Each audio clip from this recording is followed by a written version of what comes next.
Welcome into the Hot Read Draft Show. 4 hours of commercial-free draft coverage focused on the Tennessee Titans.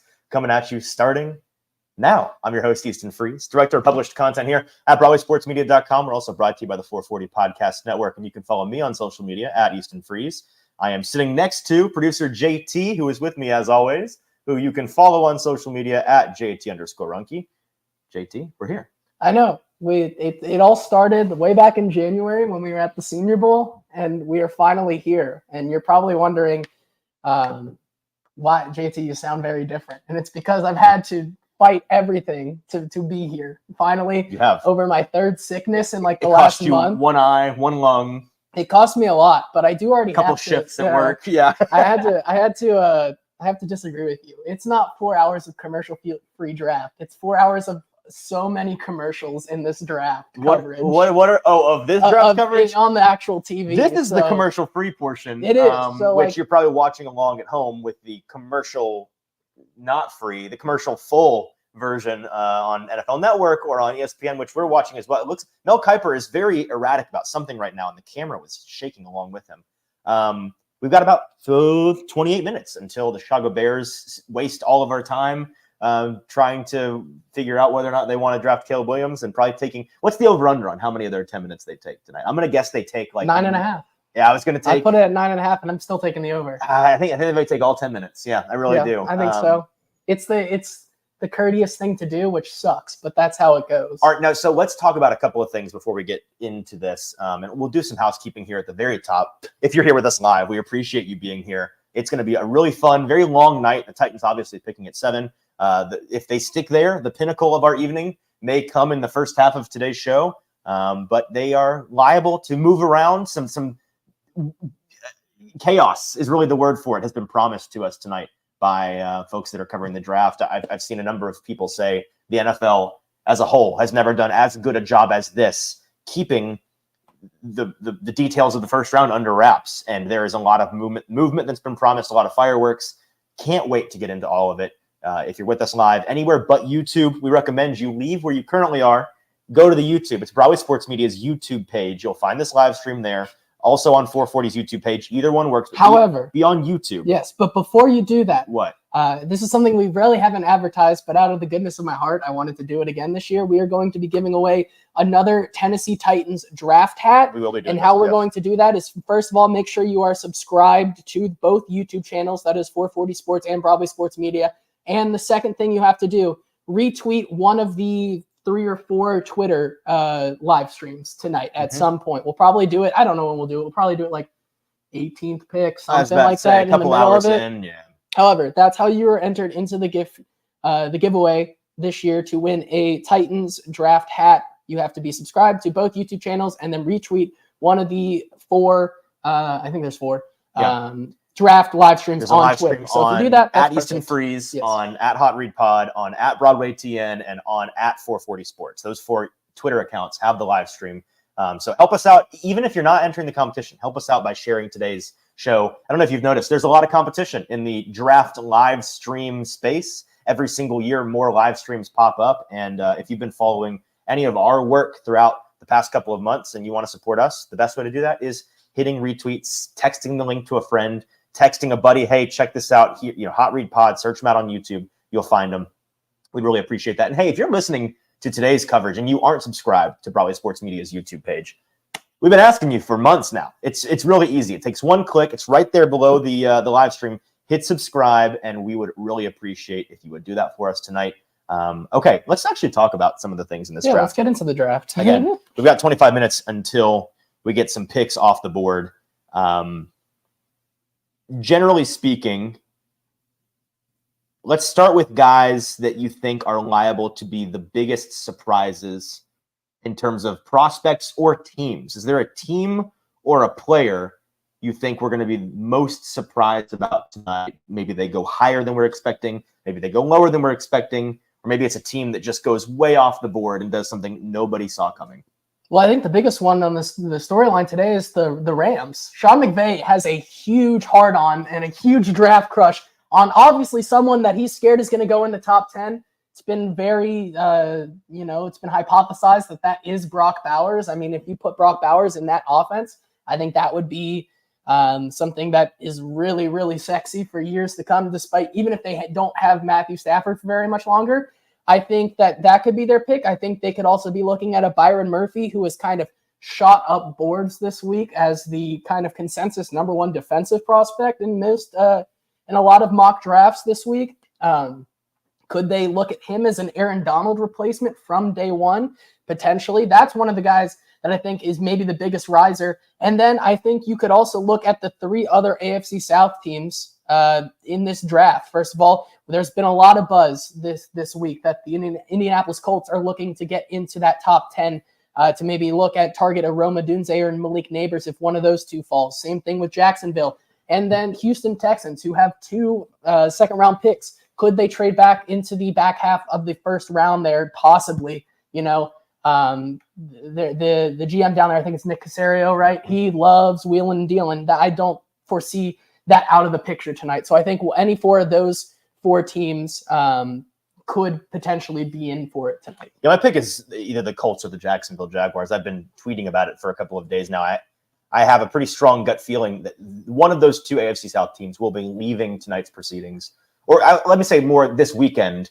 They'll be leaving with a shiny, sexy new toy. And I wrote about that in my mock draft 2.0, which is available now if you're wanting the very last minute mock draft on Broadway Sports Media's website. I think that one of them, I could see either coming away with Brock Bowers. I could see either trading up for a Rome Odunze or a Malik Neighbors if one of them starts to fall a little bit to 8 to 9. I could see either one sticking around where they're currently at and going with a Brian Thomas Jr. out of LSU. I could see a team like Jacksonville being in the running to trade for a Brandon Ayuk or a Deebo Samuel if San Francisco is looking to move one of those guys. I just don't see – Jacksonville is the one in particular that I don't see them not improving their weapons in this draft. Trent Baalke and company, they need a win bad this offseason. They messed around and they lost their starting outside wide receiver in Calvin Ridley to a divisional opponent. They have not really done a whole lot in the free agency space to improve their roster. And meanwhile, the other 3 teams in their division have gotten a whole lot better, at least on paper. And I think with Trevor Lawrence about to be rather expensive down there, I don't see why they would just sit on their hands the entire offseason without making a splashy move to help him out. So I think that they're going to end up doing that. That being said, something that just came across my timeline is from Pro Football Talk, Mike Florio saying, get ready for a contract announcement to come tonight that many will regard as a surprise. So a veteran somewhere in the league due for a contract. This is worded like it's not quite what a trade would look like, but more just a guy getting extended or a free agent. I mean, it's Andres Pete to the Titans. That's what it is.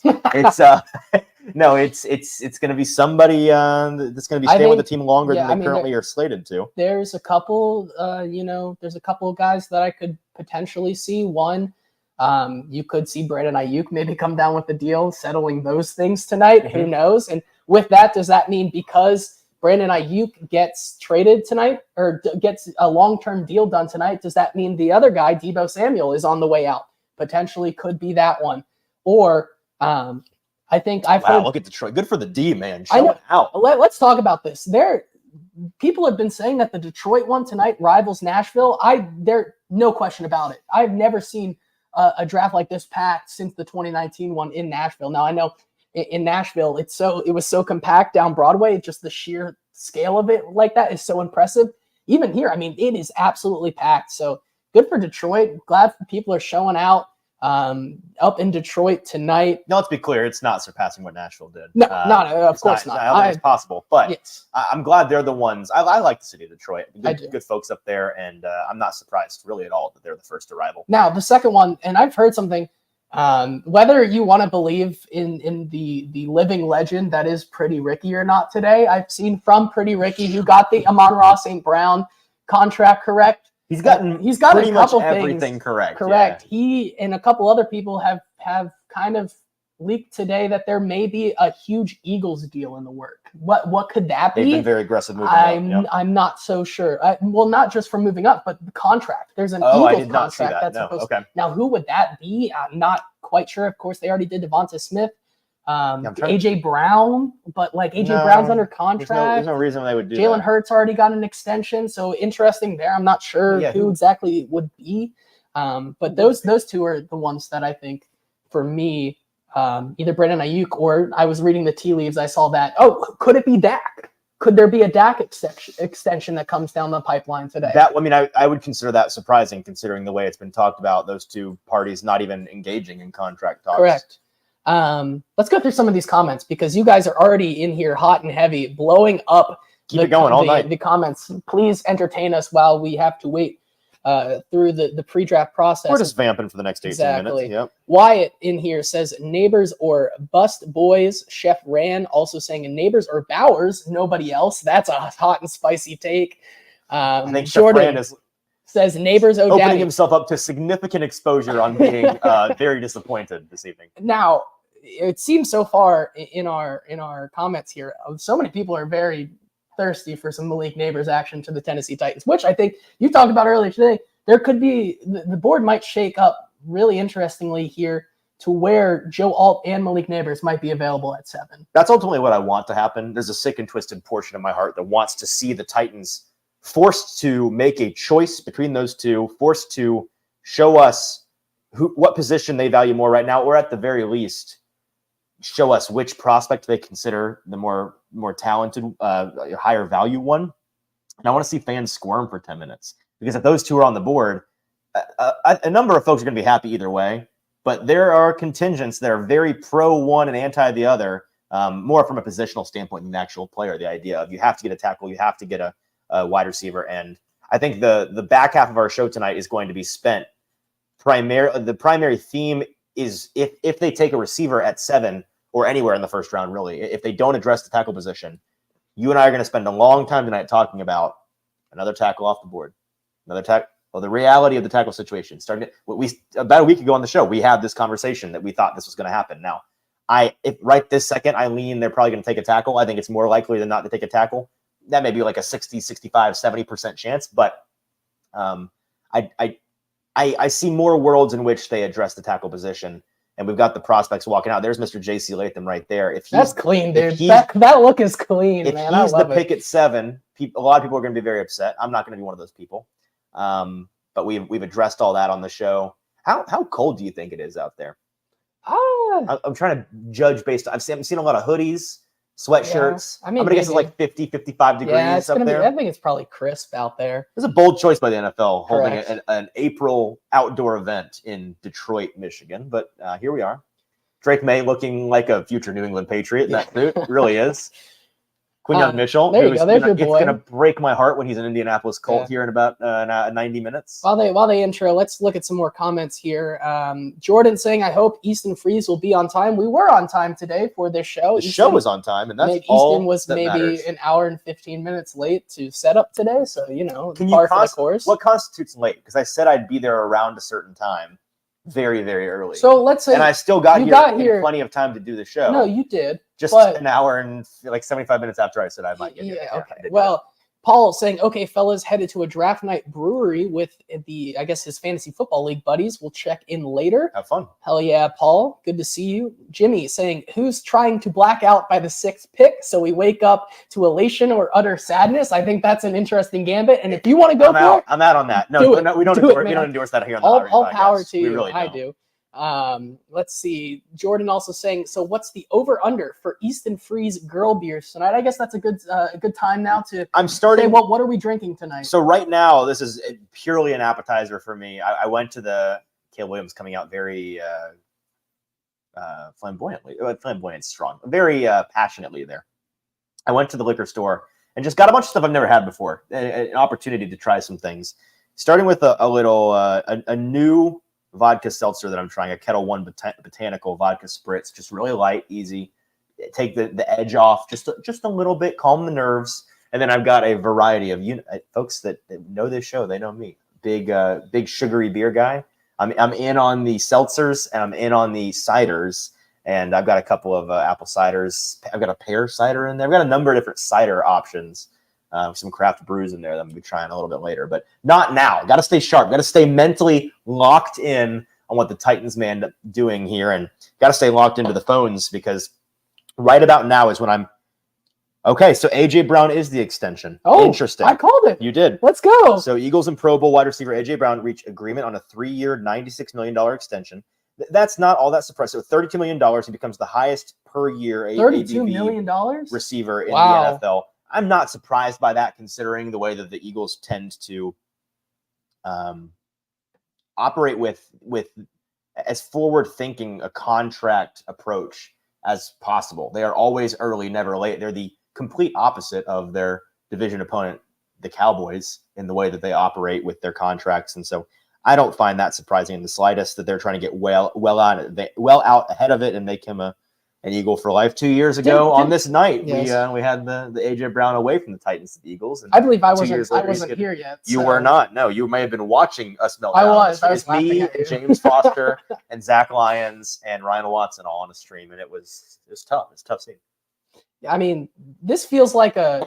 Can they light the stage a little better? Look like they're standing in the dark up there. Turn on the lights, brother. I will say, it seems like the Eagles love to do something right before the first pick of the draft always. I think last year they made that like mini trade in like a 4th and a 5th pick swap that we were like, what is going on? Whether you want to look at this, I mean, that's kind of sabotage for like the Cowboys paying CeeDee Lamb, Brandon Ayuk, like deal. That is complete sabotage. They are intentionally making their NFC foes' lives harder financially. Yeah, for sure. I mean, when you want to look at it, AJ Brown getting a deal like this, I think that, first of all, that's so interesting to me, because I think there have been some people who have popularly mocked the Eagles to take a wide receiver in this first round. I think that takes it out of the question. I think they really are interested in one of these top corners, whether it be a Terrion Arnold or a I would push back on. I think it's either corner. I would not be surprised if they're looking for a Lane Johnson player to supersede. Wait, what's the word I'm looking for? Secede. No. Usurp. No. Take over by force. No, this is not a hostile takeover. It's not a coup. Wait, what's the word? To ascend. I'll say ascend to the Lane Johnson throne, which is still not the word I'm looking for. But once he moves on, I think that they are like he's the heir. The heir. That's an heir to the Lane Johnson. There you go. Okay. Sure, that's fine. We'll go with that. The heir to Lane Johnson, a guy that can step in on that offensive line. I think that might be what they're interested from a them trying to violently trade up standpoint, because they can stick and pick a good cornerback where they're at. I really do think so. If they're trying to move up, I think it's for one of the top tackles. As you've heard all week, the insider scuttlebutt is you've got to trade up to get one of these top tackles. The whole league is trying to. If you want one, you've got to go get them. I think so as well. And that's, they're in a good spot. I think even they've been so good recently, outside of one man named Andre Dillard, at really developing tackle prospects in the past couple of years. I mean, they're very good. They're not miracle workers. They're not miracle workers, but they're very good. And you talk about a deep draft class that even extends past this first round, even the top 8 guys. There's going to be a Kingsley Suamatea, Patrick Paul, Kieran Amagaji is a guy that you really like. Dominic Pooney is another guy. I mean, even if they wanted to take a chance in the 3rd round on a Blake Fisher or something like that in the top 3 rounds, there are a lot of options for them later in the draft. I think that they just need so much help right now at the secondary position that it might just be, and the top of this draft is so secondary heavy on the defensive side of the ball that really is where my mind is right now. But I mean, if they come up to take like a Talise Fuaga, man, is that scary for that run game for the Philadelphia Eagles for sure. Let's get back to some of these comments here, because man, you guys are in here very much early. We very much appreciate it here. Z-Dean joining us. Welcome, Z-Dean, saying it's finally draft day. Cheers, Thank Z-Dean. you. Cheers. Wyatt says that you have dad vibes going on. Me? Yeah. I hope so. It is girl dad season. Like 3 months away from that. Oh my God. I know. Chef Rand says it's a casting couch episode. Sure, Chef Rand. That's right. Wyatt saying stick around. Hour 3, we've got some interesting plans. You're gonna enjoy. Yeah. Wyatt says that I'm using Easton's Truly Glass, which is not true. I actually stole this from a bar. Maybe I shouldn't be saying that out loud, but I did steal that from a bar because it has all the NHL teams on it, and I thought it was cool, so I stole it. Let's see. Sean Murphy saying, please give me access to the mock draft pool. You have access now. You have the access. You're good. You're good, dude. Kenneth saying, rap sheet now saying Rome is the target of a trade up. Craziness starting at 4, I think. Very much. I hope so. I'm here for the chaos. I'm here for the crazy. I'm vindicated on I'm so much the here Rome for it. love, Yes. I think, there. Let's see what else we have. Titans draft hat giveaway got me climaxing. Okay. Well, I need to learn how to maybe moderate these comments a little bit more. Yeah, we need a mod. If anyone wants to sign up to try out to be the mod of the Hot Read podcast, sign-ups are reach me at my AOL Gmail account. Email account. Colby McClure is in here saying boo Tampa. Sorry, man. That's my hockey team. As Doc, there was a Tampa flag up on this wall and another Tampa like stanchion we had to take off. I said when I walked in here, I said take those down. Okay, they will not be in our shot. It is my house, you know. Well, I asked kindly and you obliged, so I appreciate that. Chef Rand saying I'm look exactly like a hockey bro tonight. I'll take that. I appreciate that. Yeah, I'll take that. Wyatt saying Easton Freeze loves Baltimore. have you beaten the loves Baltimore allegations? I've not yet? beaten the Baltimore fan allegations or the Colt fan allegations or the Jags fan allegations. They're all strong. The point is, I'm a huge fan of anybody that the Titans fans hate.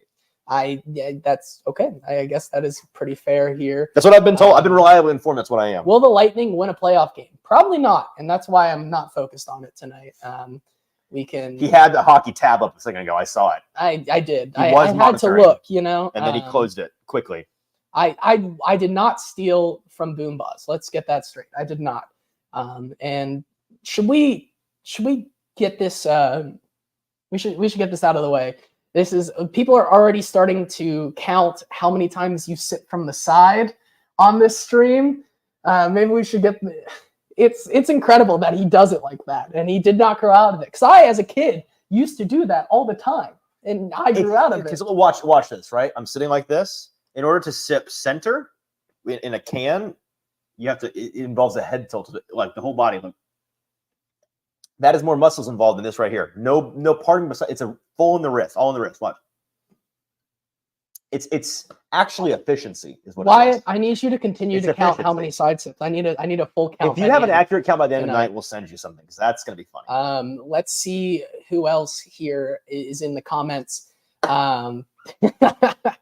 Alex says, "Hear me out on my NFL draft parlay and let me know if I'm cooked." I can already tell you didn't cook. I can already tell you didn't. He says, "Wiggins first round pick, Patrick Paul first round pick, Colson first linebacker drafted plus 830 odds." Wait, repeat that. You might have cooked. Wiggins first round pick, Patrick Paul first round pick, Colson first linebacker drafted. Don't feel great about the Wiggins part. The rest of it I like. So if you hit the Wiggins part, like if that's the first thing that hits, then suddenly you're like, I'm starting to feel good for you. I'm starting to like it. I'm starting to like it. Colby says JTA was at Game 4 when the Jackets swept the Lightning. Interesting. We became friends over that series. We did. We were at Belmont. We were in a class, and he was watching it on his phone in his lap right in front of me. And so I was watching it over his shoulder. And as a Preds fan, I thought it was very funny watching the President's Cup winning, record-breaking Lightning go from a regular season of dominance to play the worst team that got into the playoffs and getting promptly sent home in 4 games. And I just bullied him into becoming my friend. I don't know how we're here. I don't know how we became friends over it because I was being relentlessly vicious about how bad his team was. I think it was because we were in a classical choir class. I think you're a masochist, and the fact that I bullied you attracted you to me as a potential friend. That's fair, I guess. Maybe. The fact that I inflicted pain upon your sports ego found me to be a suitable friend. Okay, well, we have 5 minutes left until the draft starts. We're getting into deep psychoanalysis because we're dying for the next 5 minutes to go back quickly. 2 more questions before this draft starts. Who is the biggest surprise player that makes it into the first round tonight? Okay, so a lot of names come to mind. I'm going to say, in terms of the consensus board, it's Patrick Paul, just because he's pretty far down. Now, I don't think a lot of people are going to be surprised by that as much because the tackle run is going to be hot and heavy early, and like he's going to be the best tackle available, I think, by the 20s. And so like somebody's going to take him. That being said, the most surprise, like the one, I'll even say the team I think it's going to be to. I think it's the Lions, just because last year they demonstrated their board looks different from everybody else's. They don't care. They will just draft whoever they want. And so maybe the Lions. I'm going to say Actually, no, it won't be the Lions. It'll be the 49ers. I think the 49ers draft Ladd McConkey at 31. I think that's the surprise. Interesting. But is that really a surprise, though? I feel like on a consensus board, he's like 30 or so. I don't think it's going to be that surprising. I mean, like one of the linebackers would be a surprise. That was mine. I think that like an Edgerrin Cooper gets in or something. I think Edgerrin Cooper could go to the Cowboys at 24. I think we could see our first linebacker. Okay, so I thought about that. Or a Junior Colson coming off the board there at 24 or around there. I think Junior Colson has a really good shot to go in the first round here. I want to rattle off a couple of names like Mike Sainristil. I know the NFL loves him. Would not shock me if he went off a cornerback, a secondary player out of Georgia, right? Am I tripping on that? No, Michigan. Mike Sainristil. Out of Michigan. I know the league loves him. He could slip in. Like, this is a spicy one here. Glory Day Sports says Jalen Polk to KC at 32. That's a spicy one. That would mean like, we'll write that one down. I mean, like just based on the last 48 hours, Xavier Worthy has a decent chance to go in the first round, which would have been surprising a week ago. I don't know. I don't get the impression AD Mitchell is going to be off the board tonight. I think there's a world that AD Mitchell could fall as far as the middle of the second round, or he could go right there with the Pittsburgh Steelers at their pick. I think Pittsburgh could be an interesting spot for him. I think who else could be Zach Frazier, the center out of West Virginia, or Zach Frazier, West Virginia. I've heard that he could sneak in. And then some guys that would be surprised. Who's the guys that was going to say this next question? Fallers, the guys that fall out. AD Mitchell would surprise a lot of folks, I think. I wouldn't be shocked if let me pull up the big board and just go through some guys because there's so many names floating around my head. I think my biggest faller, one? I think there's been a lot of smoke that Johnny Newton is just not a that one's going to surprise me, but like I think everybody's been talking about that a lot. So, I mean, Latu, if the medicals just don't check, I've heard this week that it's 50-50. I think definitely on him. So it's going to take the right landing spot for him. Glory Day also has another one he wants to put in here. Christian Haynes to Detroit could be sneaky. I could see that as well for sure. Although Christian Haynes is nice, but I feel like if you go Christian Haynes, Jordan Morgan, I feel like is the more put together prospect there that you can slide inside, you know? Right. Chop Robinson, I was about to say Chop can fall out. That might not make it. You know what I'm not going to say is any of these linemen. Like, it's going to take a significant medical issue that we're not privy to. Like, I'll be shocked if Tyler Guyton does not go. I'll be shocked if Graham Barton does not go. I'll be shocked. I'll be really surprised if really surprised is strong, but I think a Kingsley Sumate could go. That's more 50-50. I think a Jordan Morgan would be surprising a little bit to me if he were to fall out. I just think the line group is going to go. I know it's not popular right now, but Jackson Powers Johnson, I do expect him to go tonight, the center out of Oregon. I do too. I'll be kind of surprised if he falls out. I'm trying. It's tough. Like, I think one of these cornerbacks could be a surprise faller. Like, I think maybe not out of the first round, but I think you could see Terry and Arnold go deeper into the draft than you think. Get drafted in the 20s. Yeah, man. Dallas Turner. That's one. I've heard just in the last day. So, it could be whatever. Dallas Turner, Alabama edge rusher. Medical's kind of, and if that's the case, that like I'm thinking back to last year, and the guy that was most surprising was DeJuan Jones falling not just out of the first, like he was a potential mid to late first round pick, fell all the way to the fourth. There's going to be somebody I feel that like falls with really far with the medicals that have come out very Lank. I got Lank on the screen. Hey, the draft, look at that. 8 seconds. Hey, let me time out real quick. We know the Bears are going to make a pick, but if you're just tuning in because the draft just started, thanks for being here. Help us out. Make sure you're watching on YouTube. So if you're checking us out on Twitter or on Facebook, we're glad you found us. But help us out by going to YouTube on your phone or on your browser. Find the Broadway Sports Media YouTube page. Watch the live stream there. Join us in the comment section, where so many of you already are. And stick around for at least until the Titans pick tonight, because you're going to get the freshest reaction and analysis from folks that have been covering this boots on the ground for the last 3 months, centered around the Titans. So, but whatever they before you leave over there, every time you say this, I'm going to say, before you leave off Twitter, once again, I'm going to say we're doing a giveaway of a Tennessee Titans draft hat. Probably good to take off your mic if you're going to, go to the bathroom. We don't want to hear that. Right way to start the stream. We are going to be doing a giveaway of a Tennessee Titans draft hat. To enter that, first of all, two things.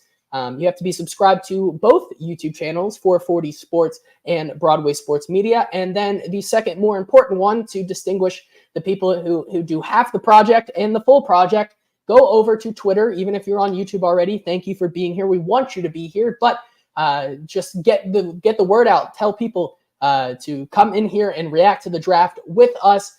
Make sure that you retweet one of the 4 spots on Twitter, whether that be the Hot Read Podcast account, the 440 Broadway or Easton Freeze Twitter account. Give one of those a retweet, and then you'll be entered in to win into the giveaway where you could win a Titans draft hat. I know one of our Horsemen of the Apocalypse last year, Jacob Sane, won it, and he got it. Was very happy about that. So that could be you this year, which I think the hats are really cool this year is once again. So anything that you do there, whether it's a like, a subscribe, a share, really helps us out as we try to get as many people in here to, just kind of banter with us through this entire draft process, because it's going to be a very long and arduous process. Stick around and hang. Tonight. We have a couple more comments before we officially get on the clock here. Bridget McDonald says, JT, do you think there is a shot Marvin Harrison drops to the mid-round? Mid-round? Mid-first round? It'd be hard to see mid-round. Now, if we're talking Titans at 7, it's a very slim chance, but it's not out of the realm of possibility. Let's talk about the Marvin Harrison Jr. case if he is still on the board after the first 4 picks. You know what I mean? Like if the Cardinals have not selected him at 4, then that motor will kick into gear. I promise. But for now, let's pump the brakes a little bit on that. What's the way it would have to go? It'd have to go Caleb, and then it would have to go Jaden and Drake. And then it would have to quarterback, it would have to be a or Cardinals. the Cardinals love neighbors or Rome. I guess true. It would have to be 3 quarterbacks. The Cardinals would have to have this huge smoke screen up that they like Rome or Malik better. Mm-hmm. It would have to be the Chargers or the Giants then. It would have to be the Chargers skipping over Marvin Harrison Jr. to take a tackle there at 5. And then it would have to be the Giants taking J.J. McCarthy, I think. Or because I think even if the Vikings came up to 5 there with the Chargers to take J.J. McCarthy, I don't think the Giants are mad about a consolation prize of Marvin Harrison. So I think it would have to take it'd be the best thing to happen to the Giants fan base in years. The final stopping point on this train, on this drop for Marvin Harrison would be the Tennessee Titans at 7. He's not getting past 7. And that would be the last one. And if he is, then I'm concerned about I'm calling cardiologists. Exactly. We're calling to see how many people were at his birthday party at that point, because then we got some problems. None of his teammates, Sonny. None of them were there. None of his teammates. None of them were there to his birthday party this year. Hey, by the way, random question on the stream: can you hear me eating this, and is it annoying? Because if so, I'll take my microphone off. But I have no idea. I don't want this to become an ASMR Easton eating pizza stream. You are, yeah. I mean, so if you can hear me, let me know in the comments. If not, cool. I mean, yeah, I think if Marvin Harrison Jr. were somehow to go to the Tennessee Titans, which through the tea leaves and through the media availability, we're pretty much easily able to figure out that Marvin Harrison Jr. is the number 1 prospect on their big board. That would be a home run right there. And even if they take the wide receiver there in Marvin Harrison Jr., I think that would lessen a blow of having to wait until tackle at 38. I think that I'd be like, oh no, another tackle off the board, but it's okay because they got Marvin Harrison Jr. If that would it wouldn't matter as much to me at that point. The trade-off, yeah. Right. I think that those two kind of balance each other out. Taking maybe a prospect like a Kingsley Suamatae, who I'm still very much I very much like, even if you get a Marvin Harrison Jr. Final question before they get on the clock. Your bold prediction for tonight. Off the walls. For the Titans or just in general? No, just in general. I'll give mine first. My bold prediction that would be crazy to happen, but I think that has a very slim chance of happening. I think 2 linebackers go in the first round here. Wow. I think it's Junior Colson and then one of Peyton Willis or Edgerrin Cooper. Okay. I'm going to say Malik Neighbors falls out of the top 10. Wow. I think there, again, as we talked about on the show this week, there is some smoke on the behavioral issues. It sounds like there's now smoke on teams liking Rome more than Malik. He moves differently. I could be completely wrong, but like if he starts to fall a little bit, I think he might fall a lot.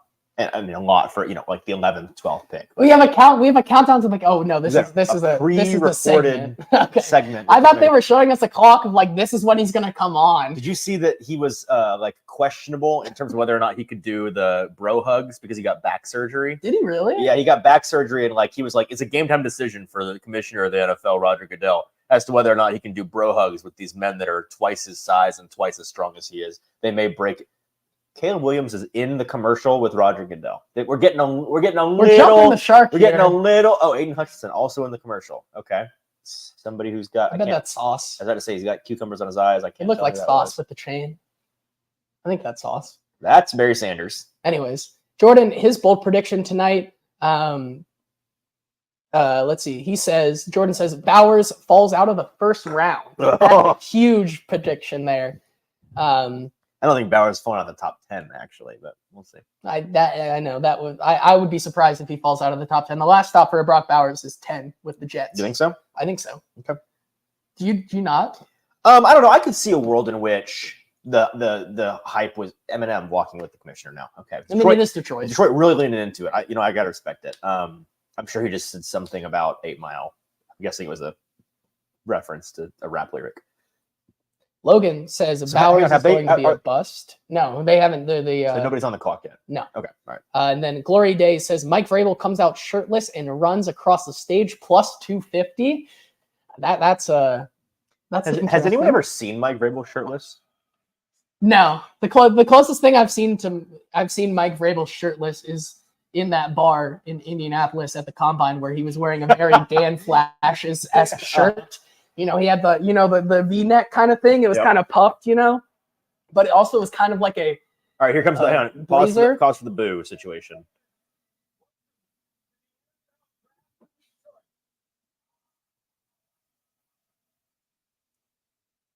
It's not that boo heavy so far. Oh, there it is, kind of. A little bit.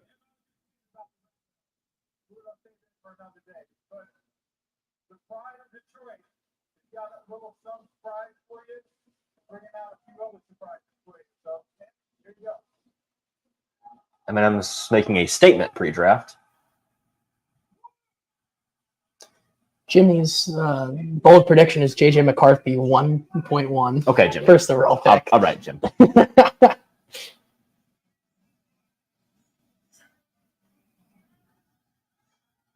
Yeah, while this happens, I'm gonna let you narrate over this because now it's my turn. You know what? I'm gonna let people soak this in. I think people are listening. Okay. I don't feel any need to Aiden Hutchinson in the house as well.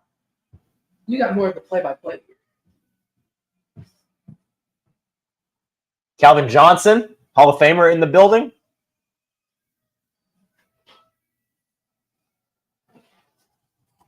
And Barry. How about that? Barry Sanders.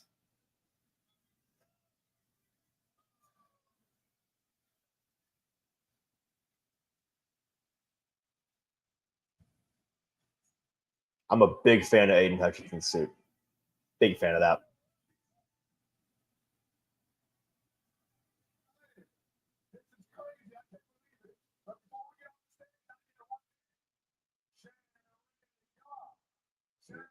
We are not starting the NFL draft with a Jared Goff chant. Holy cow. You just missed the best part of the draft, JT. That's crazy. We are not starting. Wait, is he? Oh, he's here. Okay. He's here. They were calling for him. What happened? They started the NFL draft with a Jared Goff chant.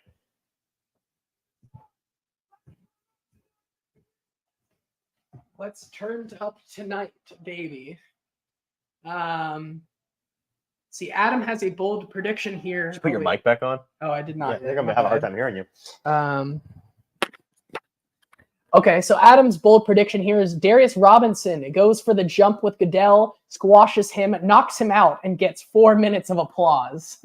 4 minutes while they're gurneying him off into an ambulance. That's a very specific amount of time, but you know what? I'm here for it. One question for the chat: could y'all hear our TV when I was silent there for a while? And if so, we'll turn it down. But just let us know. We want to hear it, but also not pollute your stream with. So it's time for another drink, and I'm not trying to give away any free sponsorship here tonight. It's a Mick Ultra.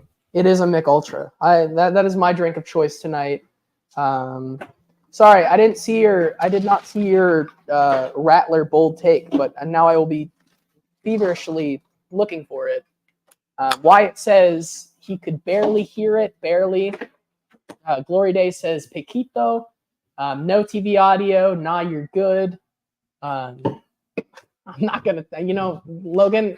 I'm not gonna say that. Shocker that Logan is saying things in the chat Logan. We don't need to say out loud. I'm not gonna say it. I am floored by that. Spencer Rattler, pick 32 to the Chiefs. I don't think it'd be to the Chiefs. They need a new quarterback up there. They do need a new quarterback. I'm hoping you say someone like trades into like 32, and not that the Chiefs. I'm here for it. But no, we're officially on the clock. Here's my the Bears are going to draft Caleb Williams. Here's my first weird cider of the night. Okay, girly drink number one. It's a Star Cut ciders. I like Star Cut. It's a Star Cut. Star Cut. It's a smaller brand. Yeah, it sounds very girly. It's I think if it is artisanal. I think it's an artesian brew company. Yeah, it's called Ruby. It's a rhubarb and pear hard cider. 5.8 ABV. Never had it before. I'm gonna try it out. We'll see. Okay. With this, I'm guessing it's gonna be a little less on the sweet side. If it's a rhubarb. What's a rhubarb? Anybody know what a rhubarb is? Like I feel like it's a vegetable. It's a plant of some kind. Oh, interesting. So it's not. I mean, it's obviously not appley. Yeah, it's subtly sweet. Have you ever had like a paired jelly bean and you're like, it's kind of a weird taste, like sweet pear, the Jelly Belly flavor? That's kind of what it tastes like. Interesting. One of my friends just texted me and said it is basically sour celery. Rhubarb? Yeah. Oh, okay. Well, that's it's a veggie with the consistency of a strawberry. But does it taste as good as a strawberry? Because I'm guessing the answer is no. I do. This message I approve. Hawkins Johnson, I approve this message. Coors lie. I'm glad that, while we're waiting for Caleb Williams to be a Bear, we're talking about an edible stock, basically. This is what we're talking about at this point. If you do have any more draft takes, please list them off as we're waiting for the most inevitable pick ever.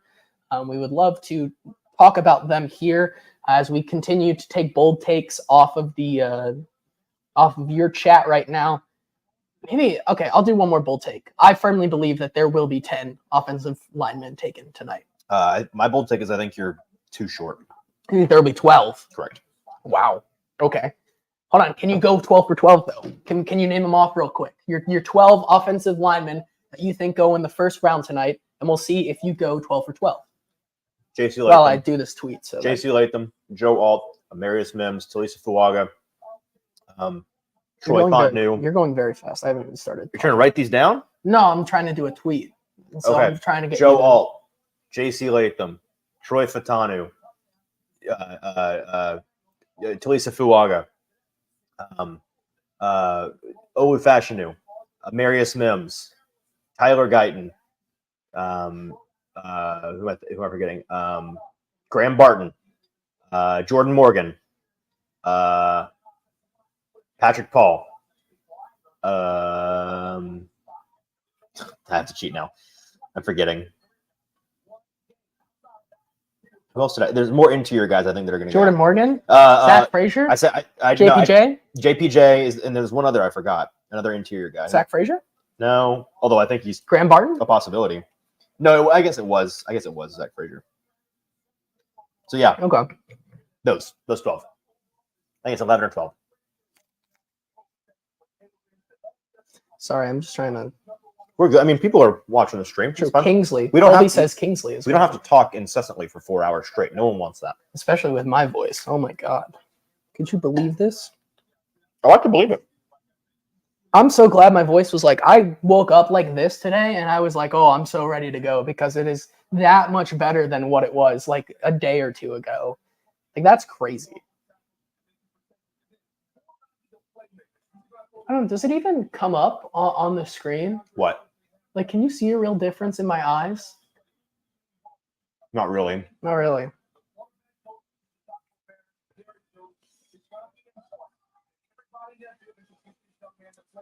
I'm just going to do that periodically throughout. I'm just going to tweet it. As we should.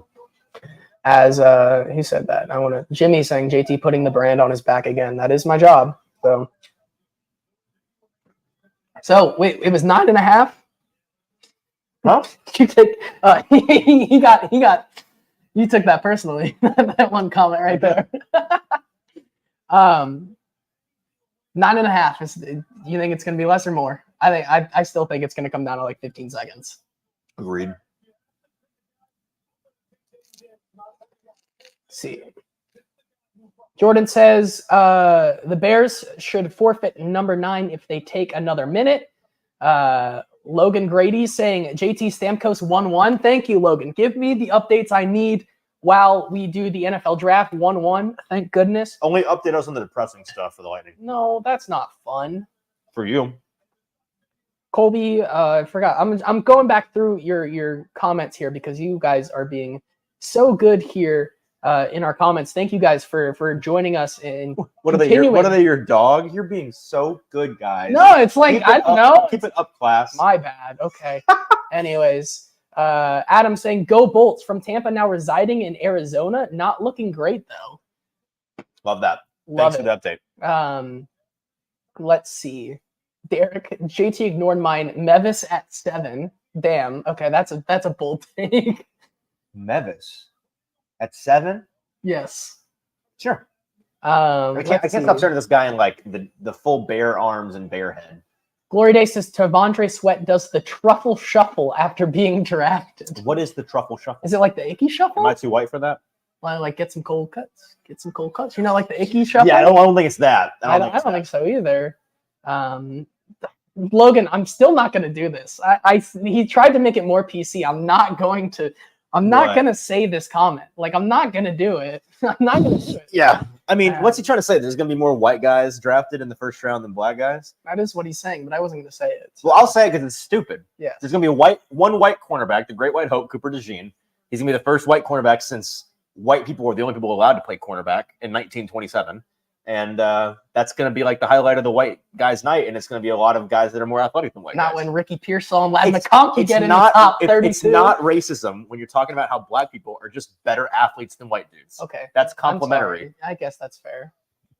Bridget says... And it's also true. It's you can hate it all you want. It's accurate. I'm not hating. I just said, I'm trying to, keep it family friendly. Listen, this is an After Dark stream. Okay? Oh, it's in. Did we see what was the time stamp? We missed it wasn't the full 9. Somebody help us out. Did they get to under a minute even? They're congratulating themselves like they've done something they weren't already planning on. Yeah. Anyways, doing. Bridget says, "What pick do you think JJ McCarthy goes at?" I think there's 2 options: 1, 3, 2, 6. Well, then there must be 3 options. I don't think he goes at either. Oh, okay. In my mock, I had him falling. I think he falls to 211 into Minnesota's lap. That'd be great for Minnesota. Yeah. All right, here we go. Let's get the obligatory announcement here.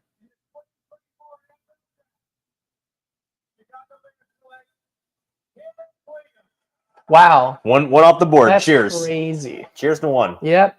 Hey, 1 of 32 tonight, baby. Here we Is go. the girl in the silver sparkly dress his girlfriend? I saw him walking out of his hotel with her. Yes. Is it? Okay. Yeah. I figured.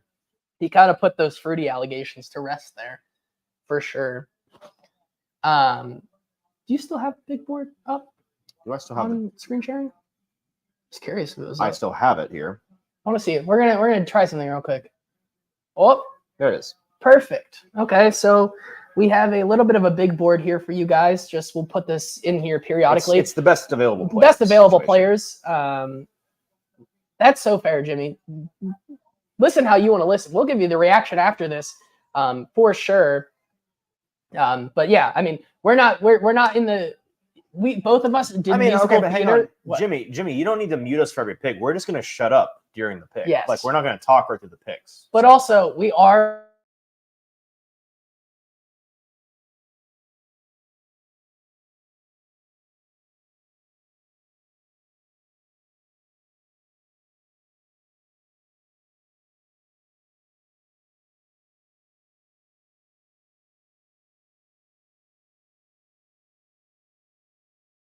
Oh, okay. Hello? Can Here y'all we go. still hear us? Can you still see us?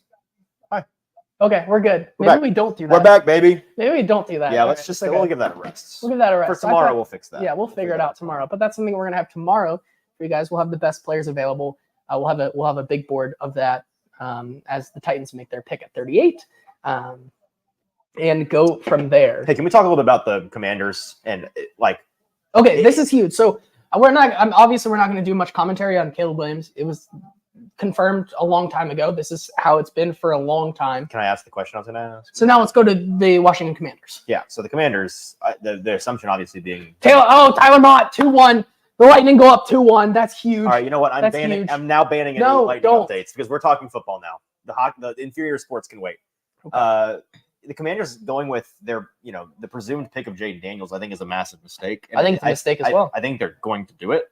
I'm going to be like, here's the thing. I will be shocked. We have a new GM in Adam Peters in Washington who came from the same organization that just a couple of years successfully pulled off a leak-proof top 5 quarterback pick of the whole Mac Jones, Trey Lance situation. They executed that well, and he knows the blueprint to do that. So if they came out here and said actually it's Drake May, I would be surprised by how they pulled it off, but not surprised that they did it. That's the only I still think they're going to do the dumb thing.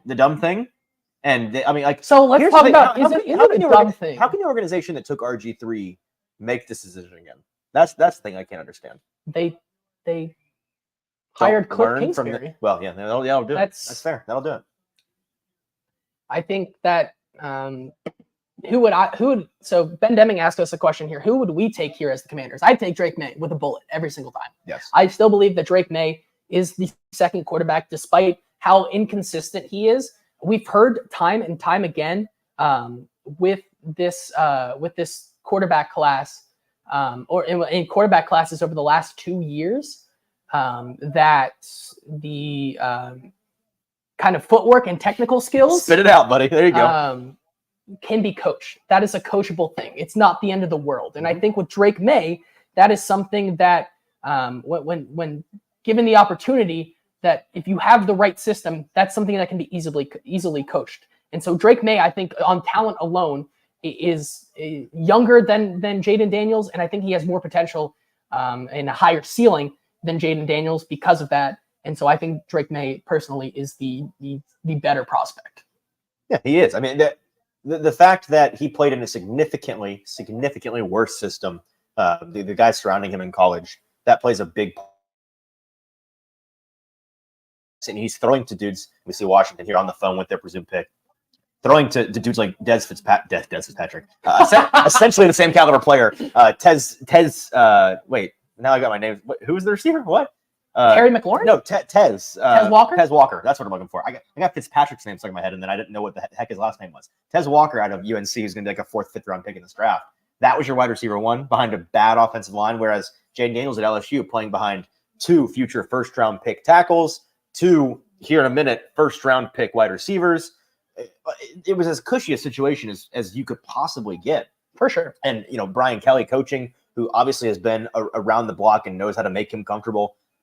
I think if you were to switch their situations in college, there would be no question as to who the second pick off the board is. But because Jay Niels has an electric season and he's got that mobility and he won the Heisman, that's ultimately what a bad organization like Washington is going to get lured into doing here. Again, maybe that's all for naught, and we're about to find out they pulled off a phenomenal leak-proof smoke screen, and I will commend them for the next 10 minutes. But still on the clock, pick technically not in according to the, and there we go. The pick is in with 2.5 minutes to spare or so. Jay Toole says Nix is quarterback 2 in my opinion, so I'd take him here.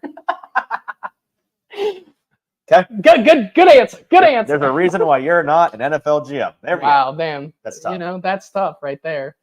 And so they're clearly happy with who they want. Dan Quinn picked. And who they Dan Quinn rocking the white boy turtleneck over there. It's a look. Oh wait, isn't no? It's a high collar shirt. Excuse me. It is high collar shirt. I still don't like the fit. Dark on dark. The dark on dark. For a lot of the prospects, it's worked today. I don't like it though. Well, he's not a prospect. He's not quite as athletic as some of these cats. True, but like the colors scheme just did not match there for me. Not my. Wait, it was like a favorite. burgundy jacket with black shirt, Yeah, black pants. not my favorite. I love how Booger is dressed like he is the Chicago Bears. He looks like ambassador. he looks like a Syracuse orange. He looks like the mascot. That's fair. That's fair. But in terms of like the situation, the Bears picking first, it looks like he's the ambassador for the Chicago Bears to the draft here. I do like the fit though. I mean, it's a strong look. Mel Kiper, I appreciate how Mel Kiper looks like he is out of the 90s in every fit he has ever worn. Well, he kind of is. He doesn't have a cell phone. I know. He is an ancient relic. He's a prehistoric man. Yeah, and I that's love good. that about him.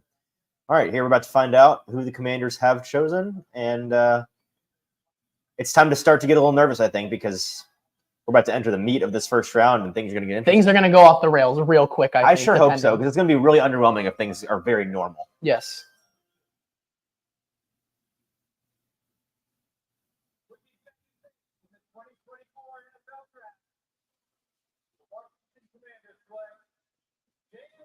Okay, so it is Jaden Daniels. Jaden no smoke Daniels. screen. Good luck with that, Washington. I think you made a big mistake. I think they made a big mistake too. I really do.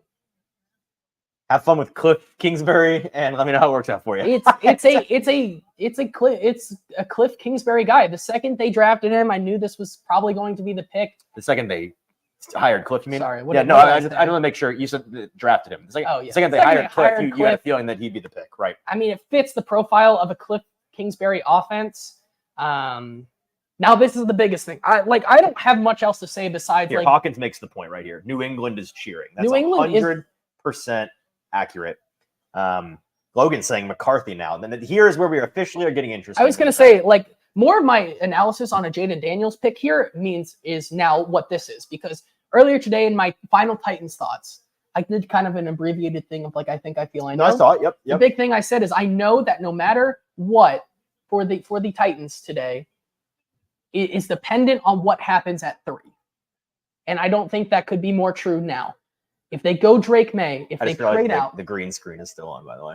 Oh, it is. Oh, that's it's fine. It's just funny. Anyways, sorry not to interrupt you there.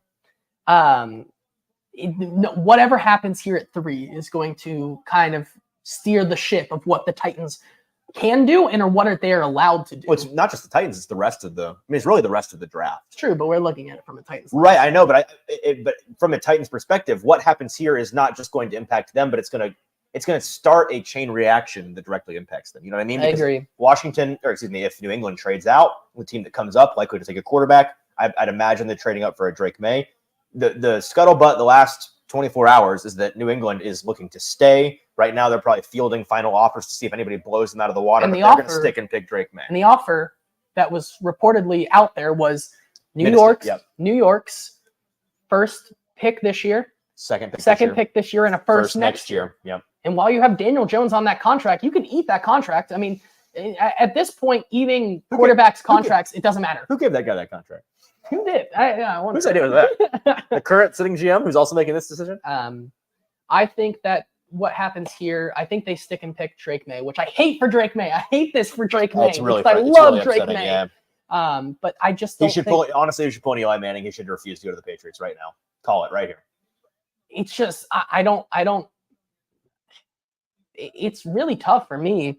Now, they could shock everybody here and they could go JJ McCarthy. And if so, I think we still have hope for Drake May future. Or we could see a... You're saying Drake May to the Patriots. Our hopes and dreams of Drake May panning out are probably dead. Is that the take? I don't want it to be true, but I kind of have it. The vibes aren't great. The vibes aren't great. Yeah. Let's look at some of these comments here. Let's see real quick. Jacob again says, scouting department went Heisman winner good. I'm going to Cancun and dip. Hey, I mean, to each their own. I think that is a great strategy, you know? I mean, if you're in that position, might as well, you know? Colby says, remember when Adam Peters didn't want our job and then took this job and did that? Kind of interesting. I remember that. Derek agreeing with us. Poor Drake. He has to deal with New England. Jordan says it's a big miss. Wyatt says we're on side sit number 5. I think that has increased since. Steven says, ooh, yes, Sir Kingsbury's team, my favorite of all the Dukes in the land. All right. I don't know what that means, but. let's pump the brakes.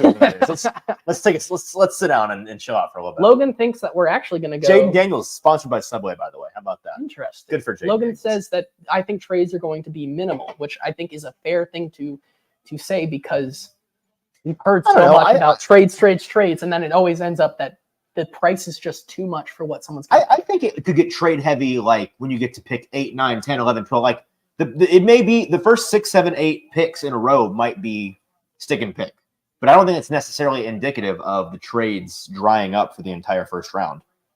I think so. But I mean, we were expecting some fireworks with this quarterback class, but I think everybody has kind of stayed their course. They know that this quarterback class is good, and it's kind of the best one that we've seen since, in a 2 or 3 years.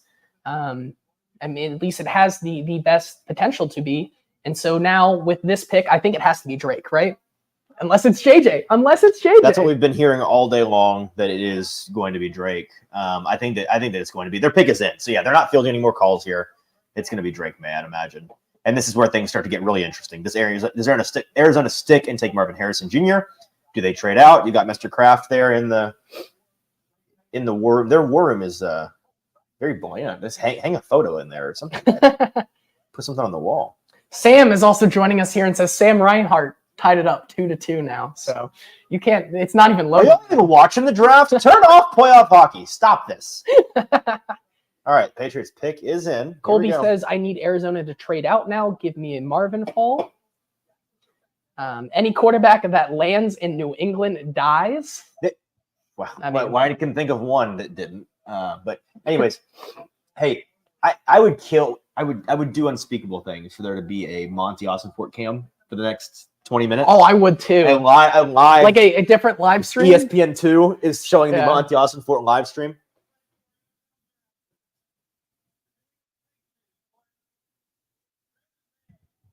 Hey, pour one out for Drake. The lost homie. It's tough. He's got May taped to the front of his jersey, that guy. That's wild. Oh, poor Drake, dude. Dadgummit. That's upsetting. I feel bad for the Bridget said, guy. I have Marvin Harrison Jr. going to the Patriots. Sorry. Oh, well. It's tough. That's tough timing, Bridget. That is tough. Damn, in the comments right after that. Honestly, I feel bad for Vikings fans because I think Drake May goes to the Vikings, and that is a team that is primed and ready to make a playoff. Oh, you mean JJ McCarthy? Immediately. No. You say? Wait, I said Drake May. You thought he was going to go to the Vikings? If he did. Oh, you thought if he did. I see. I wasn't listening. I got you. It would have been incredible. And I think the Vikings are in shambles right now. I think that was what they early, a month or two ago, whenever they made that trade, I think this was the pick that they were looking to, or this was the guy they were looking to be able to eventually get up to get. And the Patriots decided, no. Here's an interesting thing. The Patriots GM, Patriots director of scouting, who's the functional GM, his first time ever doing this, not even the official GM title. Interesting that he's choosing to voluntarily start the clock on his job immediately. Yep, I agree. Bold. Logan says that are we 3 of 3, and so this year for the people who are in our draft pool, I'm just going to do all the scoring afterwards because it's really hard to do a live show and also score. Yeah, no, we'll do that after. I believe currently I am 3 for 3. 1, 2, 3. I'm 3 for 3. You are 1, 2, 3. Zach Lyons. Womp, womp. Actually, he is 1 for 3. Oh, that's tough for him, man. Shout out, Zach. As I hate the party and have a good time right now. Hey, do you think Drake May sits for a year in New England? Who would be the quarterback? Ryan Tannehill? No, they have a quarterback. Who? They went and Jacoby signed Brissett? Jacoby, yeah. I don't know about that one. He sit him for a couple games. You start him out of the gate. Tom Pelissero here talking about multiple coaches and scouts pegged to New England as May's ideal landing spot. Quote, I think he'd be perfect there to sit for a year. He's the biggest high ceiling, low floor guy in the draft. One source, per Adam Schefter, said there is zero chance the Patriots trade the number 3 pick. They will stick and pick their QB of the future. Yeah, I mean, I think it's a tough situation, right? Because for better or for worse, that lineup is not ready to compete at all. I mean, I think they definitely either go lineman or wide receiver with their next pick as well in the second round here, assuming that they do have their second pick. I'm not sure if they. What team the Patriots. Yeah, I think they do. This is a team that is still very much at least 2 years away, in my opinion, from competing in that division again, which means that if you take this approach, the problem is you can't deviate from the approach, right? And I think that's kind of this plan. I think they went, the Kraft family is like, we want a quarterback. And we said, okay, we can get Drake May here, but it's either we sit Drake May for at least half a season or the entire season. We're still going to tank next year because our team is not even close to being ready, and you have to be okay with that. And I think I think there's no room for error in doing this kind of Chicago style business where you kind of play it by ear with a Drake May because of how, inconsistent he is. And to an extent, raw he is as well. So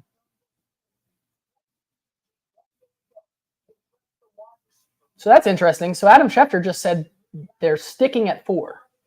The Cardinals are? I believe that's what he just said. Well, they're okay. The pick is in. Yep, they are so sticking. Whoa! So it's gonna be Marvin. Gonna be Marvin. Yeah, Yep. It's gonna be Marvin here. So we're pretty chalk so far here. Pretty chalk. Montas and Fort, not quite the wheeler and dealer he was last time. And who's to say they can't still be though?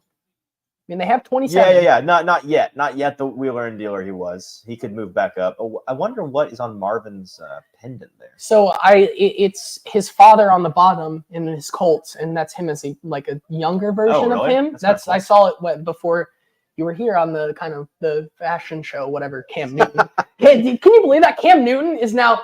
He was actually there? Yes, Cam Newton was the guy who was grading their outfits on the runway. I mean, that's appropriate, knowing Cam. That's his deal. But that's where we are now in the NFL, right? Mm-hmm. That is where we are. All right, so now that this pick is in, if we're assuming it's smart, if it's Marvin Harrison Jr., we're chalk so far. It's this, here we go. It's this. Here we go. It's this 5th pick that things could start to get interesting with the Chargers. Maybe we just continue to say this is going to get interesting, and then it doesn't, and it goes chalk. I'm saying it could start to. Again, it could be chalk. I really do think it could be chalk through pick 7. It could. But it's going to get interesting when we get to 8, 9, 10, 11, 12. I really do think it is. Oh, for context, Derek says NFL Network was so far behind. We are on the ESPN feed. Is what we are on. So if you want to watch along with us, we'll be on that one. Here we go.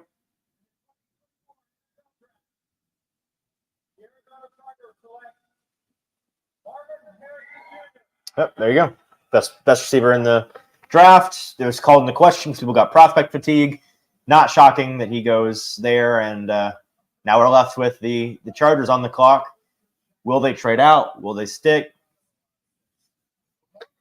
It's tough, man. I'm paying close attention to everything starting right now. I do. I mean, the worst case outcome is that this stays very much chalk here, and they go with a Malik Neighbors with that Justin Herbert to give that offense, and then the Giants either go Rome Odunze or they go JJ McCarthy, and so then we have the easy kind of outcome where Joe Alt is available there at 7. And now, could they go Rome Odunze? I don't think they could go Rome Odunze in the slightest, because that's just something that we haven't heard all offseason with this Tennessee team. If Joe Alt is there, I think that'd be a smokescreen masterclass, right? It would be a smokescreen masterclass, especially from Brian. No, I wouldn't be upset with it. Let's be get that super clear. I love Rome Odunze. But I mean, Brian saying when all things are considered equal and doing this whole song and dance just for them to take Rome Odunze, it would be masterfully manipulative. Hey, another by the way here. Do you think what do you think Jaden Daniels' thoughts and feelings are now that he went to the team that did the Topgolf thing? Clearly he did not like that. He didn't perform well. He was scared to compete at the Topgolf, and now they pick him anyways. It's an interesting situation, I think. So I'm keeping a bird's eye view on this clock with the Chargers to see, because the first trade they flash up to their team. A trade is in. So far, nothing. Who do we like? It's either Alt or Latham or Neighbors or Rome here. It's one of those 4, right? If they stick, it's one of those 4 players. It has to be. Yeah. There really hasn't been anybody else that has been even thought of right now. Yeah. Snap decision. They stick. Who is it? Oh, Mine's Latham. I think it's Latham, but clearly we agree. We think it's a lineman. I think it's a lineman. Watch us be wrong, and it's Ramadunze.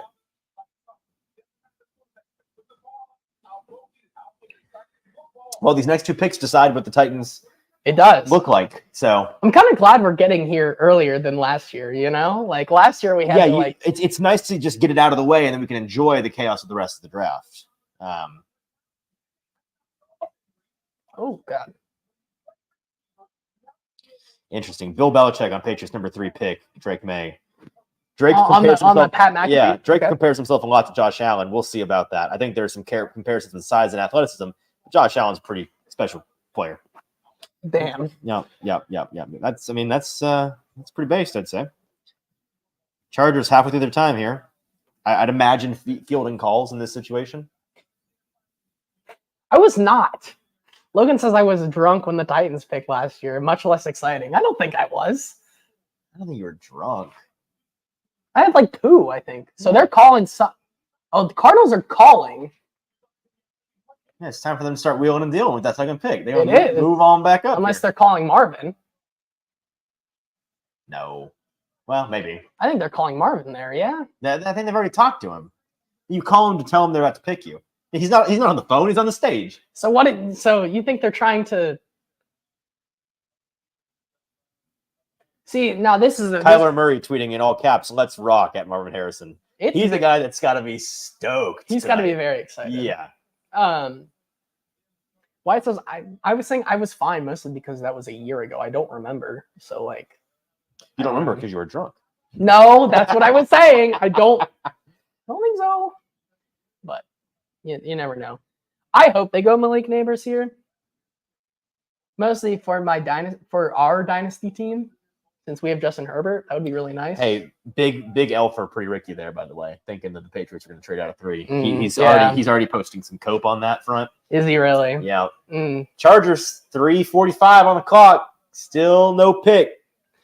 Dom saying, "What's up, boys?" They're He's trying over there on Twitter, What's up, Dom? which is a great That's reminder. the second best place to be at. But if you're watching us on Twitter or on Facebook, tuning in because the Titans pick's about to be up, want to hear our analysis, there's a better place for you to watch. Going over to Broadway Sports Media's YouTube page, Broadway Sports Media on YouTube. Find this live stream, and then you can join us in the comments Dom, with Logan and retweet Dom on Twitter, and then subscribe to the 440 and Broadway Sports Media's YouTube pages, and you can be entered to win a Titans Draft Day hat that we are giving away. You just have to do those 2 things. DJ also saying, "What's up, boys?" People coming in here now because we are getting very, very close to the Titans pick, and this is where. All right, this is not tip picking, but this is already in. The Chargers are picking. There is no trade. So there's no trade. Sorry, okay. This is a small spoiler, but I don't know who it is. We just know that they are picking. So that does mean that the Giants, if they want their quarterback, JJ McCarthy has fallen to them at 6. It's very interesting. So it really just comes down to who is here. Is Jim in on the Latham train? Now imagine. Please be Latham. That'd be so funny. I'm dying for this to be Latham. Please be Latham. And I love Latham. I'm not wanting him off the board so the Titans can take him. I'd be happy for the Titans to take him. But please be Latham. It's ultra Latham. I won't be surprised either way.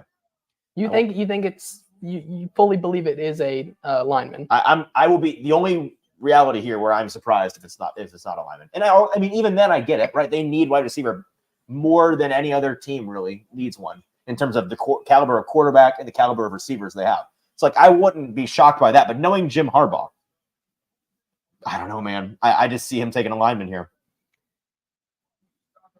Wyatt saying Latham Candle Circle. Yeah, Wyatt saying Latham Candle Circle. NFL still shows 151 left. No pick. Yeah, so ESPN doesn't yet either yet. That's from Twitter. So I tipped that news because it's not actually a pick. It's the fact that they're sticking. Yeah, Harbaugh is horny for a lineman. It's got to be Latham. I think I'm with you, Logan, but we'll see.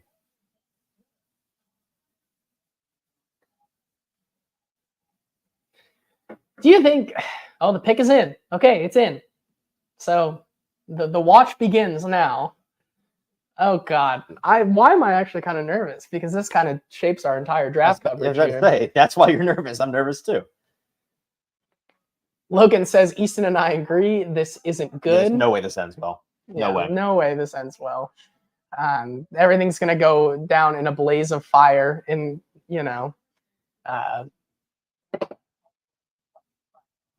I hate that they've gone to commercial here. Do not go to commercial right when the pick is in. Don't do that to us. Tell us the pick and then go to commercial. Trev chimes in saying it's definitely Neighbors. Could be.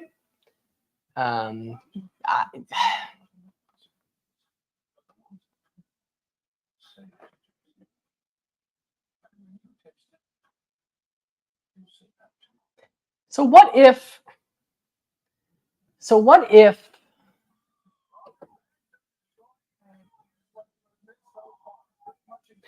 the Giants, let's hypothetically, if this was Joe Alt, what if the Giants just draft like a Malik Neighbors? And then you're left Rome Odunze, JC Latham, Olu Fashanu, Brock Bowers are your kind of next best guys there. Mm-hmm.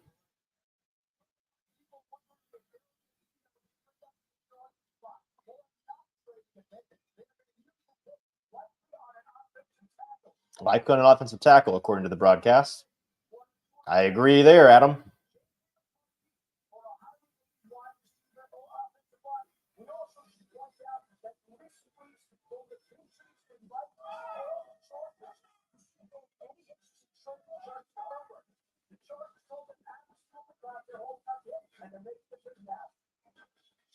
Herbert not going anywhere, selection not going anywhere. The Giants will have an interesting decision to make in just a matter of moments. I mean, most of the chat is ahead of us now, so we might as well just let's give it a second for the folk we promised we wouldn't tip pick. Okay. So we're aware of who it is, but here it is. Here it comes. Here's the commissioner.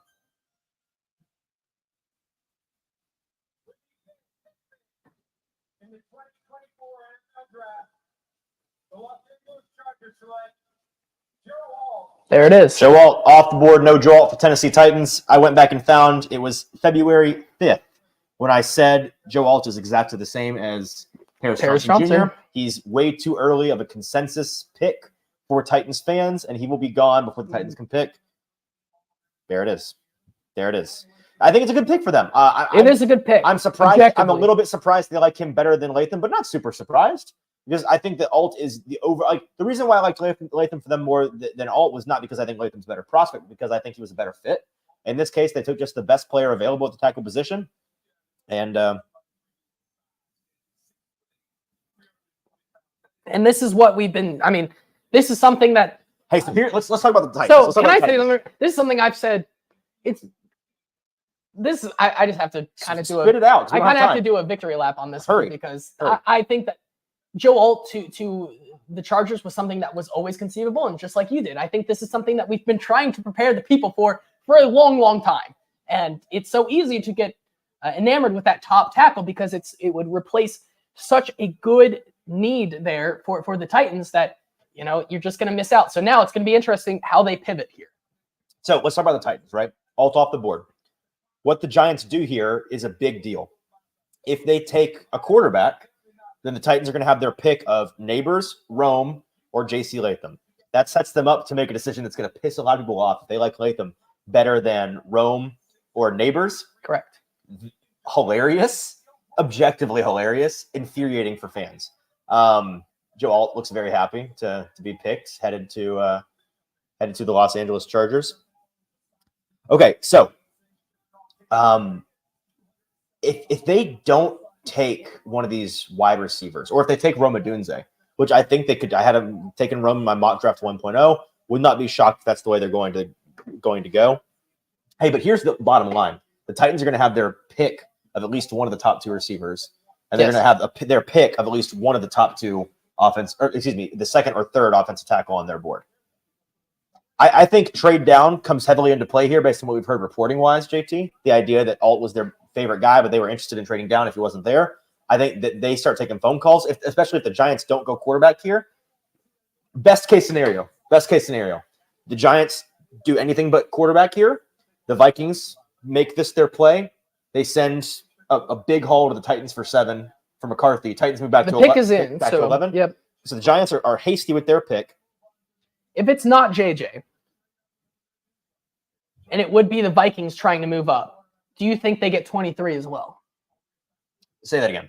If the Vikings move up from 11 to 7, do you think it involves 23 as well?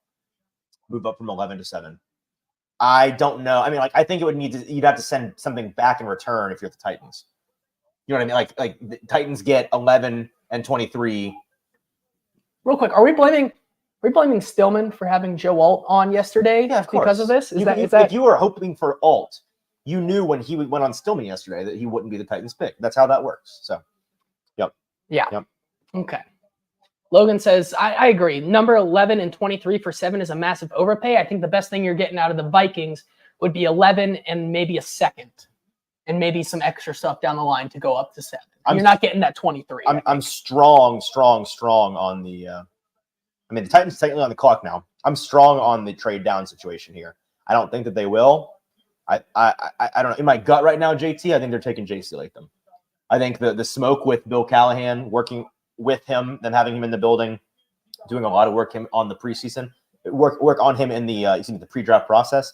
I think that he is Bill Callahan's guy. I think he's the guy he went out and handpicked, and he's the guy they're gonna go with here. You know, it largely it's largely dictated by what the Giants do. They're showing pictures of Malik Neighbors on the screen right now. He's not got a phone in his hand, but he's smiling. Yeah, that's I just got drafted look, isn't it? That's an I just got drafted look. So we'll see here. Giants pick is coming in. Wild card options for the Titans, like Brock Bowers at 7. We'd have some serious audience here all of a sudden if that were the case. Chef Ran in the comments would be ecstatic. He would be in here. He's gonna go off on everybody. All right, here we go. Giants pick.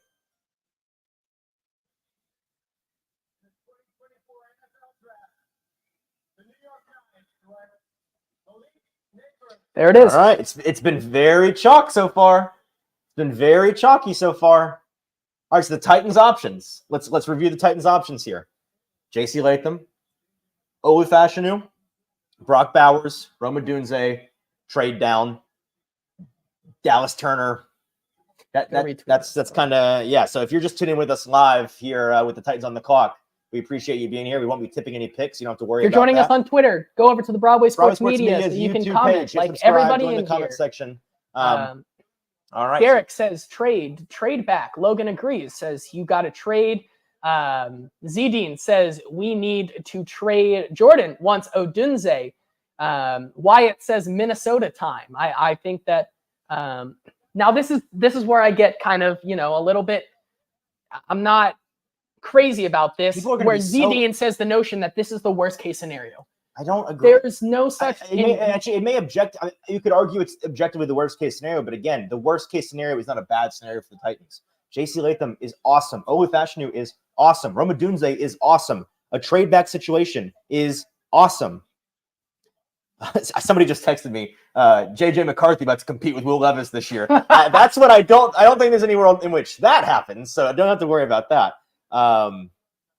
Rome says Rome was not built in a day, but Odunze is built different. What a bar! What an absolute bar by Ben in the comments here. This is honestly, I could spin this as the best case scenario for somebody like me, who's this whole time wanted to trade down, because I think the Titans are as incentivized right here as they could possibly be to trade down, unless they truly are in love with JC Latham or have been working. I have mentioned there could be a psyop here. The fact that they've not mentioned anything about Olu Fashanu could be them having been in love with the guy and not wanting to tip their hand, like they just did last year with Peter Skoronski. Right.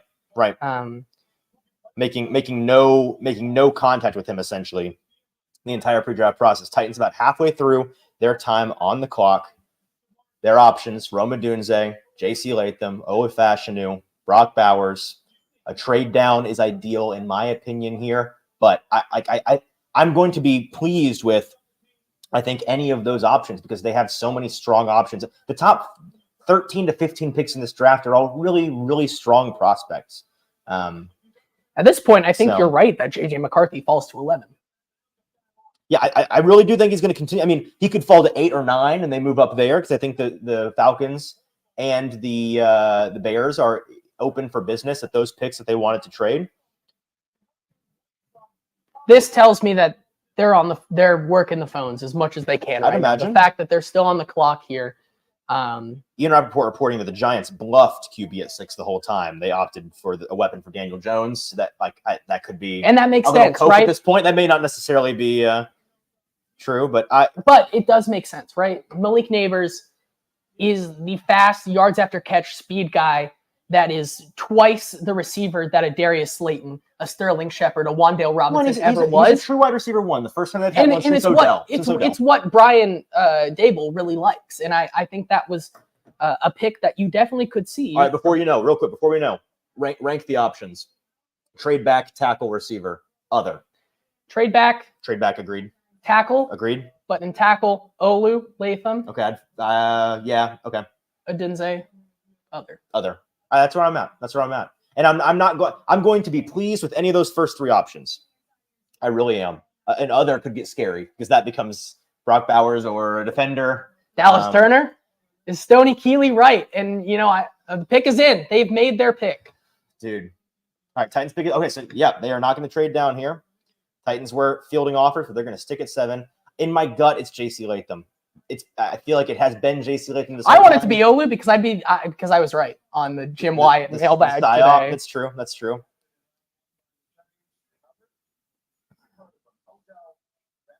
If you're just joining us, thank you for joining us if you're joining us on Twitter, come over to Broadway Sports Media's YouTube page where you can join the comments with all the other fine folks as we react live to who the Tennessee Titans pick. Right now, the pick is in. As far as I know, I'm going to be very pleased if it's Olu Fashanu. I'm going to be very pleased if it's J.C. Latham. I think they are both. I'll tell you this right now. They are both tackles that in most other draft classes would be tackle one with the bullet. They both have incredible very different profiles, very different styles of player. And I think who they pick is going to give us a little bit of an insight into the kind of offense and offensive line they want.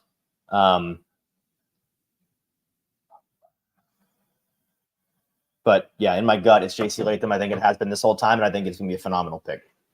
So we shall see. We're at commercial break here because, of course, right?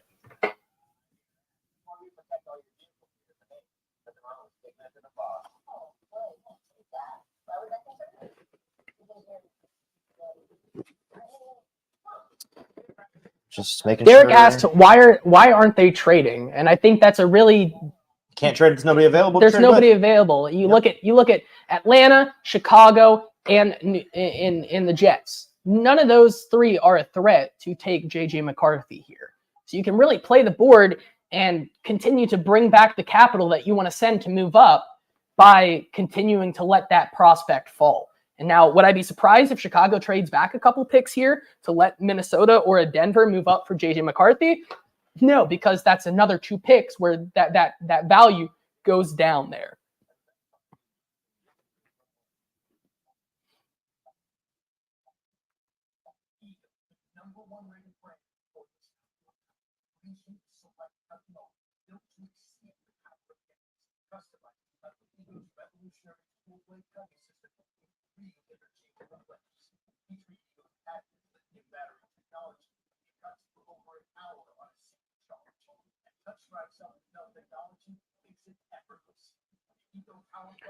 Okay, so this sucks that there's a commercial break here. Like, I hate that.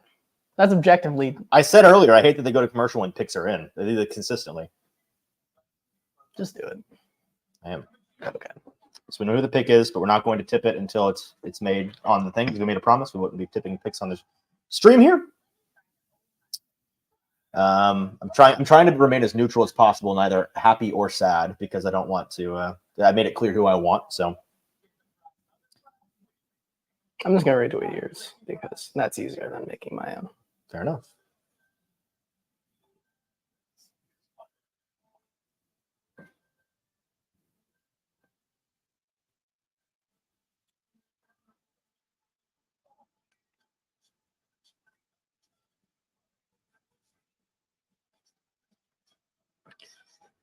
I mean, this is tough. This is tough not to. I know. We're just, if you're with us waiting for the reaction, I promise as soon as they make the pick on the broadcast, we will be talking about it for the next 30 minutes. All right, here we are. Here we're back. So Roger Goodell's going to make the pick official, which those of you that are looking for tipped picks at online, you know the answer. But if you're on the stream, try not to Not to have it spoiled. Spoiled, then we're not going to spoil it for you. But that's interesting. Mel has Troy Fatanu labeled as a guard. Who does? Mel. Yeah, I mean, a lot of people did because he's got that incredible movement ability. The footwork is fantastic, but you know where footwork's awesome on the outside. I think he will be a great guard or a great tackle. And if a team needs a tackle, they should play him at tackle. Yes, I agree. You know what I'm gonna do? I'm so glad I made that last night. Made what? Oh yeah, I know what you made last night. I'm gonna go retweet it. Here we go.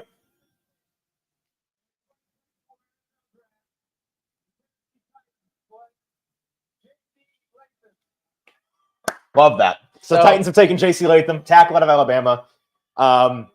Has felt like Bill Callahan's hand-picked guy for a couple of weeks now, a couple months now. That's why I've been talking up his. That's why I've been not talking him up, just trying to pump up the prospect, but get people to understand this guy's fantastic. This guy's the strongest player in the entire class. He is a mountain of a man. He is going to be fantastic at either right or left tackle for the Tennessee Titans. I'm already seeing folks on Twitter in my mentions saying Titans still have a huge need at left tackle. There was a left tackle right there on the board with Oluwafashinu. Guys, a couple of things. One, if you think the Titans really agreed with you on the fact that they desperately need left tackle more than they need right tackle, and they don't think J.C. Latham has positional versatility, why would they have left Oluwafashinu on the board there and taken Latham? They wouldn't have, which means either one, they disagree with you on the idea that left tackle in the modern NFL is this much more important than right tackle because they're right. It's not. Most premier edge rushers in the league line up over the right side. Both tackle positions are basically equivalent in value. They are paid basically exactly the same at the top of the market. They both matter, and the Titans don't have one at either. That being said, the Titans may also disagree with you with the idea that he can't play on the left side. It's been at least a month we've been saying. I think Latham can play both sides of the ball. I'm not saying that they're going to move him to left. I'm not going to be surprised either way. It's probably going to end up being one of those things where we're going to try him out. We're going to see. We'll figure it out. And by the end of camp, we'll have an answer. I doubt they immediately tell us where he's going to play. And he's trying to break Roger Goodell on the screen right now. I'd be terrified as Roger right now. I don't see him as a prospect incapable of having versatility to move to the left side. He played left tackle all through high school, came into Alabama, and the only reason why he did not play left tackle for them was because Evan Neal, a player that was already a couple seasons into his college career, drafted a couple of years ago, also in the top 10 at least. He was the number to the Giants, I think 4 or 5 to the Giants, was already at the left tackle position. So he switched to right. He is the biggest of the six. Well, is he bigger than Marius Mims? I think Mims. It's close. Okay, so he is both him and Mims are the biggest tackles of the top 6 guys. Off the top of my head, I can't tell exactly who's bigger. They are both huge. He's definitely the heaviest of the top tackles, but he moves on tape like a man that is 50 pounds lighter than he is. He's got really fantastic footwork. Again, like I said, he's the strongest player in the class. I think he's exactly what the Titans need. I'll tell you this right now. Will Levis is doing backflips right now. The idea that this guy is going to be protecting him on one side of the line is a huge, huge deal. Yet send it to me. Send it to me and I will. I got it. I love this pick for Tennessee. I don't love it as much as a trade down. I really don't. And I think all eyes are now on the Titans trading down from 38 and getting some day two capital somehow in that way. But right now, I think the Titans should be pleased. And what did we talk about going into this? If they don't take a tackle in the first round, we're going to spend the rest of the night wondering about the tackles coming off of the board precipitously. That's not the case. The Titans, they are unshackled for the rest of the draft. They can go in any direction they want, whether they stick at 38, whether they trade back, whatever they do, they've got their premier tackle need locked down. And that is a big, big deal. Yeah, so let's go through a couple of comments because we have a wide range of emotions here. Jordan saying he's not mad at all. Marcus saying another panda. No. Ian says should have taken Odunze. Logan says he's only a right tackle. The data shows that guys don't flip well. Derek says first round right tackle gives me PTSD. Jay Toole says I'm so pissed right now. I'm sick to my stomach. Paul says, this is the biggest thing. If Bill Callahan wants J.C. Latham, he's good with it. And I think that if Bill Callahan, if they make this move, they don't make this move without Bill Callahan giving his blessing to make this move. His blessing is he's turning the car here. His felt his pro Bill Callahan. They're down there. He was working one-on-one extensively with Latham. They had him in for a visit. They had a lot of his Alabama teammates that are first-round caliber players. They're going to go off the board here in a minute. Also in for a visit to get a 360 view of who J.C. Latham is as a person. I'm sure he fits the culture, or at least they think that he does, because they did a lot of work on him. I don't see any reason Titans fans with this pick. I think I've been saying this whole time. He's either tackle 3 in this class, is a worthy top 10 pick. I think that sport was rolling his whole time. I think his career is going to dictate that. Yeah, I'm just making sure that we're caught up here because that picture situation. Yeah, just making sure that people can still hear Let us know if you there. can't hear or see us in the comments. But generally speaking, I am not surprised at all that J.C. Latham ended up being a top 10 pick in this draft. I really am not. We're spazzing out Ben saying, okay, so let's give it a second here to stabilize. Get off the Wi-Fi if you can. Yeah.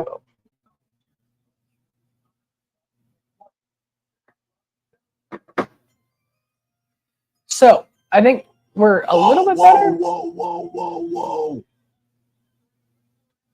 That's crazy. I think we're back now. The Falcons taking okay, so we're promised craziness. Here's our craziness. Michael Penix. Let us know in the chat, by the way. I do want to say real quick. Yeah. Colby says, "Wow, y'all are about to have your mind blown." Yeah, no kidding. This is our mind blown. So, J.J. McCarthy, not the 4th quarterback off the board. This is Levis all over. Michael Penix going. I mean, let's see if he gets out of the. I doubt he gets out of the first round, but we will see. Wow, to Michael Penix going as high as he did. Okay, so we're fully back. We're back. So let's come back to the J.C. Latham conversation real quick. And there's some things I do that some people have in the comments here pointed out that I think are really interesting and worth mentioning. When you talk about just the prospect himself, J.C. Latham, and Wyatt saying, boy is barely 21. I think that's huge. He's one of the younger tackles in this class. I think that's something that you have to hang your hat on. Yes. The measurables on him, like we said, unimpeachable. On 90th percentile arms. I believe they're around 35-inch arms. Yes. We talked about this. We talked about it's this. It's the weight and the movement. That's the only question. Right. He doesn't have an injury history of significance. We talked about this all cycle. Even if the Titans draft the left tackle, they still need to find an option. They didn't have a right tackle at either side. So now they have the right tackle. You have a right tackle for the next 7-8 years. Mm-hmm. Now you got to figure out the left side. And I understand that to some that is like gospel. What? Does this team view Peter Skoronski as a left tackle? Hear me out. Hear me out. Could this be Easton Freeze's 1-year redemption arc? Could this be the moment? And again, if I had to guess right now, they move him to left tackle. I really do think so. But if they view Peter Skoronski as a left tackle, and they think they now have their bookend tackles, and the interior is where they're curious to add some guys, which they can do on day 3, some starter caliber players, it would change the way that we see this Titans team, and it would, more importantly, make me the most annoying person on the entire face of the planet for the next 5 months. Probably 5. No, it'd be terrible. It'd be terrible. It'd be, amazing. I'm not saying they're thinking that. I'm in the chat. Let me know what you think. Does this team view Peter Skoronski as a left tackle? I don't know. That's a very interesting. I don't think they do. Question here, but they might. Hey, real quick. What was I going to say? Do you think, like, okay, do you think the rest of the league had this view of Michael Penix? Because we heard this week, Michael Penix, best kept secret in the NFL. A lot of teams really love him. At least one really loved him enough to take him over J.J. McCarthy. Considering J.J. McCarthy's best comp has been Kirk Cousins his entire time. Mm-hmm. Because when I saw that and he said, "Wow, you guys are gonna be knocked off your feet," I was thinking J.J. McCarthy to the Falcons. Right. I thought that's what it was going to be. That's really interesting to me. Going the 8th overall pick, because first of all, are we good? Kind of. I want to say that's a big deal for the Falcons, because one, Michael Penix is already 25, right?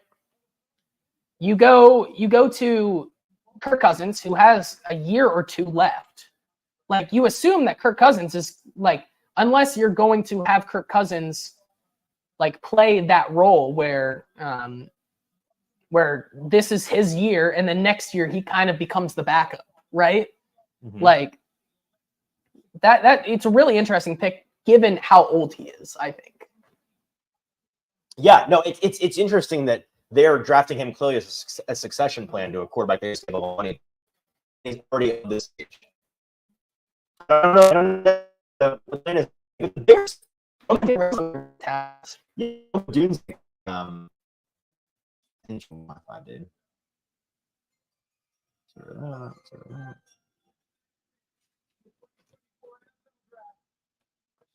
I bet this is wrong. Wow, good for the Bears, man. Yeah. I know they are so stoked over this. So stoked. Roma, dude, him and Cable Williams flew to the draft together. How about that? I know.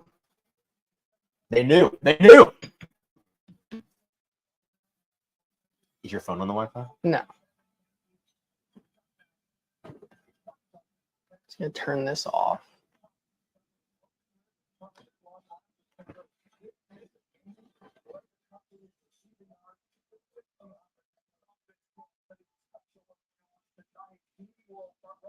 So Diner Rossini is saying Titans offensive line coach Bill Callahan loves, all caps, J.C. Latham. It's his favorite player in this draft.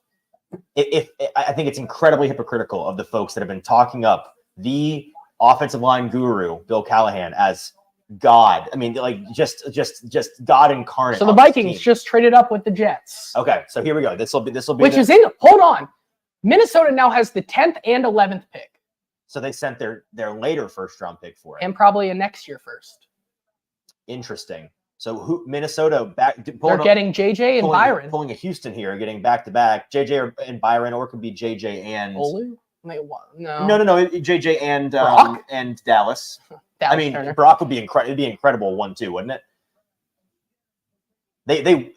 They wouldn't now that they have their tight end situation figured out, obviously, but true.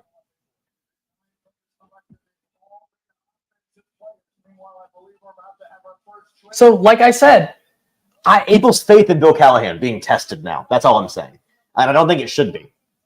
I don't think so. I don't think so. I'm sorry, our coverage is going in and out here. I don't know what's going on, but I'm glad we're back now. Oh no, so they did get 11. So they only came up 1. Okay, so they edited it. Yeah, okay, sorry, so they came up 1. Okay. Probably sent a day 3 pick for it, or maybe in terms of the trade. Okay, so the Jets, 129 overall and 157 overall. So 2 day 3 picks. The Jets. So hold on. Teron just said, Rand Carthen said J.C. Latham will play left tackle to start. Okay, so there we go. Everybody that told me I was wrong for thinking he has positional versatility, I want to tell you, like, crack a book, watch the tape. Like, obviously, we could be proven wrong about him being a viable left tackle, but if Bill Callahan thinks that he can play left tackle, I'm sorry if I'm deferring to he can play left tackle. So. Yeah, I mean, I would say that, as Andrew just said here in the comments, back to his natural position. I totally, I'm coming around to you. Everybody's saying, the Titans still have a huge hole at left tackle. Like, if you'd listened to me once this draft cycle, you'd know that that's not necessarily the case, man. So, I'm not trying to be annoying about it, but like, either way, the Titans now have fixed that left tackle problem. I think that you just heard from your GM. If you still want to be mad about the prospect that is J.C. Latham, you can, I guess. But from both Bill Callahan, who just said that he was the number 1 tackle prospect for him in this draft, and Rand Carthen coming out of the gate right now and saying that J.C. Latham is going to play left tackle for the Titans, you have to assume that J.C. Latham is a left tackle now. That's really all you can do. He will be for the next year, at the very, very least, right? I would agree. You kind of has to be, right? He will start out at left tackle, which I think is the way that it should go. It's the way that it will go. Derek saying, I'm fine with him at right tackle. Just leave him there and don't make a mistake. Well, clearly the Titans think that moving him to left tackle is where that he can fit the need of this team and where they personally view him. And as much as anybody wants to say he doesn't have versatility or not, like I did, I'm not crazy about his versatility. Hey, by the way, 2 for 3 on my Jim Wyatt picks predictions. Would be 3 for 3 if Rand Carthen had his say in the draft room. You're so good, man. You're Just great. saying. You're awesome. I am kind of the best, but anyways.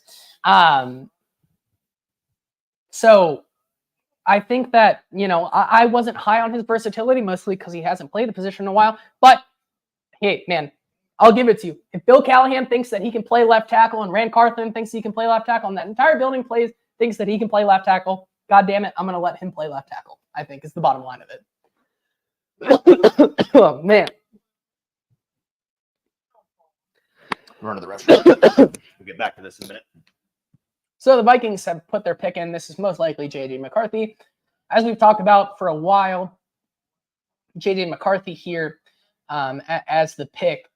It gives J.J. McCarthy the spot where he can produce the most as fast as possible. And I think that's what you're getting here with the Vikings.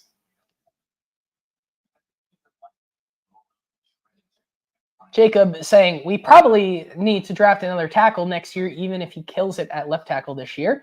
Maybe. I think that, is drafting tackle out of the realm of possibility?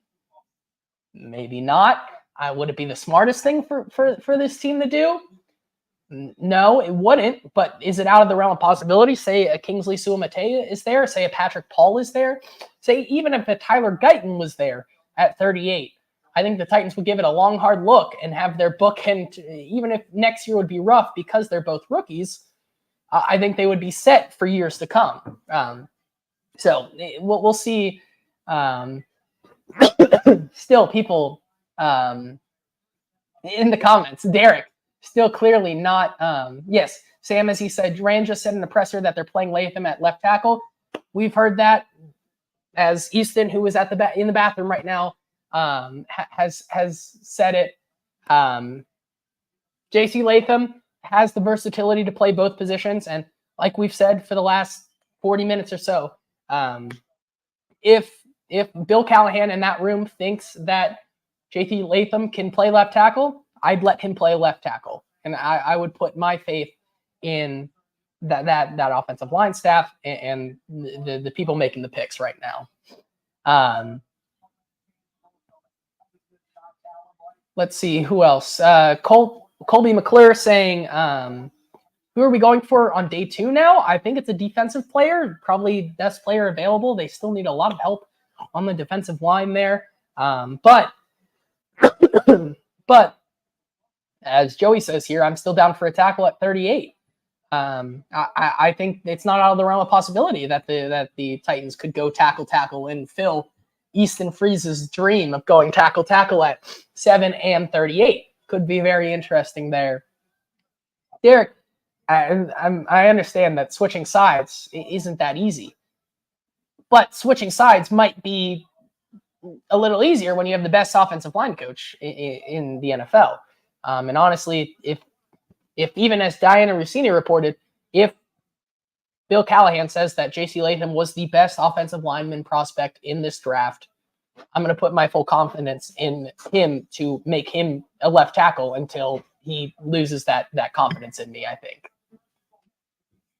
All right, so they're still not making their picks. They're not, and now I'm going to tell us they're taking JC already, or JJ. Titans. Yeah, JC is off the board. JC is off the board. More comments in here. Have you gone through all these comments here? All right. Well, I'll be quiet here while we get the pick in from a commissioner. I'd love if they would just make both of them back to back, but I really don't think they're going to.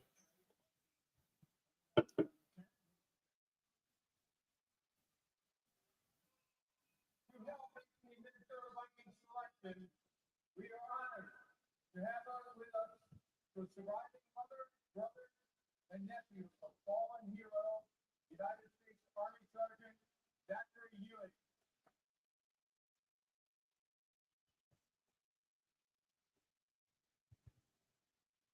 Zachary died after a battle with cancer during his second deployment to Iraq. We thank his family and tragedy assistance programs for survivors, which offers care to those grieving the loss of a military loved one. I'm now going to turn this over. These cats in the comments got me losing my voice again over JC Latham.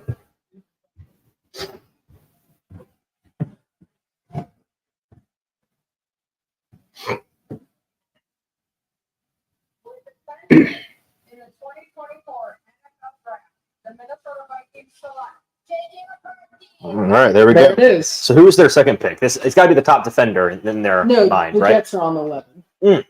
Oh, that's right. Sorry. I lost that. Okay, so who did the Jets take? Is this the Brock Powers spot? It's Brock or I think Olu. Olu? One of the two. Talisa Fuaga? Fuaga could be the pick just because they could bump him inside for the time being while they have their veteran tackles and bump him outside if they need. By the way, third drink of the night, Ace Pineapple Craft Cider. 5%. Wow. You okay, buddy? Only had two, I promise. 5% ABV. Very sweet. It's like pina colada sweet. Wow. All right. So that's 3 girl beers. I mean, this is the girliest of beers by far. Yeah, 100%. All right. So let's go through a couple more of these comments because people are still very. Hit me with them. They're still very much. The pick is already in for the Jets, so they knew who they wanted. So this feels like Bowers, doesn't it? I don't know. I think so. So some pre-draft rumors that have not yet come true. The Rams trading up. Sounds like they have not made that move, or not been able to make that move. The Eagles wanted to trade up. The Niners wanted to trade up. The Colts wanted to trade up. Jaguars potentially thinking about trading up. Not happening. All right. So let's go through. How crazy will it be if Denver takes Bo Nix here at 12 and we have the 6 quarterbacks off in the first 12? Wild. It would be wild. Crazy. I think it would mean that Spencer Rattler goes in the first round. Pump the brakes. I think it does. That 7 QBs in the first round would be insane. I think it does. So let's talk about more of this here.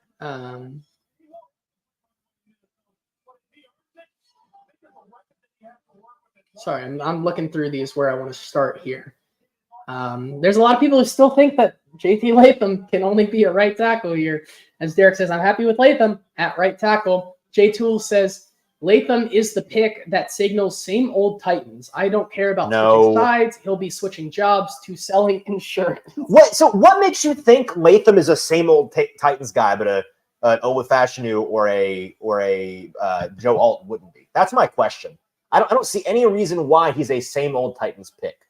He's not a big loafing run blocking tackle. Like that's what old Titans is. He's a big, insanely otherworldly athletic, primarily strong in the pass protection game style tackle. That's what JC Latham is. He's a better pass protector for my money than he is a run blocker. At the very least, it's relatively even. I don't see any world in which you can say this is a same old Titans pick. And that's not to say he won't be I hate to burst your bubble. Half of the picks made tonight in the first round will ultimately be busts. It's a chance he's a bust. But that's not because he was a bad prospect and was a bad pick.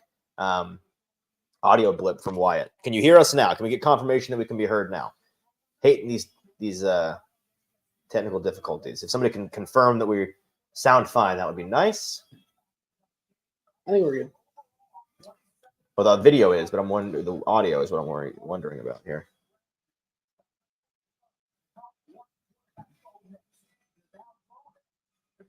We're good. So, Solar brings up a very good point here that there still hasn't been a single defensive player taken yet. And this is the spot or no? I would where's bet the spot? money. The Jets, you think? No, I bet money that this is an offensive player. Oh yeah, I think it's Denver. I think Denver's the first defensive pick at 12. I don't think they'll take Bo Nix.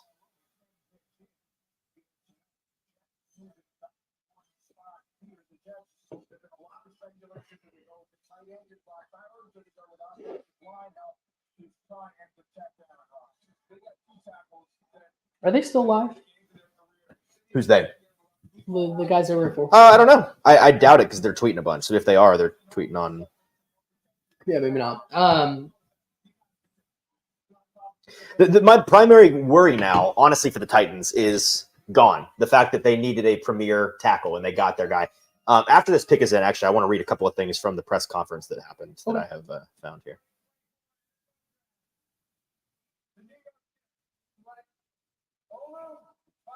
Fascinating. Okay, so wow. So we've got 3 tackles off the board in the first 11 picks, which is not surprising in the slightest.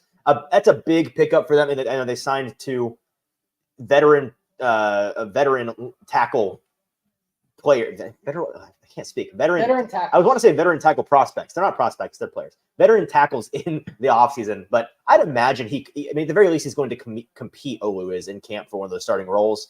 And I don't know. I'd put money on him starting somewhere on the offensive line on day 1 for the Jets, protecting Aaron Rodgers, as to avoid what day 1 looked like for Aaron Rodgers last year, which wasn't so great.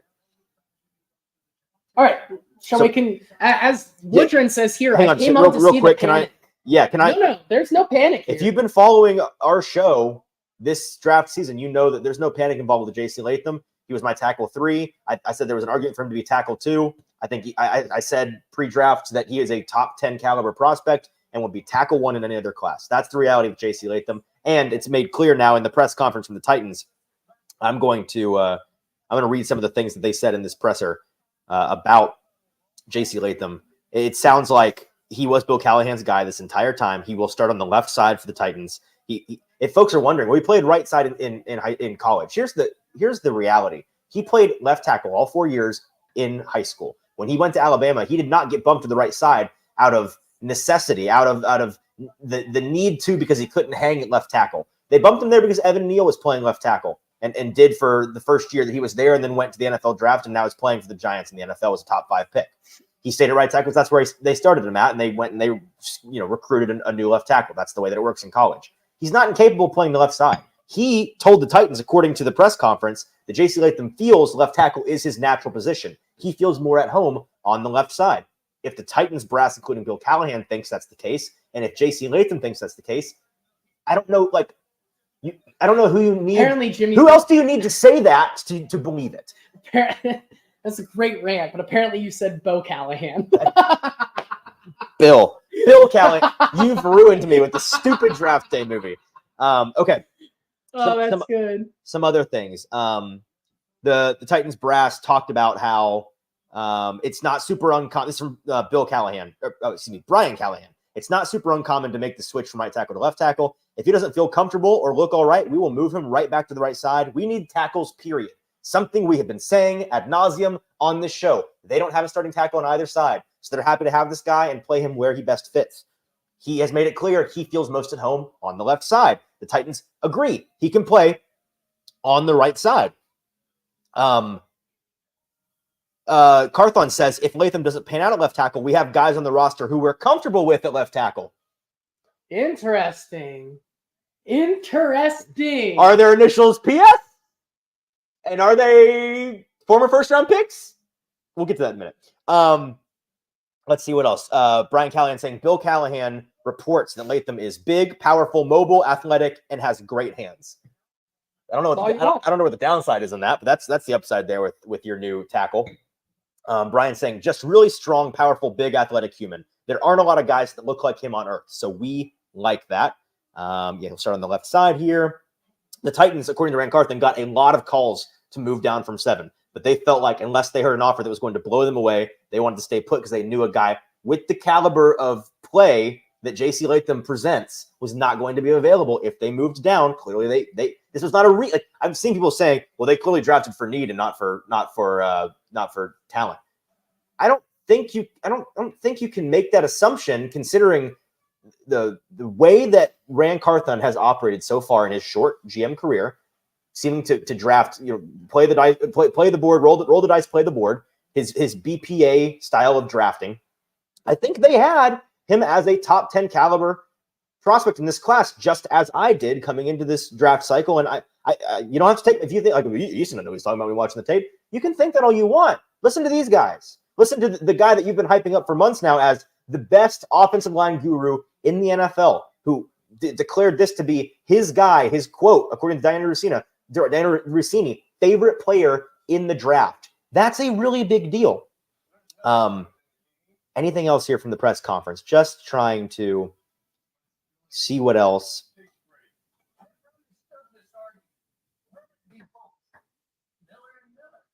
Not seeing a whole lot else, but yeah.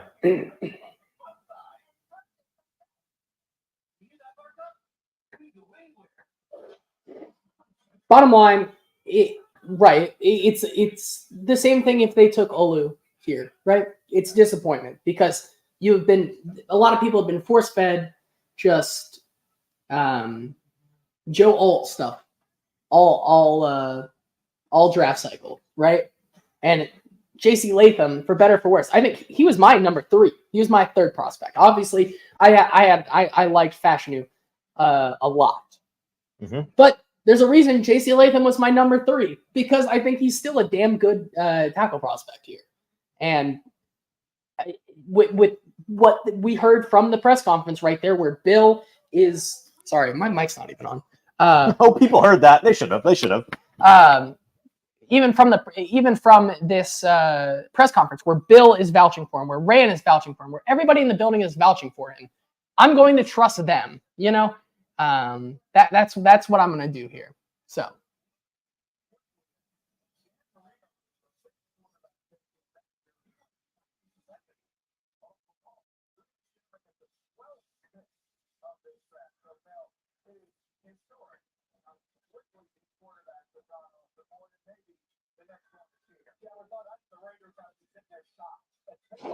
So does this mean, how do you think this changes right now?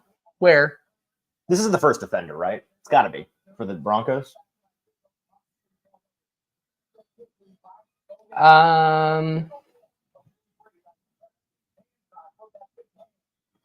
If not, you have to think, what are we doing? Carthon said that the Titans went into this feeling like the Chargers would select Joe Alton number 5. Gotcha.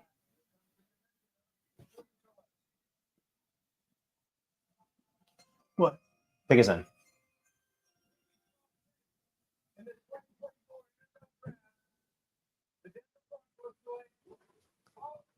Oh my gosh! 6 quarterbacks in the first quarterbacks in the first 12 picks. That's wild. The first year where it actually happens that you know what this signals? That the NFL, any team that needs a quarterback is terrified of next year's draft class. I mean, just scared. This draft so scared. This draft is drunk, and I think that's where I'm headed. It's time to get I think I need to join the draft. I think we need to join the draft because what are we doing? I love it. So let's see.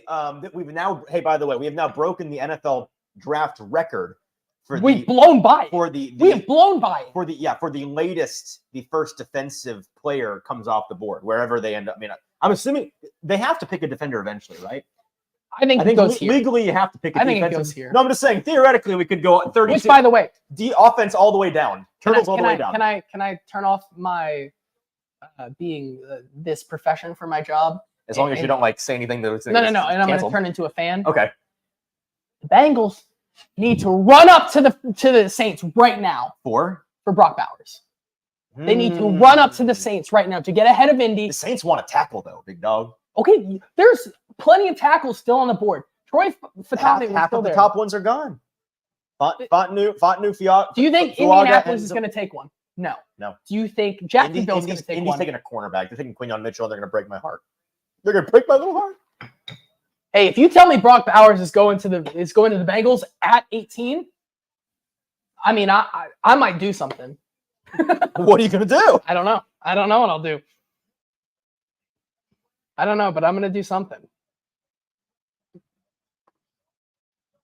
But let's talk about this. Okay. Like we said this entire time, the amount of offensive talent in this draft here is going to push the defensive depth down, which means that 38 becomes a very interesting decision for the Titans. And I think it becomes even more likely a place where they trade back. At 38. Because going best defensive player available is nice, but there's so many now that it just everything is getting pushed down. Well, and the bottom line is this. We've talked about this for pretty much the entire draft cycle here. They're not going to be able to go into the season if they only make 2 top 100 picks in this draft, unless they somehow are nails in round 4, 5, 6, and 7 and get some starters there, which is you can't bank on that. It's bad process.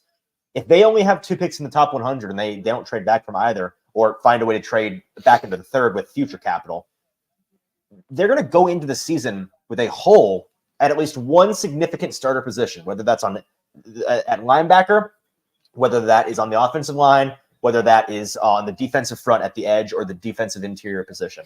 They're going to have a hole somewhere. Now, maybe they've made a calculated decision here and said, we feel like if we have a big hole at starting linebacker, we can work around that. We feel like if Jeffrey Simmons is our only interior viable rusher, we can live with that. We can scheme around that. And if that's the case, like Denard Wilson, I'm looking forward to seeing what the plan you have is. But I don't see them being able to address all of their needs without taking a pick. Wow, so the quarterbacks tonight. 1, 2, 3. I didn't see. Okay, whatever the picks were. 1, 2, 3, 8, 11, 12. Okay. All right, so the Raiders pick is in. Defender or Brock Bowers? It's got to be. Okay. I'm sorry for your Bengals. But hey, Bowers to the Raiders is weird, man. Considering they just took Michael Mayer I know. last year. I know. Wait, is that a damning statement about Michael Mayer? Well, Mayer was a second-round pick, right? Yeah, but he was like the best. I don't know. I know. I mean, like here's what it is they see him, that team sees him as a guy that Damn, he's gonna go can there. play a very different. I'm afraid, yeah. 2 of my favorite offensive players in this draft have gone to places where they're going to die. I'm afraid. Apparently, to our favorite, according to our favorite Denver beat reporter Benjamin Albright, Bo Nix was QB3 on the Broncos board behind Daniels and Williams. That's interesting. I hope somebody holds his feet to the fire, by the way, because he was talking big game earlier today about how he's typically right about all these things. And he said, I think Michael Penix in the first round is bunk. I'd be surprised if he's not the 6th quarterback off the board. He was the 4th quarterback off the board, and he went in the top 10. So, yeah, that's fair. All right. So as we move on to this draft, let's look here. Logan says this draft is drunk. Love it. Jimmy says everyone wants a fire-breathing dragon, which I think is a good comp for how this draft has gone so far. I have seen no world where this is not an offensive tackle, which means every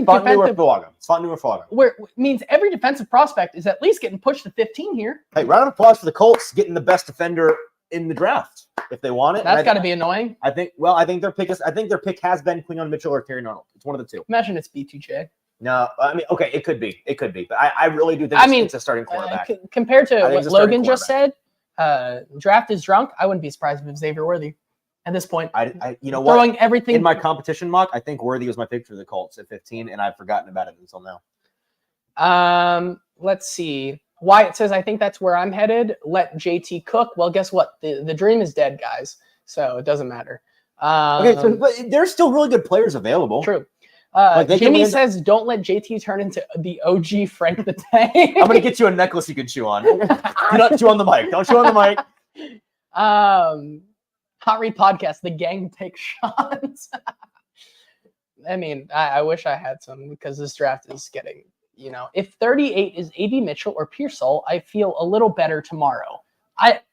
It could be. I mean, 80. I'm not crazy about that personally, but I don't see how a wide receiver there makes you feel any better about a lot of J.C. Latham. Well, I think it makes them feel better. Yeah. Well, yeah. If that's what he's saying, then I agree. Man, I'm still in shock that 6 quarterbacks went. Half of the top 12 were quarterbacks. Half of them. Derek says now JT is the panicking fan out of the turntables. I was disappointed. I was disappointed. I don't know. We can get a dog at defense in the 2nd round. Everyone's getting pushed back. I agree. but it also makes it a very interesting trade back point. The for Saints Titans. were considering options to move from 14, but they're going to stick and pick somebody. I don't know who. Interesting, which I think, you know what that means.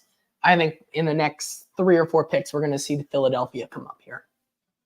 I think is what we're going to see. Yeah, you know what? I think they're moving up for one of the cornerbacks or one of the tackles. I think they either want Terry Arnold or they want Quinyon Mitchell, or I think they want one of these top 3 tackles that are left.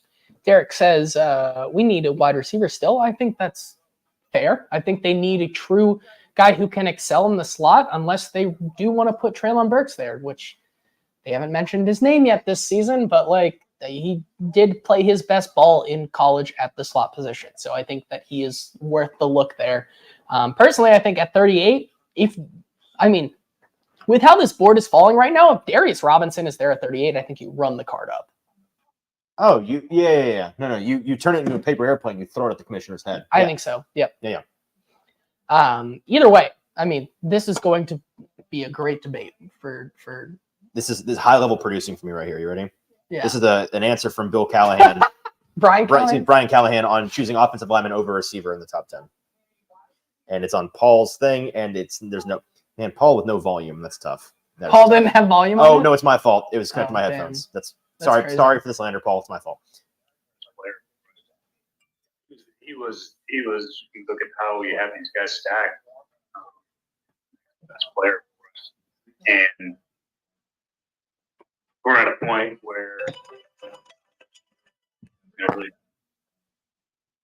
Man, this audio blows. Okay, and back to Paul slander. That audio sucks. Damn. I'm gonna find another video of that because that audio is terrible. But the basic gist of it was he was saying Latham was the best player available on their board at where they had the guys stacked up where they had available there. How much Latham? Like, people still have more concerns. We will continue this discussion, but like, this is the reality we now live in, and it's like J.C. Latham is the left tackle for the Titans in 2024, and I think that. I mean that's that, you know. So I'm interested to see how their board looks the rest of the draft. I think in the second round, their number 1 option is Darius Robinson. I think it has to be, right? Yeah, with the guys that could theoretically be there. Yeah. Yes, it's Darius Robinson. Or I still think there's a chance they're very high on Junior Colson. I still think there's a chance they're very high on Tavondre Sweat out of Texas. Junior Colson those nice. Those are the first three guys that come to mind for me personally. Do you have any closing remarks on the J.C. Latham? Not yet. Saga? We're continuing to have stuff come in here, so I'm sure we'll continue to talk through it throughout the night. Hey, by the way, if you guys were with us live, we appreciate you being here. Hit us with a subscription on YouTube, Broadway Sports Media's YouTube page. If you're not watching there, go over there, watch us there, and hit subscribe and like while you're at it. It helps with the algorithm. If you are loving the draft, as we are, we're going to be back tomorrow night doing the exact same thing, same place, 1 hour earlier. Not quite the same time. 1 hour earlier. The draft does start an hour early tomorrow, and the Titans will make at least 1 pick tomorrow. One would imagine. So hopefully nice. 2, maybe 3, maybe 4. Maybe things get crazy. But we will want to react to all of that live, and we'll be doing that together again tomorrow evening. So make sure to tune in. Do you want to do the giveaway after the Bengals pick? After 20? Let's do it. So have you gone through and figured out who is eligible? No, not yet. You do that, and then I'll tell you when we can do it. Oh, great. That's awesome. Okay. I mean, that's step 1, right? Hey, if you're watching live and you want to be a part of the giveaway, we're giving away a Titans draft hat. You have to retweet one of the live streams on Twitter. There's 4 of them. They're on and be subscribed. And be subscribed to the Broadway Sports YouTube page. And 440. And 440 YouTube page. Subscribe to all the things. Retweet one of our live streams on Twitter, which if you follow me or JT or the Hot Read podcast or 440 Sports or Broadway Sports Media, you'll find that all over those pages. That's what you have to do to be eligible for a free Titans draft. Derek asks, is this thing ending? No, my friend. We are going for all 32 picks No, baby. tonight. We're not even halfway through, big dog. We're chilling. We're having a good time. Chilling. We're here for the long haul. I get to quit doing this and do some more of this evening. So that's a good thing. To be fair, this is where the unhinged part comes in. This is where we start to take your wild questions. A lot of late teens moves and unhinged questions and conversations. Yep.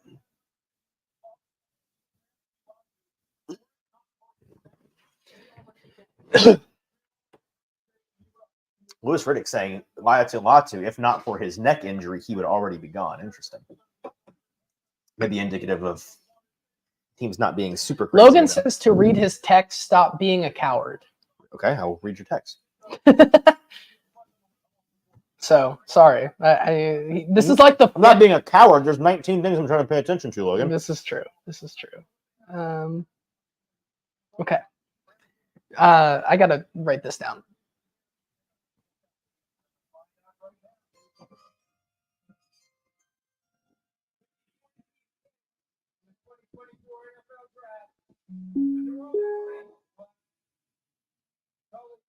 Please, Fuaga. Hell yeah. As they should. I think I got that pick him. right, by the way, in the mock drafts.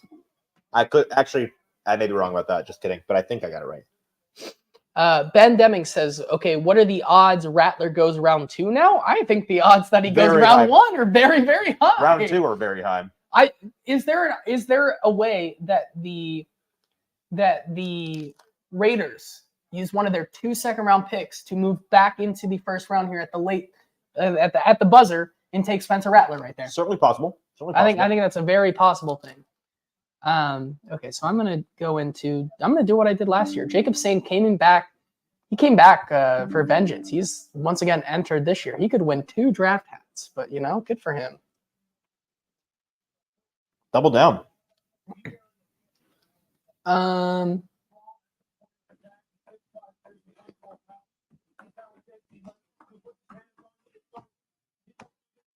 As who's talking right now? Who was it? It wasn't Ryan Clark. Who was it? Who just said something that I Louis mentioned? Riddick. Louis Riddick, yeah. As he just said, he's just like J.C. Latham. If he puts your hands on you, it's over. Talisa Fuaga and Latham are similar in that way. If they get their meaty paws on you, it's a wrap. I mean, that's a pretty good strong punch. I mean, Fuaga's significantly worse in the pass protection game, but notably better as a run blocker. So that's the difference in their profiles. He's not nearly as big and strong as J.C. Latham is, but for my money, him and Latham are easily the 2 guys in this top tackle class that are the most fun to watch play football. Are the Indianapolis Colts going to ruin our dream of an all 32 offensive player draft? I think they are. I didn't really hear the for the draft. Arnold and our screen is already messing up again, but and we're slowly back. Man, this picture, we got to figure this picture out tomorrow, man, because this is bad. I think it's the fact that you don't have cable, so you're streaming this, and we're trying to. Oh, my bad, I don't have cable. Oh, great! Picture commercial. Oh, just wait. Let's do it on here. Do what? Straight off there? No. Oh, the picker wheel. Yeah. Because as soon as I pulled that back up, it.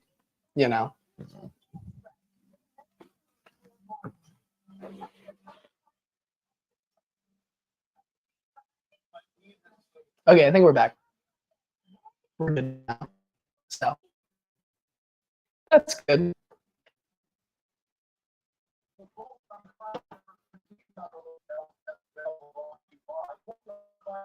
For the next 5 teams selected in the defense, they're going to pick a corner with Indianapolis is number 1 in the area, and any quarterback they want, what they need, you want, with their pebble, very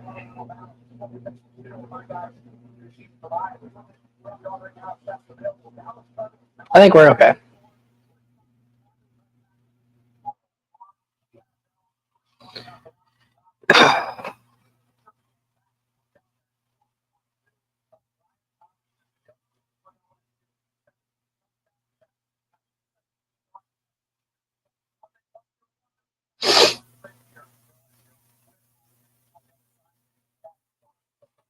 We're good now. So,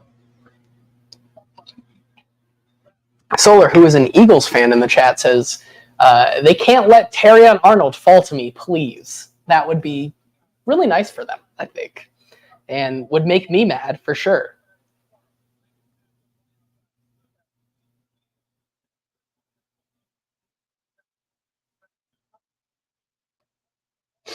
Logan Chris said, Sims with the love. Number 7 Titans. Jason Latham was my favorite offensive line prospect. Gigantic human being, big button thighs, can maul people. Couple with that with the Callahan family teaching O linemen. Oh boy, I agree. that's I a concur. pretty nice. I concur. Yeah, I like that a lot. Logan says JTR Lightning lost. They are now 0-3 on the series. Let's go. It's over for the Lightning. It's a wrap. Why? Why are you like this? Because you do the same. Derek says, who do you want the Bengals to get now, JT? I would say if Byron Murphy is still there in 3 picks, you run the card up and you don't say another word. That's my my pick on it. More from the presser here. Jason Latham now talking via Zoom to some of the folks in the press. I'll speak with him tomorrow during the press conference. He'll be in town. Titans will fly him in tomorrow. And if you want to follow me at Easton Freeze on Twitter and at Hot Read Pod on Twitter, we'll have all that stuff for you tomorrow. He said, on the topic of Bill Callahan, Latham said, they sat for 2 hours watching film. Quote, there's so many techniques I've never even heard of before just because he's a legendary coach. He told me he knows that, especially with his teaching, the sky for him is the limit. Wow. Strong. That's good. Yeah. Seth Walder says in his draft in the ESPN's draft simulator, there were 5,354 drafts where the Falcons selected a player at 8 instead of trading down. 10 of them picked Michael Penix Jr. Wow, that's crazy. Let's see what else we have in here. Joey says, who's the highest hyped guy we all know is going to bust for us to root for the Colts to take here? Well, I had to pick to me just now, so I'm not going to say anything. We'll talk about it in about 30 seconds. Do you think it's this person? Wow, look at the Colts draft room. That's amazing. Wow, that's a big draft board. That is so sick. Every wall. An enormous draft board. That is so sick. Yo, look at Shane Steichen's pants, brother. You need some longer drawers. Look at how much Look at how much shin. Skin The on that. whole shin is out right there. That's crazy. Side sip wet. Number 8. We're definitely who's the highest past hype 8. guy we all know is going to bust for us to root for the Colts to take here? Personally, I'm not a huge fan of Jared Verse. I'm just gonna say it. Jared Verse, I'm not a huge fan. Well, I think he's about to be a Cincinnati Bengals. So get ready to like him. Nah, no, don't say that. I would hate that. That's awful. Don't say that.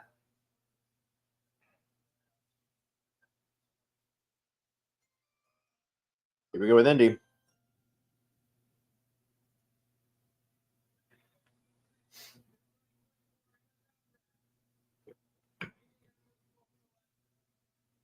So Latu, the first defender off the board in this draft. That is crazy to me. I love it. Listen, the Ponies up there in Indianapolis not concerned about his medicals one bit. I mean, it's the reason why. I mean, they were just like me. They had him as edge 1. They said, "What if we turned injuries off? He's the best defender in the class." And I can understand that. There's the reason he was medically unretired 2 years ago and has been fully healthy since then. After he medically retired, but yeah. They clearly don't care about that. Yeah, you're right about that. The absolute just moveset this guy has with the burst and speed that he plays at is something that nobody else in this class comes even close to. This is the twitchiest guy in the class. Honestly, I think J.C. Latham could probably pair up against him pretty well, though, just thinking about it in my head right here. It's going to be a battle, I'll tell you that right now. It will be a battle. The range of moves that Latu has here. Derek says he's a bust. I disagree with you there. Solar says there's the bust, by the way. His neck is buns. Yes, if you don't count injuries. I mean, if he doesn't get injured for the rest of his career, he's going to be one of the best pass rushers in the league, I think. I think he has the swiftness and the explosiveness to win at the line of scrimmage on any given play. Clearly, the Colts do not care about his injury history. They saw the medicals. They thought it was good.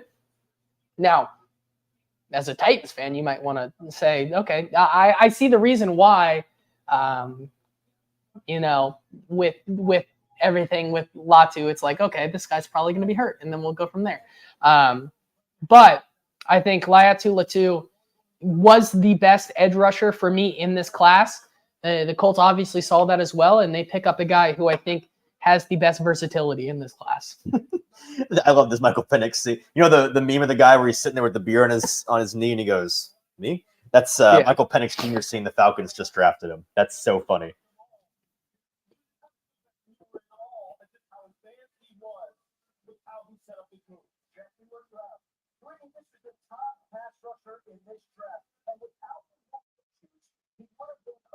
Michael Penix Jr. will be 28 years old when Kirk Cousins' contract expires. Yep. Holy cow.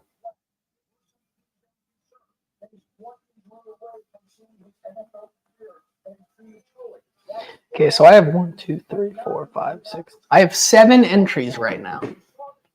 Okay. Anybody else wants to be entered for the free hat? JT, explain what you have to do. So if you want to be entered in for our free Titans draft hat giveaway, make sure you retweet the show on either Easton Freeze, Hot Read Pod, 440 Sports, or Broadway Sports Media's Twitter page. Be subscribed to both Broadway Sports Media and 440 YouTube page. Logan, tell me which one you retweeted on, because I did not see yours.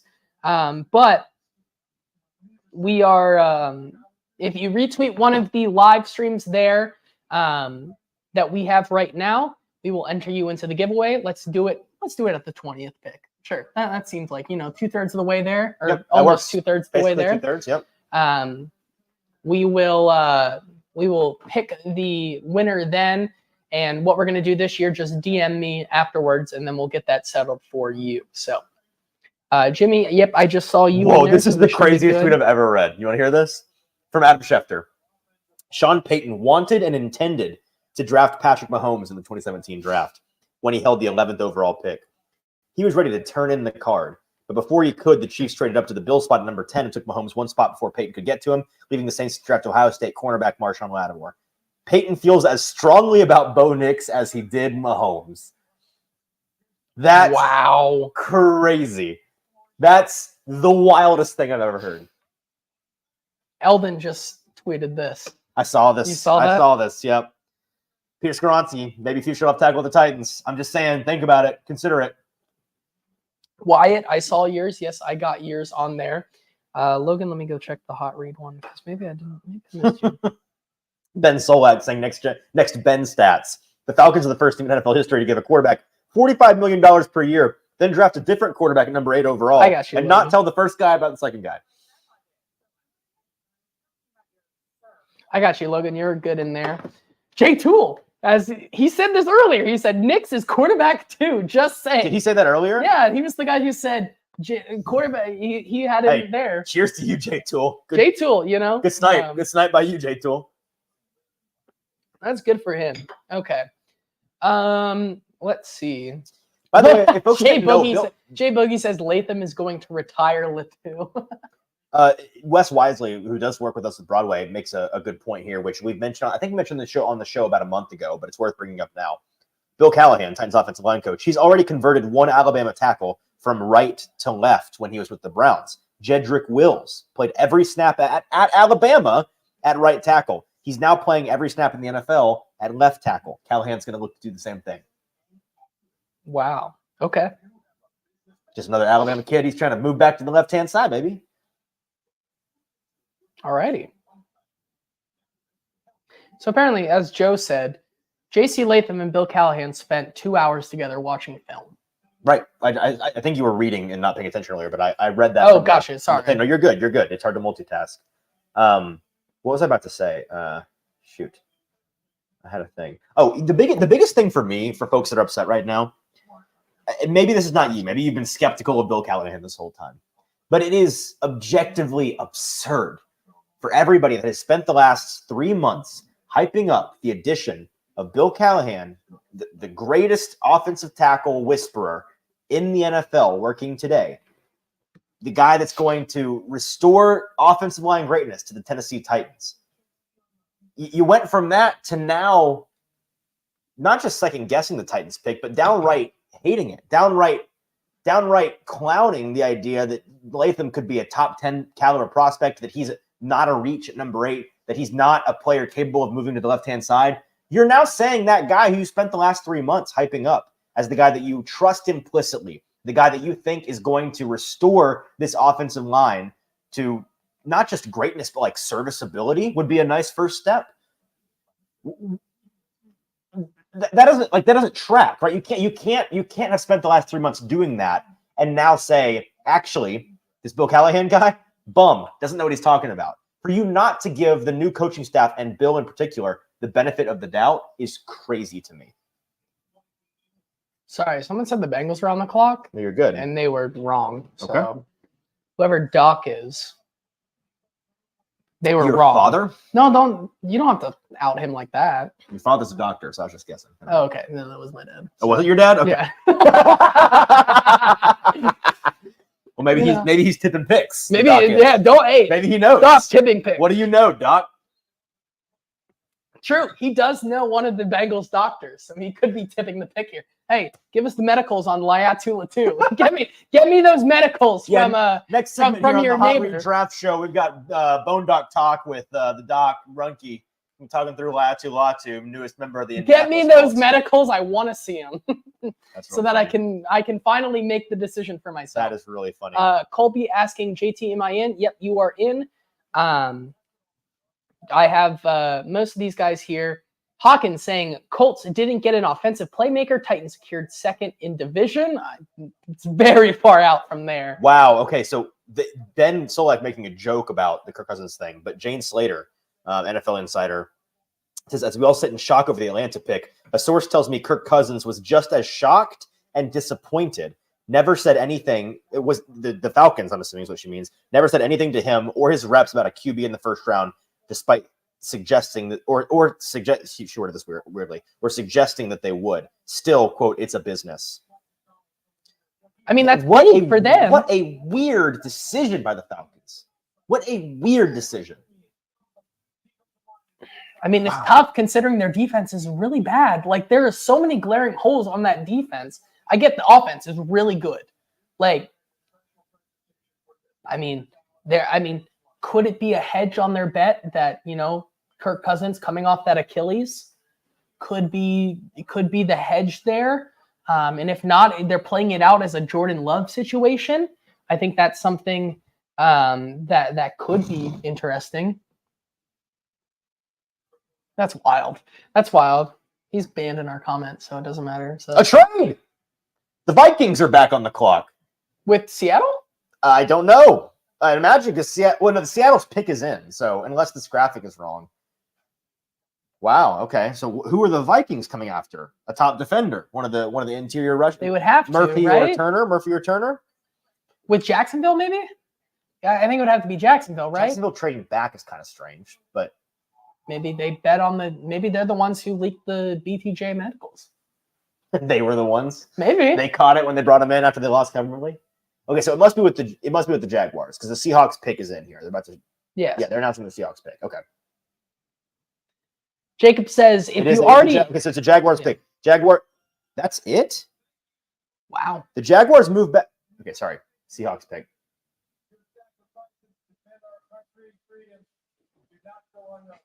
With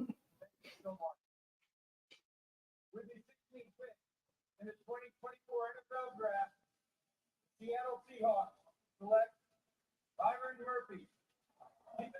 No! Oh my God! Byron Murphy off the board. I'm very sorry. I'm mad because he is the best. He is the best defensive prospect for my money. That's tough. So I guess, yeah, like you said, Vikings come up here for 17. Jacksonville trades back. So who are the Vikings? They're after one of the. And like you were saying, what was the compensation there? 167. The That's Jaguars are moving back 6 spots in the first fifth? round for a mid fifth round pick. I Mid believe. to late fifth. Yeah. I think so. Yeah. Wow. I really like Byron Murphy, man. That's tough.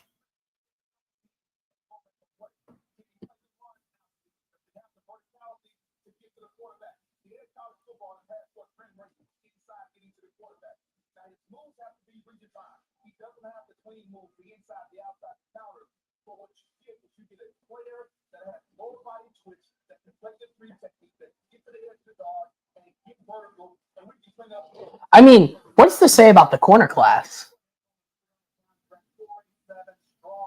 I don't know if it necessarily indicates anything about the corner class being bad as much as it is just the offensive players and the top 2 or 3 defensive players. I mean, this could be a move up for a cornerback. That wouldn't be the craziest thing in the world. I'll grab another drink real quick. You need anything? I'm gonna leave my mic on. You guys can follow me to the kitchen. Yeah, here. give me another Mickey. Mick Ultra for the basic boy. This is wild, chat. Chat, this is wild. I leave for 10 seconds. You start talking to our stream like a TikTok streamer. You The fact that you're telling me that that's basic. You gonna start dreaming considering you Warzone are over there? Here. I'm drinking interesting artisanal options. That's what I'm drinking. What are you up to over there? I say as I'm getting a Derek says very simple vodka seltzer. Derek says he'd take a beer, and then Hawkins wants a Coors Light. If you Coors Light, you got it, Hawkins. Okay, Coming up, buddy. Cool. Coming up. That sucks, man. For the Bengals. Now this is very interesting. Amarius Mims. I hope. What? You didn't get anything? I got it out of the fridge and set it down. I'm losing it.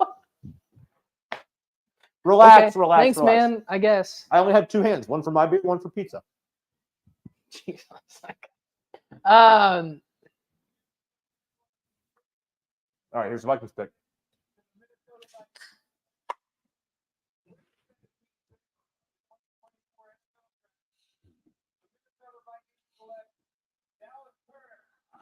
Okay. Good. Okay. So 3 defenders in a row. All the pass rushers. Jay Tool says Guinness or a Sam Adams for me. So he's a dark lager type of guy. I respect it. What? Why was that tone going off? What is going on? ESPN stream is broken. ESPN, It's I broken. can be a better producer Yeah, for you. that's tough. That's crazy. Let's see what else here. Easton Freeze drinking artisanal/botanical bevies. Lol. Yeah, I mean you are hitting the over for girly drinks tonight. Like it is with a What was the over set at 2.5? 4.5. I'm on 4. You need to have one more to hit that. I'm gonna drink straight bourbon after this. Oh, did you bring some? No. Yeah. Well, I think you're pigeonholed into a rock and a hard place here, buddy. I'm gonna drink tea that looks like bourbon and tell people it's bourbon. Okay. So hold on. You're not a crust guy? Not when it's burnt up like that. That's not burnt. Yes, it is. That is not burnt. Chat. Chat, is this burnt crust? Hang on. That looks good. That looks fine. It is charred. That is not charred. It's. That is not charred. Listen. It hard as a rock. That's crunchy. You hear that? Yeah, no, it's charred is what it is. It's crunchy because it's charred. I disagree. Hawkins saying Easton feeling himself. I am. Thank you. Yeah, we've kind of moved past the JC Latham, and now this is just there is a difference between charred and burnt. Derek says that's cremated, while Jay Tool says not burnt. Hawkins says grow up. Jacob says burnt. Jay Boogie says charred for sure. This is a very I'm so glad you all are here. Very divisive situation. I'm so glad this community is here for us to tell us between what was it? Arugula? Arugula, that's the thing. Was it? It was arugula. Or no. No, it wasn't. What was it? Where's the can? No. Listen track of cans here. Hang on. I'm gonna find it. What was it? Did I throw it away? I'll scroll back up. Rhubarb. That's Thank you, Logan. Pure plant that was in my drink. Wyatt says we're now having Pizzagate on the live. Different kind of Pizzagate, but you're right. What are these glasses Dallas Turner is wearing? He looks like the woman from the costume designer from Incredibles. Yes. You know yeah. Edna Moan? Edna, that's the one. Yes. Yep. Wait, who is this? Dallas Turner. Okay. Yeah. Yeah, no, because Derek said Dallas Turner's just sitting there, JT, for the Bengals, which is not true. He was just sitting there, and he got confused. I understand. Longer. So who's the best available? Fontenot, Latham, one of the corners. Latham's gone, buddy. Excuse me, not Latham. Mims, the other big guy. Verse, Chop. I would take the best corner off the board. Is that light flashing? Yeah, I live in a place where they flash. So yeah. Oh, really? Yeah, they do this all the time. Love that. It's like making sure it's not going out. Okay. No, we live in the upside down. There's things going on below us. Don't go outside. Don't Hey, go out in the upside down draft, Spencer Rattler gets picked first overall. The Titans drafted Jordan Morgan, are playing him at left tackle next Colby year. asked JT, y'all are taking Fontenot or corner? That's where I'm at, Colby. I think, Terrion Arnold would be a nice piece to. You tell me Quignon wouldn't be horny to your team? Come I on. don't know. You don't know. You can't turn at the 11th hour on Quignon, our boy. What do you mean? He was my corner too. Okay. And you thought he was a first-round caliber talent? Did you not? But when Terrion's there, I think it's fine to like Terrion more, but if they like Quignon more, I'm not going to be mad. Right.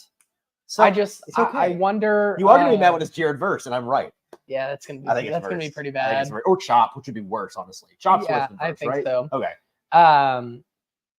Listen, I think they really can't go wrong here, except if it's Jared Verse. That's it. They can actually. They can go with Jared Verse or Chop Robinson. Here's the reason why I think it's Verse or Robinson is because of what happened yesterday. The trade request from Trey Hendrickson. Here's the problem, though. Trey Hendrickson's extension hasn't even kicked in yet. I know. He has no bargaining power. I know. And he also revealed that apparently he's thinking about retiring, which is not what you do when you're trying to get traded. It's the stupidest move his agent advised him to do ever. I understand the T. Higgins one. That's what you do here because you try to. Wait, are people mad? Who's Hawkins mad at in the comments here? What's going on? What's the joke? What are we complaining about jokes? Guys, it's okay. We're having a good time. It's the NFL draft. What are we mad about? Hawkins, who are you mad at? I have no idea. Anyways. Oh, I see. What? Oh, I see. He just made an edgy joke, and he's defending the fact that. Listen, it's fine. Let's move on. It's not. We're good. We're good. Not a big deal. Anyways, not a big deal. The Bengals. Cincinnati Bengals are on the clock. That's crazy. I'm gonna. All right, Sullivan does need to chill. That's crazy. Is Colby correct? You think?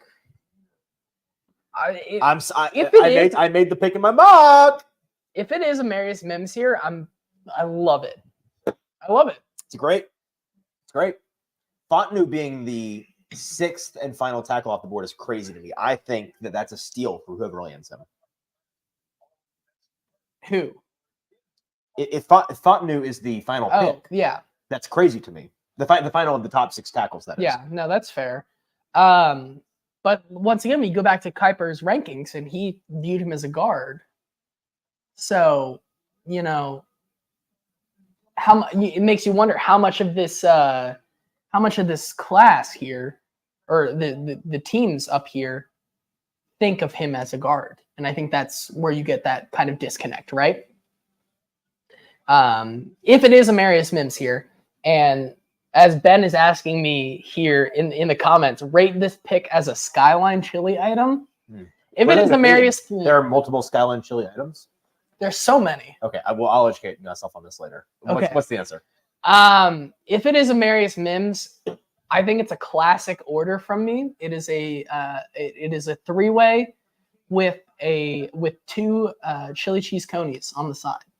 You're speaking Chinese to me, but is that a good thing or no? It's a great thing. Okay, no, all right. It's great. It's a bunch of it's you open the war chest and you get the splendors of Skyline chili when you get a 3-way and 2 cheese conies. Okay, fair enough. So I think that's my. Logan says that Mims is a 5-way. You got to go big. It's 5-way. It's 5 different things. There's a 3-way, a 4-way, and a 5-way. So a 3-way is spaghetti, chili, and cheese. The 4-way is spaghetti, chili, cheese, and then either beans or onion. And then a 5-way is spaghetti, chili, cheese, beans, and onions. Okay. So that's what it is. That checks out. That sounds good. Sounds Cheese good. coney is bun, hot dog. Derek, no, it is not. I will ban you if you say it again. What? What happened? What? He said Skyline Chili's ass. Shout it from the rooftops. No. We're gonna allow borderline bannable jokes. We will ban Skyline I will Chili. ban you. All right, then we'll pick his in here. Ben Deming says that Amarius Mims is chili cheese fries, 2 chili cheese sandwiches, mustard, no onion, and a large Pepsi. Hot sauce on everything. Damn. Okay. Here's the Bengals.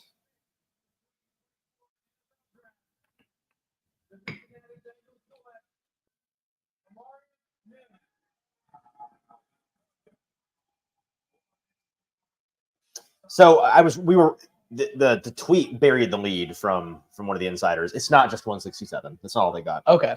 They got future capital. Okay. So the Jaguars ended up gaining in terms of value in early second round picks worth of value in next year's class. So a good trade for them. The Rams now on the clock. They move up a couple of spots here. Oh, okay. Did they? Yeah, they are on the clock. They moved up. Where were they on the board? 21? No, it feels like they were right there. Wait, maybe I'm dumb. Maybe that's where they actually were.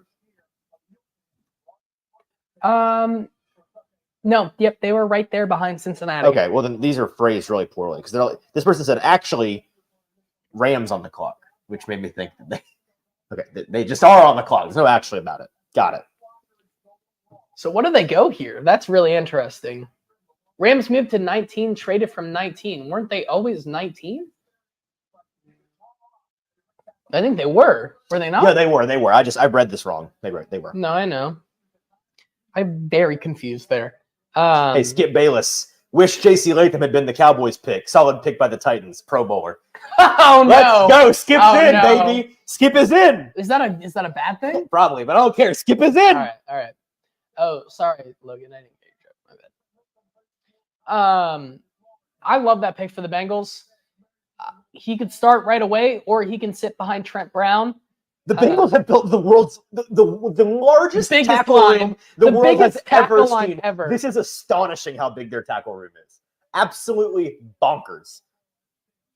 J Tool says the PFF draft show is ahead of the official selections for anybody who wants spoilers. If you want spoilers, just go on Twitter. They come way ahead, dude. No, but like imagine just having every beat writer on and being like, okay, who's the pick? And then like having the people the be Falcons guy comes on, he's like, you're not gonna believe this. You're not gonna believe but I feel like we try to like tread the line where like people in the comments can certainly spoil it, but like we try to give our best reaction. If you want to spoil in the comments, you can, but we're not going to on the stream. I think I've been saying this for 10 minutes. Where do you put Mims? Or does Brown play a guard? No, I don't think Mims starts right away. I think this is very much a luxury pick for the Bengals here. You've got two expensive, first of all, old tackles who could be injured at any point, and he's Orlando Brown is not that old. Well, I mean, they are on the they're on the back end of their career. They're on the back end of their career. They are. I think Orlando Brown's on the decline of his prime. Agreed. And they're also, but the most important part, they are both health risks. Hey, Nashville Cats legend, Jeff Fisher. How about Jeff Fisher? Anyways. Love that. 8-man king. Mr. August 8th. Anyways. Amarius Mims is going to sit behind Trent Brown on the right side of the line, I think, to start. However, I think whether it is the right side or left side, he could play anywhere on that line, and I think that he is their left tackle of the future once. That's crazy. That's crazy. I'm sorry, y'all can't see this. It's not appropriate for. That's crazy. I'm gonna give it. If you really want to see it, go to @Easton Freeze on Twitter. Go to the likes tab. It's the most recent liked thing on my feed. Okay, I think that. This is a great luxury pick for them because it's going to pay off in dividends for years to come. Now, it doesn't fill the immediate need for them at defensive interior, which I think they're going to address in the second round here. I think they could also still address it. Who knows? Could a T. Higgins trade still happen here in the back half of the first round? very much is still on the table, as well as a Brandon Ayuk here. But the Rams here, Johnny Newton feels like a good pick here. I already saw it, so I can't. I'm curious who you think it is, though. So apparently it's not Johnny Newton then. What? It's not Johnny Newton. I'm sorry, but yeah, that's fair. It's got to be a corner then. I feel like their cornerback room is pretty depleted. I think that, it could be Terrion. I think if they wanted to go edge, they could go Jared Verse. Maybe although I don't really see Verse as a great fit for them. Here's your Bengals tackle room right now. Trent Brown, 6'8", 355, 36-inch arms. Orlando Brown, 6'8", 345, 35-inch arms. Marius Mims, 6'8", 340, 36-inch arms. Big. We're not, by the way. No, here's the thing. It's like, Joe Burrow, you're having as much time as you want because we're just going to have our tackles put their arms out and say, you cannot get past Red that. Rover, I dare you to send one over. I dare you. Not allowed. Yeah. It's just not going to happen. So, I mean. Another, a thing that I think will go underrated about that pick is when you have those two guys who are vested veterans in the NFL, they're the same size profile as Mims is. You can run the same offense. You can run the same scheme. No, but it's more than that. He's got two guys that have learned the best way to play at that size, height, and weight to teach him how to maximize his skill set. And I think that's something that really does matter. Yeah, no, I totally agree. It's a great fit for them. Who did I mock to them? So after these trades, the Vikings now have 3 picks left. Another first rounder and 2 fifth-round picks. So that's worth keeping in mind. Vikings may very well trade out of their first round pick to recoup some capital. Someone might come back up.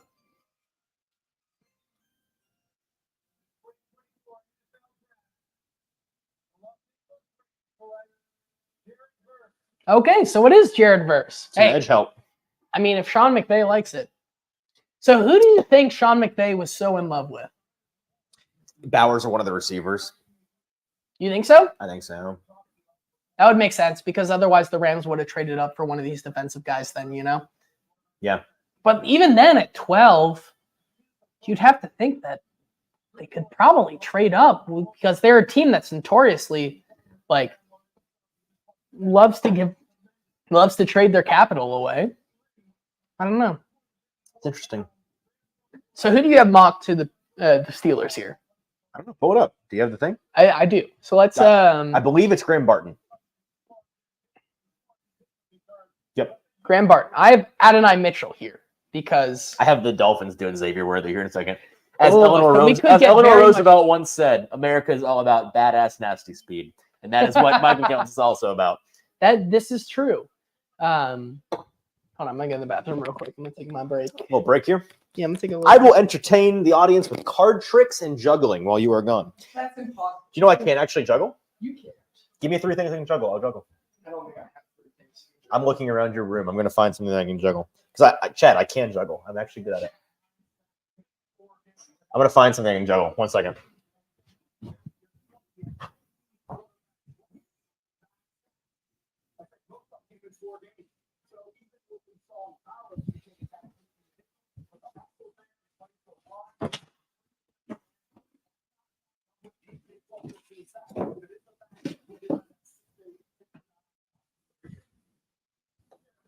Haha. Okay. When JT gets back, I'm going to show him that I can do this. Hockey pucks. Oh, looks like it's frozen. Better? Okay. Watch.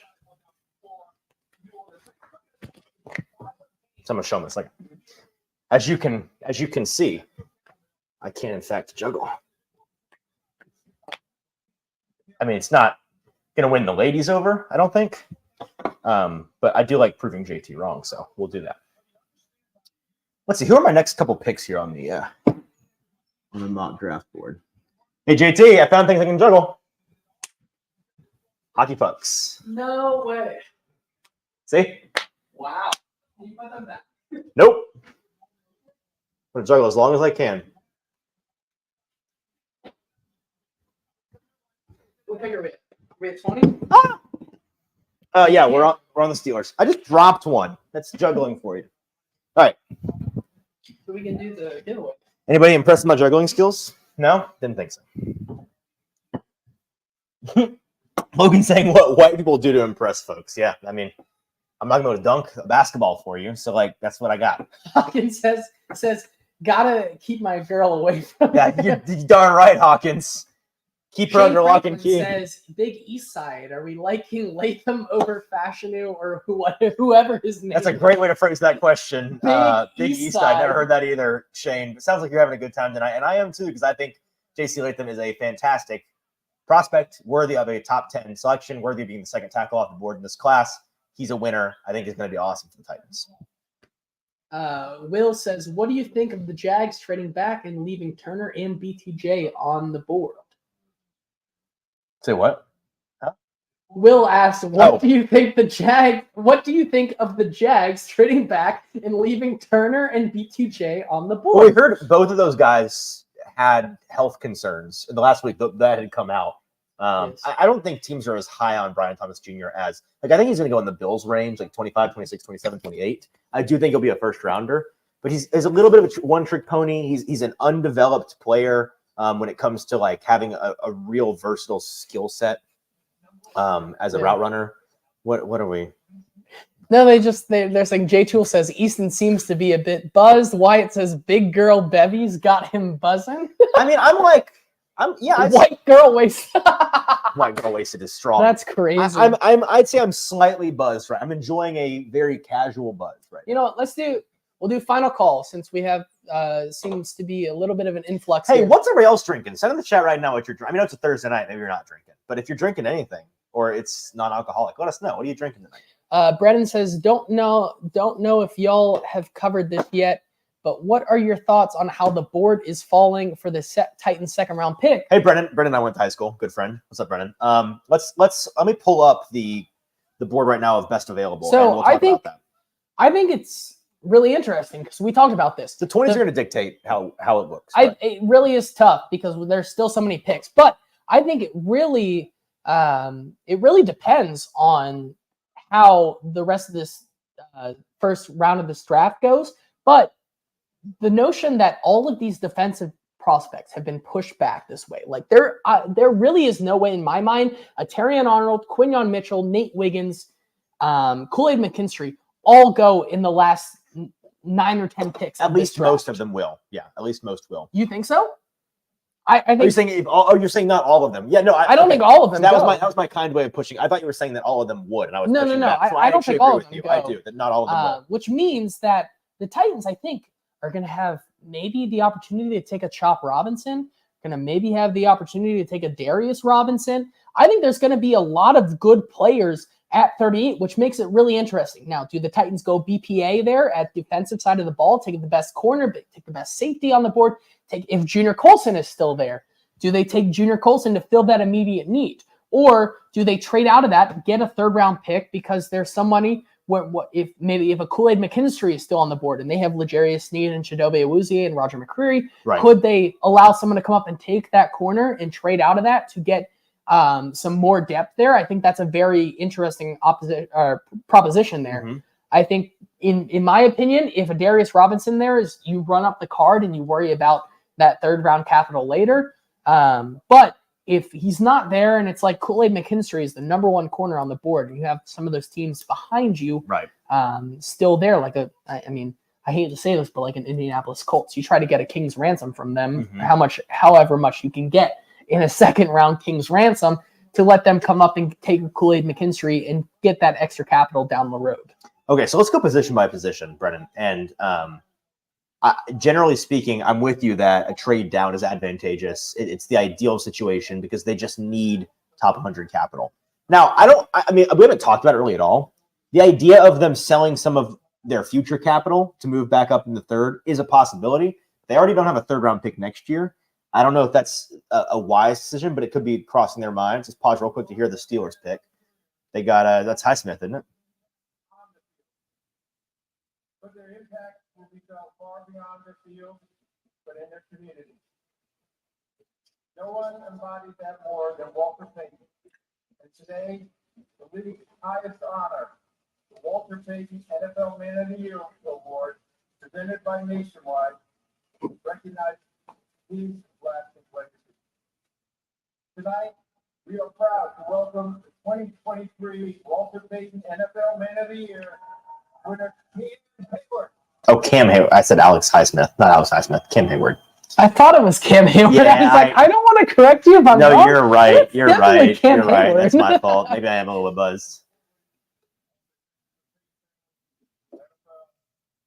Like, he definitely won it. Yeah, that's my fault. The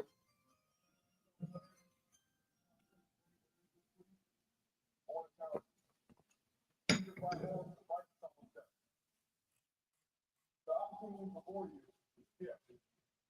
By coming here and being this for you, seize that moment. You better our community, you better quality in our world. Thank you so much.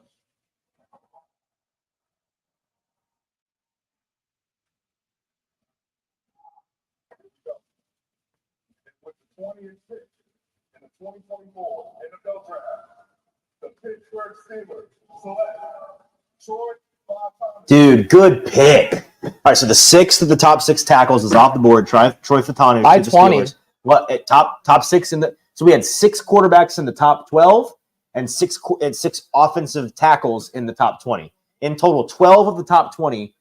Still only 3 wide receivers.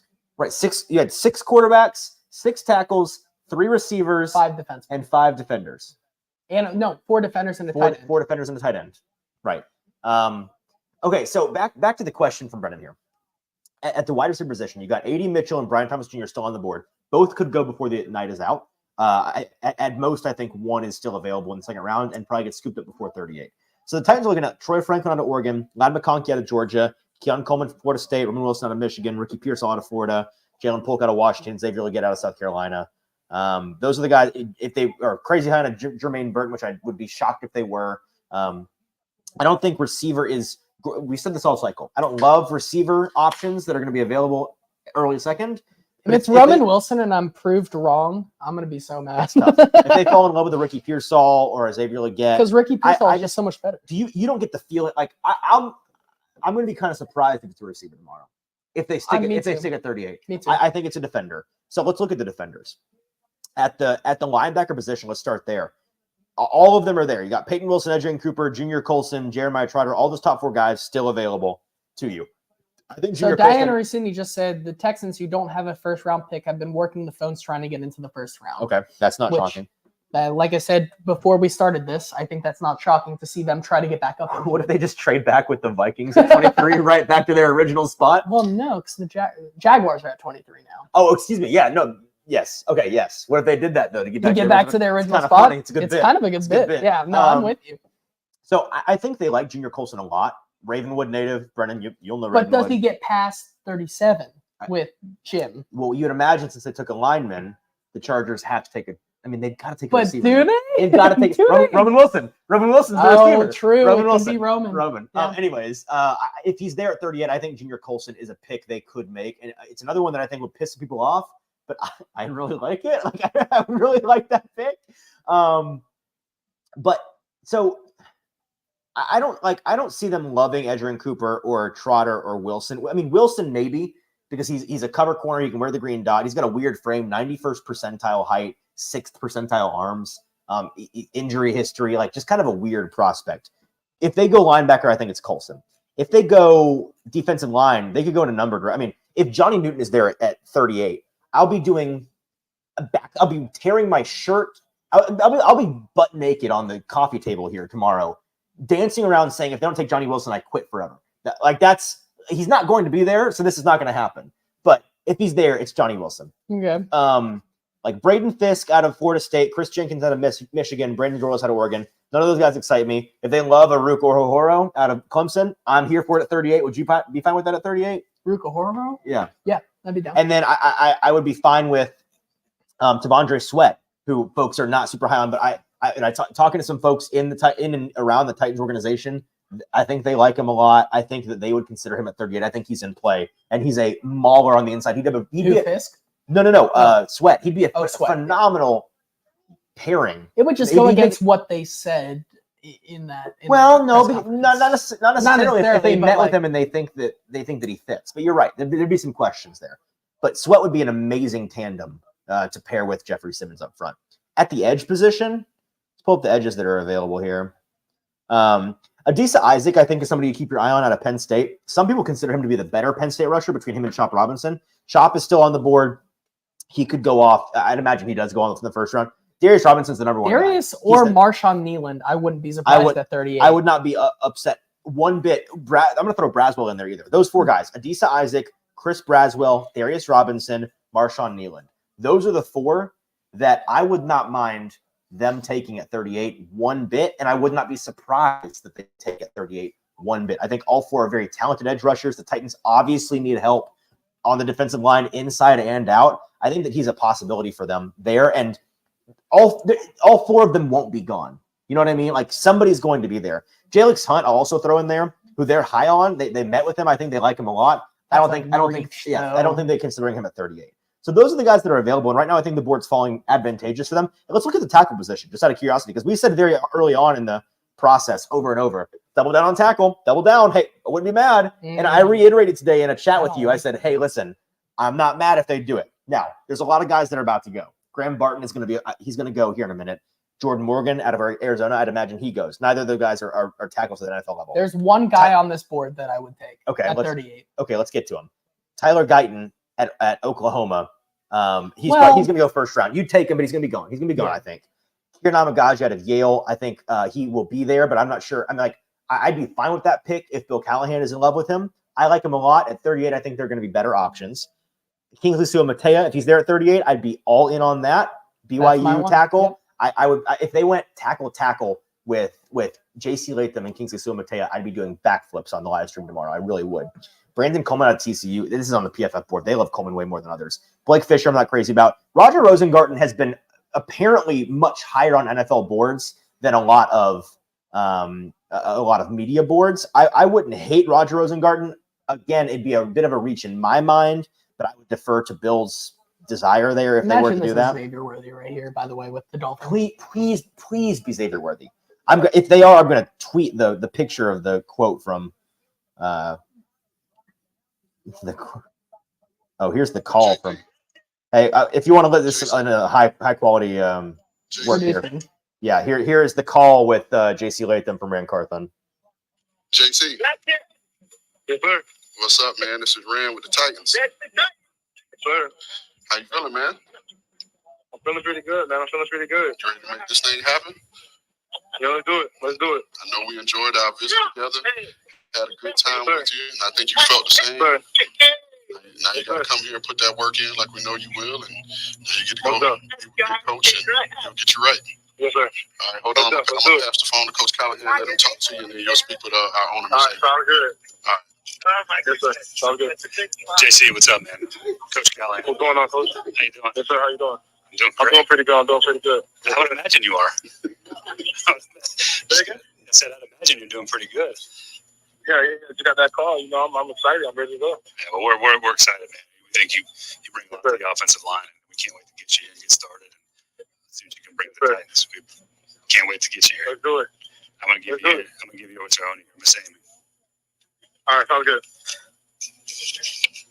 Hi, JC.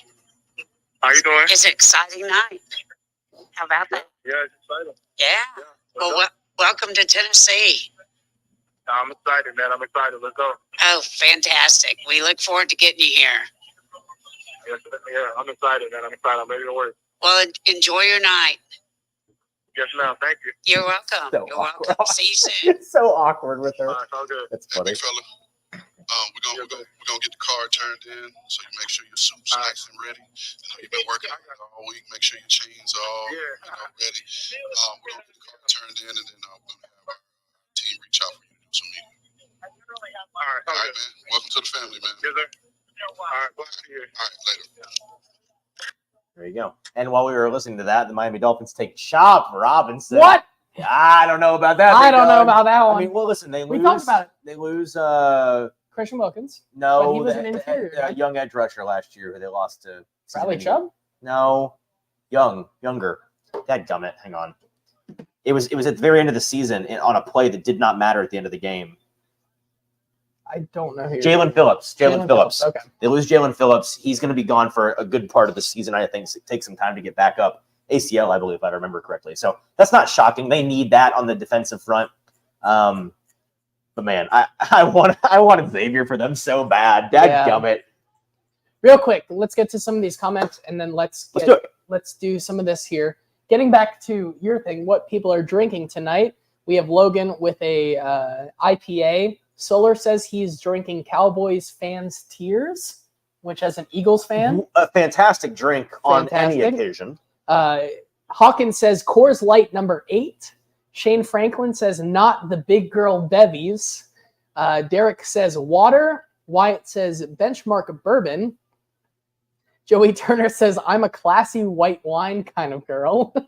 Respect, Joey. Respect. Derek says I want a beer, but I'm dieting. Good for you, man. You're better than most of us. That's why I'm drinking Kettle One Botanical Vodka Spritz. That is just 88 calories. Hawkins says beer only 100 calories per can. Good macros. Logan says please no Chop Robinson, and then Chop Robinson goes.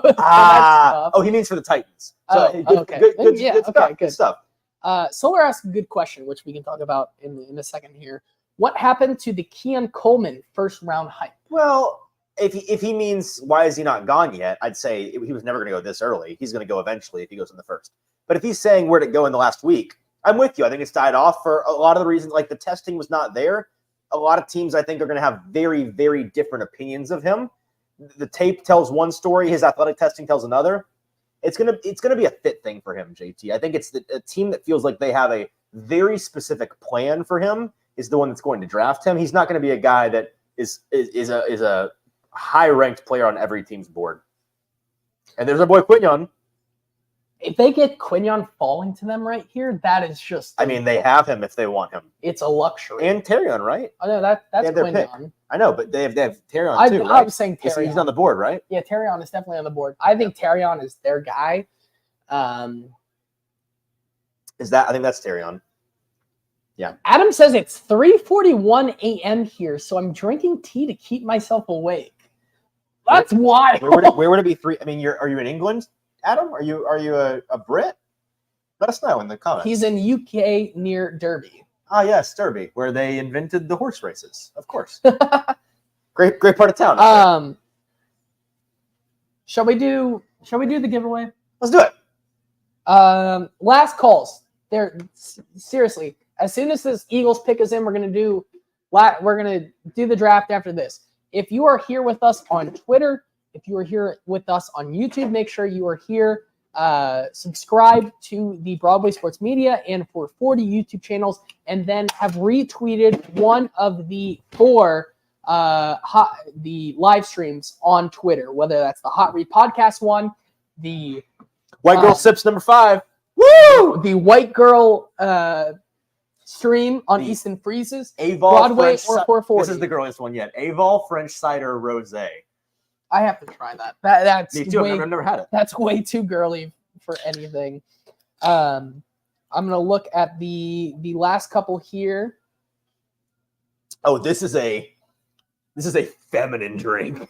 This is a feminine drink. I mean, it is sweet. I can smell it. It's oh my sweet. God.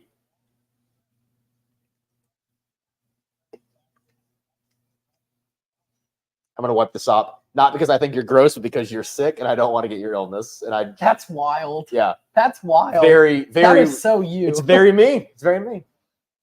I'm gonna look at the last ones here on our Hot Read Podcast page. See if I make sure I don't miss anybody on this one. I'm gonna plug my phone up real quick. Hey, if any of y'all have been with us since the very beginning of the night in the chat, let us know because I want to know who the real ones are. If you've been here since the first, like all the horsemen. I know. Besides, I know the horsemen have been here. Everybody else that doesn't even know what I'm talking about when I say horsemen, who's been here since the beginning?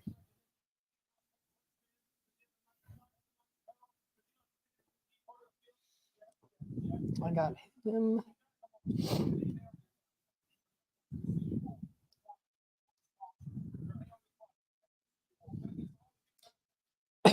Okay, if nobody else retweets in the next until Roger Goodell announces this, I will.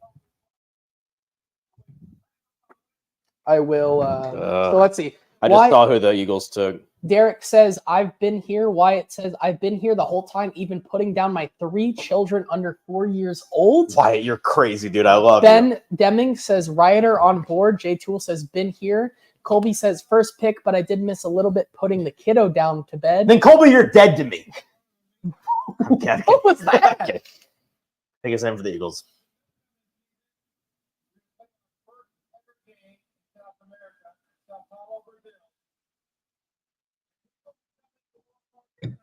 Yeah, we get it. Okay, thanks, man.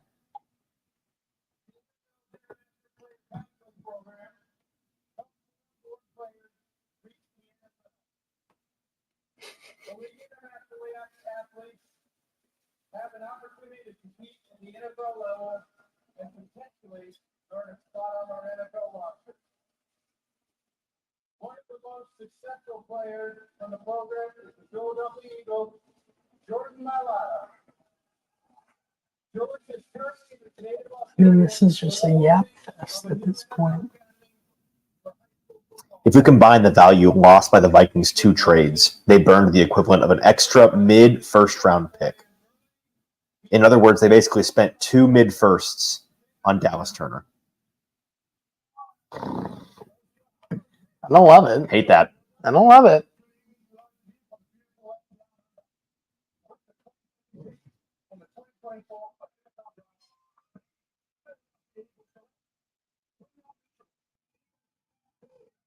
Quinyon Mitchell to the Eagles is so upsetting.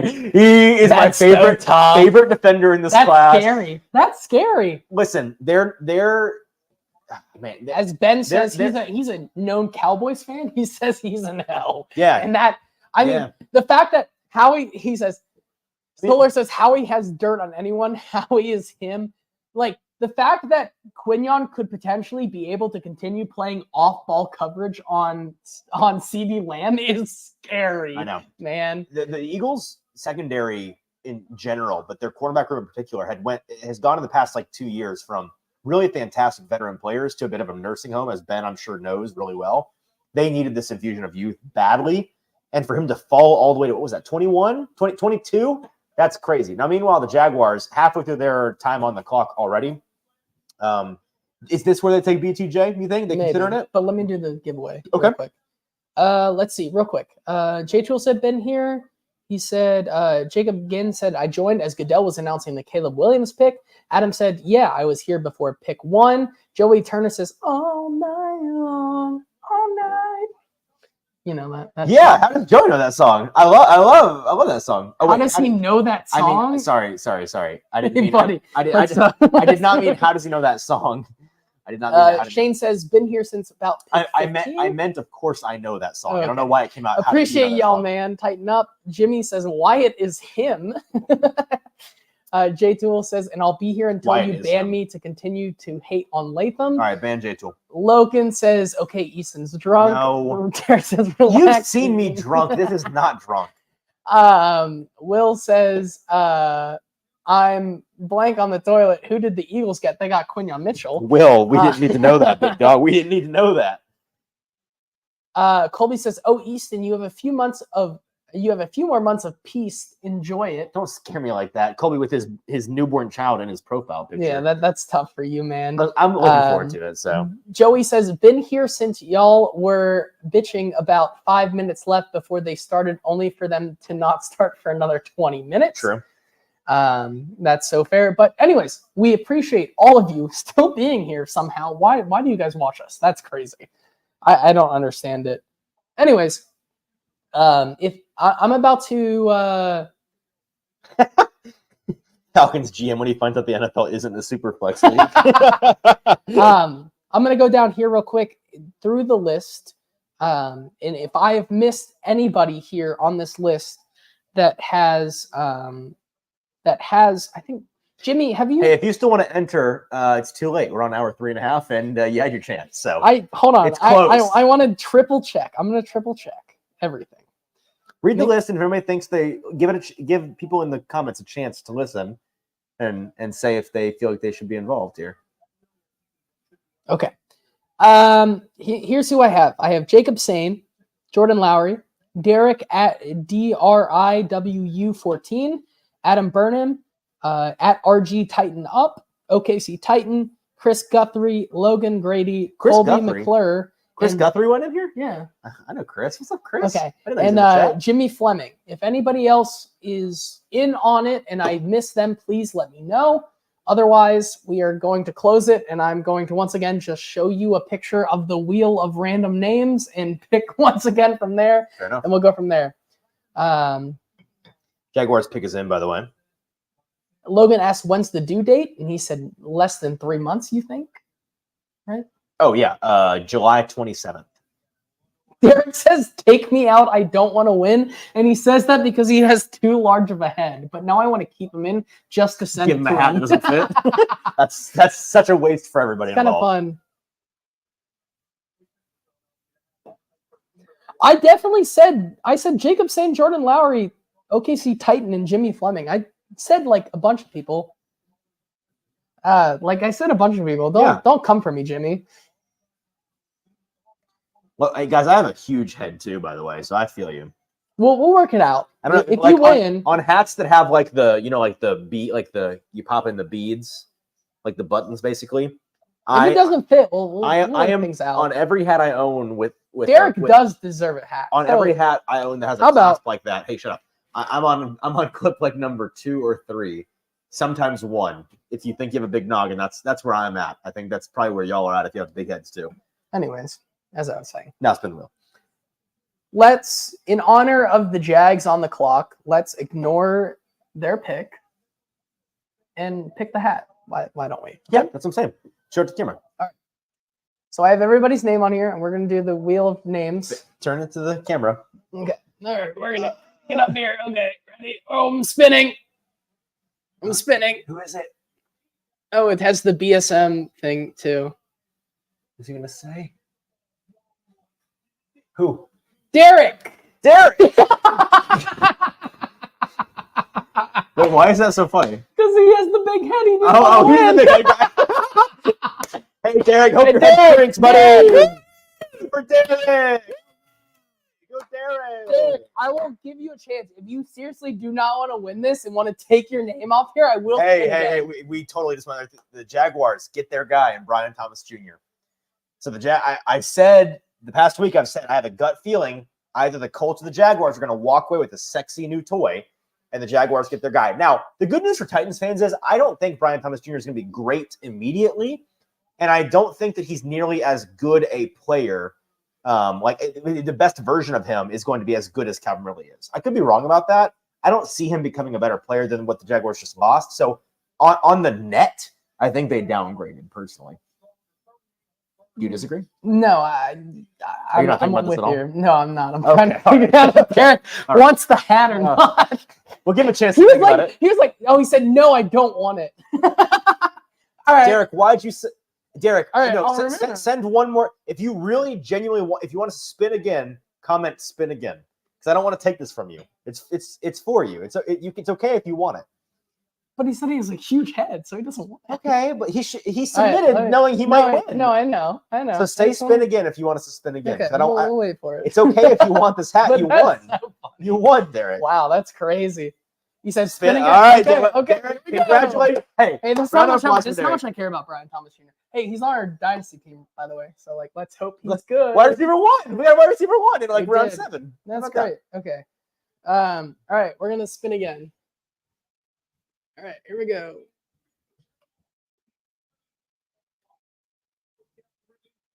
Chris Guthrie, my boy. I love Chris. I go to church with Chris. If that's the same Chris I know. All right, Chris Guthrie, you win. If that's the same Chris I know, that's really funny to me. Okay, well that makes it easy on me. I can take it to him. I can get take that shit. Yeah, let me Okay. see if it's actually the same Chris. Congratulations, if he's still Where here. is his account? Do you know like his account on social media or anything? Yeah. Yeah, find He it. was here. 'Cause I'll know. He retweeted a certain one. Was there a chance he entered without knowing he entered? No, because he definitely retweeted it. But couldn't somebody have just like But he's no, a friend of mine? Could he have but- just No, Did he comment? Yeah, he commented Okay. earlier. Okay. So, let me find it. I followed him back. So,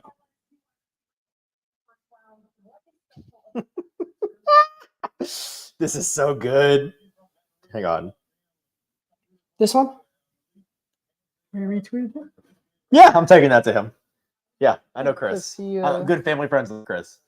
Wow, Twitter. everyone's gonna say it's rigged. So like, You watched the spin. Y'all watched it. no, we did watch it, but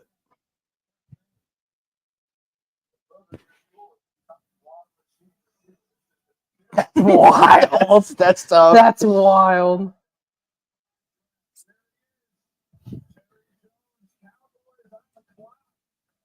From the yacht, right? Or maybe not. Maybe I don't think so. Used to be from the yacht. But yeah, he retweeted the actual Shout out draft. Chris. How about that? All right, good for him.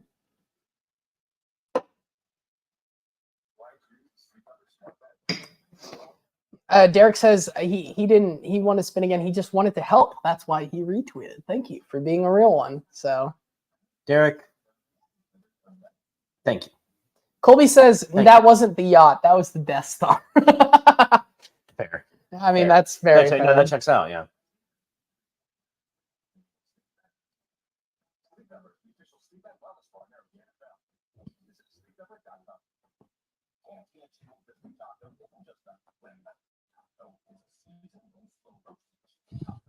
Are there good GIFs in here? Or Jesus. Okay. You good? See, that's a good one. Oh, who did that? Hey, Wyatt did. He said. Wyatt did make a Yeah, gif of me look at- juggling. And look at this one. Hey, That's such a anybody good one. anybody that clips and creates a reaction gif of us today or tomorrow, because we'll be live again for 4 hours tomorrow. I'll send you a cookie and I'll follow you on Twitter if you send it to me at Easton Freeze. DM me your reaction gifs so I can save them and use them in the future. Adam said, thanks for the support in the chat, guys, but they definitely saved on the shipping cost to the UK. Hey, Adam, I would have done it. I would have done it for you. So, but we didn't because you lost. So, sorry. Ben Deming said, if the Cowboys take Cooper DeJean, it is the most Cowboys pick of all time. I don't know if that's a bad pick. But it's Jerry Jones saying They should take Arnold. a corner. They should take. Who's what? We got to take that one. That's down. a Cowboy right there, dadgummit. You still haven't sent Logan his cookie for like a year and a half. I told now. you it's in the postal service. The postal service gives me an update every week. It's processing. How do I save this? I want to save this. How do I save it? I don't know. Tell them. We'll figure it out with the. Okay. This is so good. I didn't. It's so good. It is so good. Oh, I love both of these. These are so great.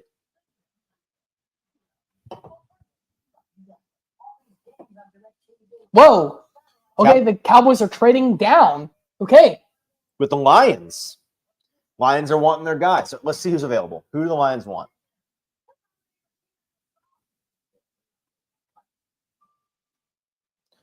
Cooper DeJean. Cooper. It's Cooper or John. Or Arnold. Arnold. I mean, they need a Arnold. cornerback. That is true. Johnny Cooper or Arnold is who I think it is here.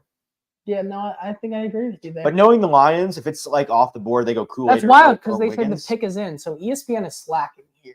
Or someone is, or that was false information. I think they got their producer from Fiverr.com. I mean, hey, have you seen the thing where it was like the Amazon stores where you walk into it? Yeah, you just get something off the shelf and walk out. Yeah. Yeah. Did you realize that's not actually a robot, but It's hordes of people in India. Yeah. Yeah. Same thing here. They offshored the producing for the E ESPN NFL draft. I wouldn't be show. surprised at this point with all the. All right, so hey, last year Brad Holmes, GM of the Lions, did two very weird things with their first round picks. Let's see if he does it again here. We know that they have what's the most like off the wall pick for them here? Just the the most biggest thing Lions for pick me ever. here is that everyone is buying the hype that JPJ is falling, and I think the Cowboys could get extra capital here and move back for JPJ. I think personally. Well, I'm trying to find what the most Lions. So the Cowboys are getting 29 and 73 for the Lions, 24 and 2025 7. It's a good move. It's a good move. It's a good move for the Cowboys, I think. So who do they Colby want? asked for the culture, is there a player the Titans trade back up into the first 4? Now, it's incredibly hard for them to do that. Yeah. It's almost impossible because, like we just said, for the Lions to move up 5 spots here, it costed them a third. The Titans don't have that. The Titans are not trading their 38, I don't think. Now, could they? I don't. I mean, like, I would be over the moon if they got Guyton, but would I want to trade up for him? Absolutely not. Absolutely not. No, I would not trade 38. Darius Robinson, like at 31. Like if they traded, Amazing pick, but I'm not trading up for him, man. Okay, what if you traded 31, 106 for 38? Sorry, if you got 31, 106 for 31 and 1 for 31 and a third in 25th, 6th. Oh no. You're not doing it. You're not No. moving up seven spots, giving up your 3rd and a 4th. Oh, for just a future 6th. Yes. I mean, if they have that conviction on him, then yes, I am doing it. If that's all it costs. Like, let's imagine. I don't think the 49ers, right? I don't think it would. So it's 31. So 31 is going to cost 38 and 106. And It cost more than a future 6 if you're getting 106 too. It would. Maybe. Okay, that checks out. It's a good pick. No, I think so too. All right, the Lions pick is in. We're going to find out what it is here in a second. It has been tipped on Twitter. Makes sense for them. Very much. Considering they're pushing all in now with their new contracts. Jared Goff on his last year, trying to build up that defense. Not saying who it is, but defense. But I'll be right back. We'll both be right back. You're going to the Don't we have a thing? a thing. Don't you have a thing for this? Oh, we'll be right back. Yeah. Hey, what we do right there. We'll be back in like 90 seconds, guys. Don't worry. Oh my God.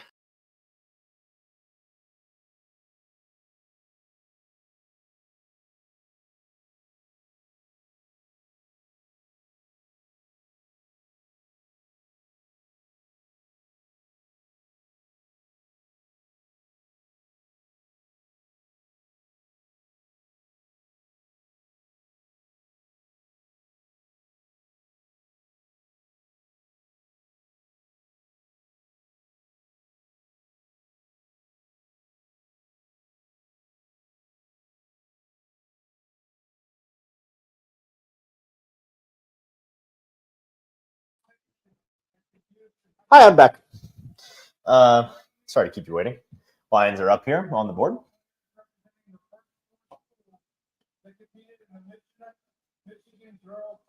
The Missioner girls final.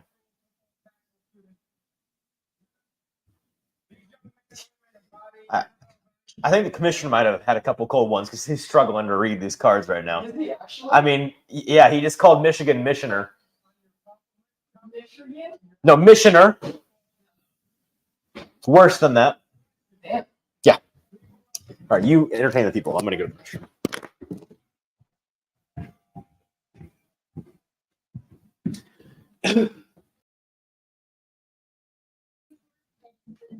All right. What do you guys want to know about Easton?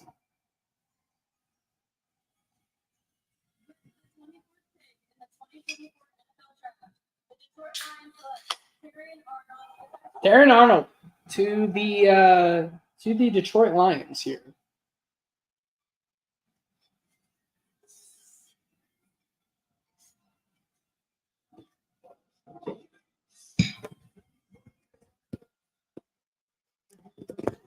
I see all of these comments and I don't like them.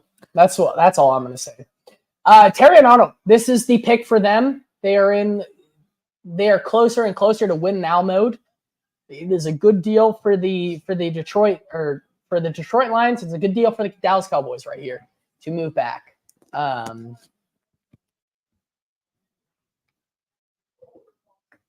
Jay Boogie asked for more juggling. Colby says Braden is going to be in shambles. Shane says y'all should do a meet and greet. I would love to do that. With potentially our next sponsor for the league year. We're working on that. We will.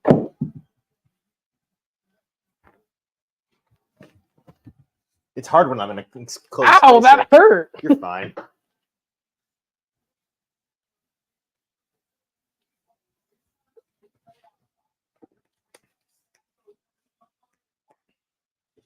That's crazy. Good for you, man. Thanks, man. I get all the girls that way. I'm married and having a baby, but that's what I get the girls with. That's how I met my wife and locked it down, you know? So the Titans do have, as Robert just said, is Roger drunk? This might be like, Dude, that's what I'm saying. He's having a good time tonight. That is what I'm saying. Colby asked, no more Boombas. Boombas was a 1 year deal. 1 year deal May, for the. May will be with back them. May will be back with them at the end of. You didn't even finish this one, big boy. Yeah, I'm finished. I'm in the process. We may be back with them next year. We may not. We'll see. We have big plans for the NFL season, though. I think.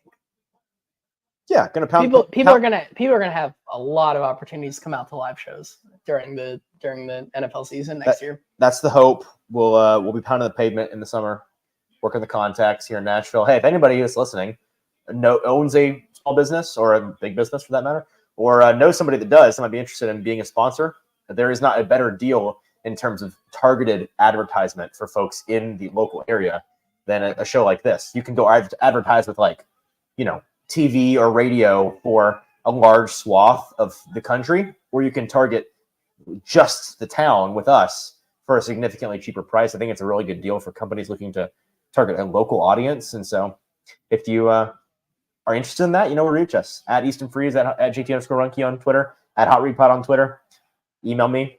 My email, all of our contact info, if you never have noticed this, it's in the description of every YouTube video and every podcast. How to email us. Are you gonna do Wyatt's thing? Did he? Oh! I can't believe you forgot. You Well, forgot. Wow, what a bad business he never partner. texted me again and never sent me anything. So Wyatt, I am sorry. I did forget. Wyatt, we'll have a big audience tomorrow for 38. But text me right now. You and I will talk before tomorrow. We'll get a banner situation. We'll get a read situation. We'll figure it out. Okay, I promise. Because I did make that promise. I'm sorry. But we'll have a big audience for 38 tomorrow. No, stop. we will make it happen. I promise, and we'll go all out for it. So just text me. And we'll talk about it either tonight or tomorrow. We also have a friend who has a very nice. Logan says you don't read text. You don't. That's so true. I'm texting Wyatt right now. Good. Anyways, is this Cooper DeJean or is this Cooper DeJean? It's got to be for the Packers, right? I mocked For him the there culture. in For mock the draft culture. 1.0 earlier this year. In Let me April look 1st. at this board. Oh my god. Are you going to grade these after we're done tonight? No. I'll do it tomorrow.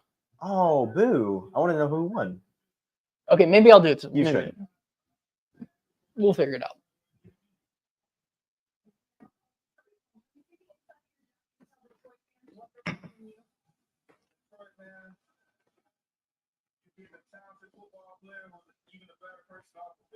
Hey, Lank.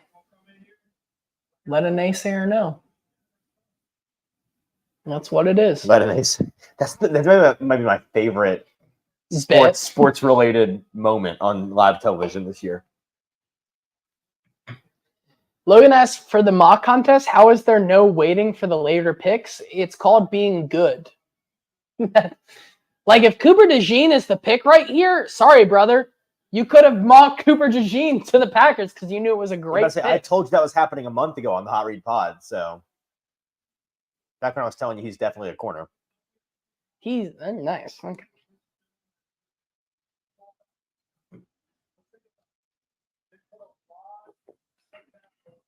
The most interesting storyline tonight is going to be this reported frustration from Kirk Cousins over the Falcons thing. He's like 36. What? How old is he? 30. I think he's 35. I mean, it makes sense for the Falcons. What, did Kirk think he was going to play another 4 or 5 years? Like, I don't know. I think he's more mad that he didn't get any help for him now because like that first round. Doesn't he need help? He doesn't need help on the offensive side of the ball. Right, but for the team, obviously for the defense. team, like that's a signal the team is looking for the future. You know, they're looking for the next 3-4 years, and he's looking to win now. So like I understand that. But I'm sure they made that pick with the idea in mind. Kirk Cousins is not Aaron Rodgers in that way. He's a consummate pro. He might be frustrated, but he's not going to make a massive deal of this, you know? Yeah, that's fair.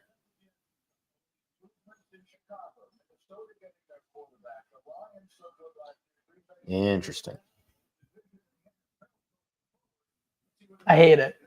I hate it. I don't hate it. I hate it. I don't like the prospect. So, sorry.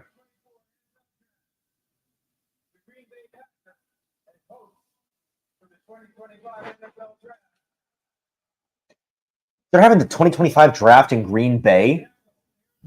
All right, so the Packers get Jordan Moore. Look at the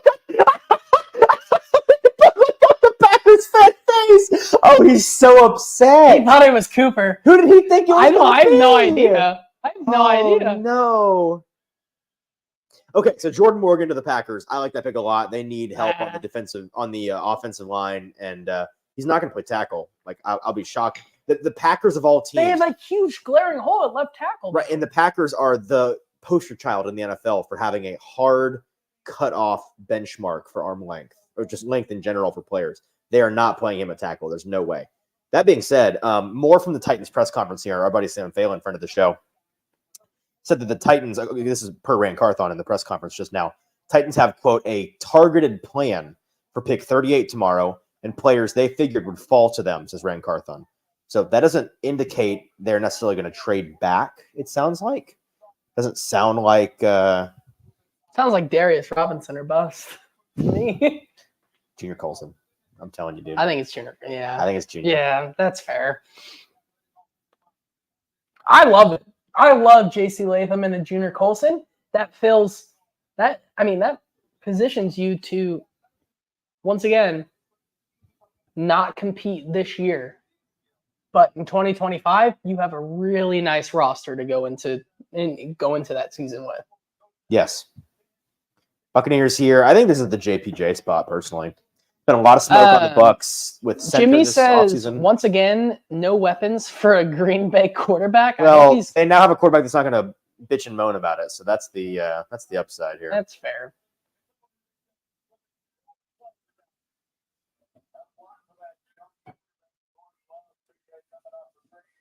they're replaying in slow motion. The Packers fan face. It kind of looks like that kid's gonna be. That kid's gonna be. It does. That kid's gonna be memed so hard.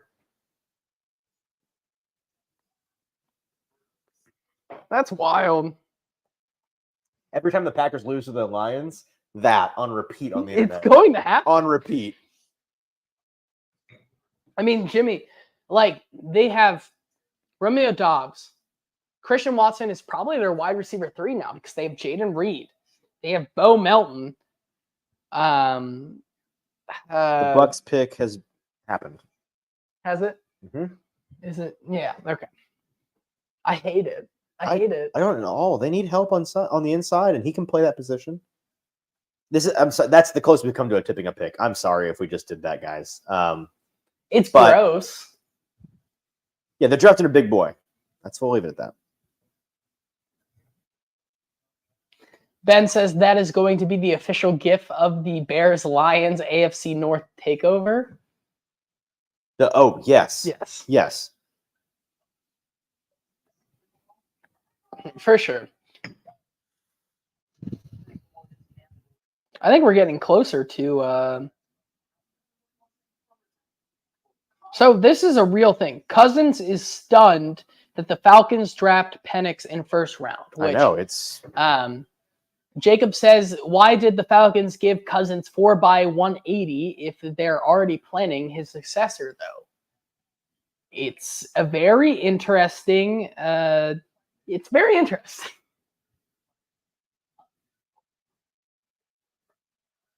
Wow. Okay. I mean, are you surprised though? No, I'm not.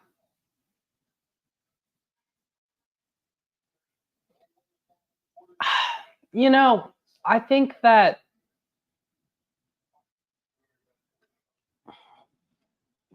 they're hedging because I think you have to look into the contract of Kirk Cousins, right? How much of that is guaranteed? A lot of it. But like over the next 2 years or the next Yes. 3? I'll go look. Because if a lot of the money is not guaranteed past the 3rd year, I understand it. But the fact that they drafted him, He's guaranteed $62.5 million this year alone. okay, out of 180, Yes. In his first year, 62. okay, but like take that to next year. What is that now? That's around 110. What could that be next year? The year after, I think, is the Michael Penix year. I think they think they have the luxury to take the Jordan Love route, keep Michael Penix in the back burner when he's 28, and have him just be the guy then. Get him stronger and stronger, even if that is like even a thing, right? Like, make sure he doesn't get injured over the next 2 or 3 years. Make sure that knee is strong, and then have him be the guy.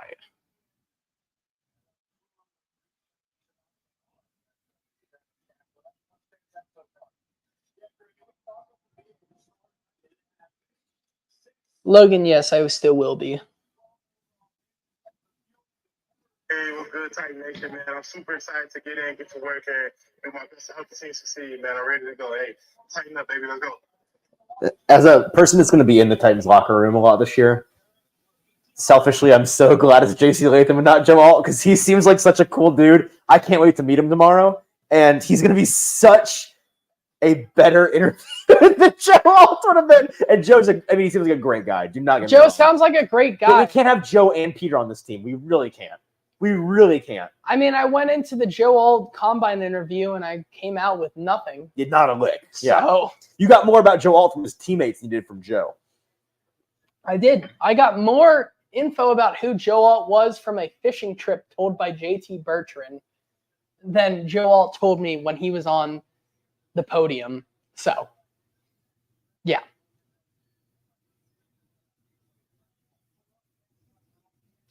Logan asks, Easton, will you get a grill like Latham? I'll ask him tomorrow who his guy is, and I'll get with his guy. Okay. Yeah. All right. I think it'd look good, for your daughter. First day of school. Mm-hmm. Vibe pics, Yeah, good influence, I think. I think so, too.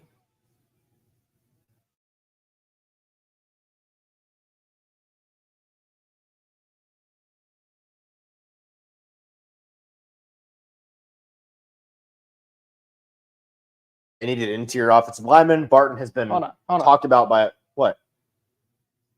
What? Hello? Are you back? Oh, the stream? Yeah. Okay. J Tool says, talking ourselves out of alt is peak coping. This is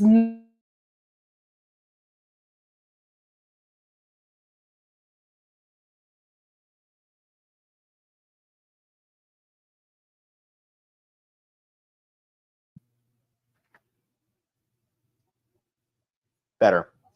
Man, this Wi-Fi. Oh. Anyways. hey, blame Xfinity.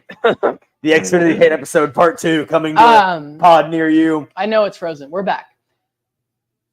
Can you hear us?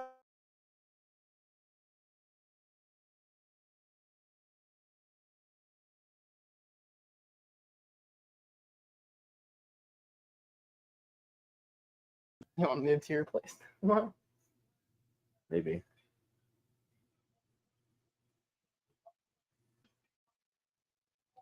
Are we back? Hello?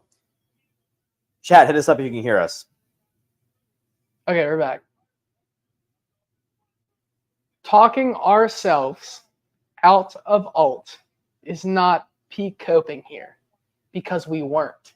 We simply were stating the fact that multiple Titans media members have also established that Joe Alt is not that great of a he's not a great quote. And I think that's kind of given across the board. Whereas JC Latham seems like he might be a little bit more lively and may be able to let us do our jobs a little bit more efficiently. There's Darius. Darius just goes. He was never falling out of the first round, I don't think. So that's not surprising. Great pick for them, though, too. Great pick. I love Darius here. Good pick for them. So who does that leave at 38, Junior? For me right now, yes. If Junior were to go in the next Marshawn Nealon, Chris Braswell, Adisa Isaac. You'd like Adisa there? I would like that pick there, yeah. I think he's a strong candidate for a second round player. Do you not like this? No, I did. I just keep forgetting about it. You forget about it. I'm leaned back now. I'm relaxing. Wyatt, how many side sips? That's like 3 more right there. I'm on like 40, bro. Let me see right here. Paul says Latham is so much better because we picked him. That is true. Paul, I hope your brewery adventure was good tonight. Thank you for back so back soon, in. Paul. How'd it go? Wyatt says you're on 69 side sips. So that is an indictment. Yeah, I'm sure that's the number, Wyatt. Nice. Jay Tool says Pearsall is so underrated. I'd die on that hill. I think both of us would as well. I would definitely do that. And now we get to one of the most interesting picks at Joey Turner. Might give you a little flack here. Wow. On your trade. Chiefs trading with the Bills up to 28. How dare those traders do that? I know. How dare. Look at Monty. Look how happy he is. So who do they want? Who do they want here?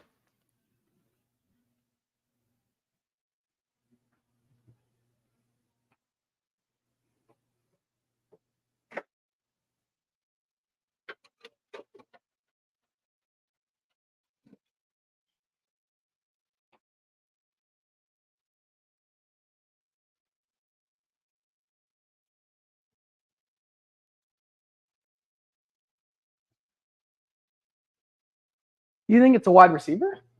No, I think it's a tackle. So Kingsley? No. Oklahoma's still on the board, right? Tyler? Guyton's still there. Right tackle, but they need tackles. I mean, it could be Patrick Paul. Could be Patrick Paul.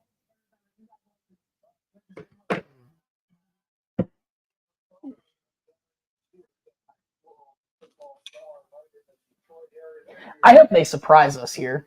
Do something crazy? I hope so. It was like Adonai or something.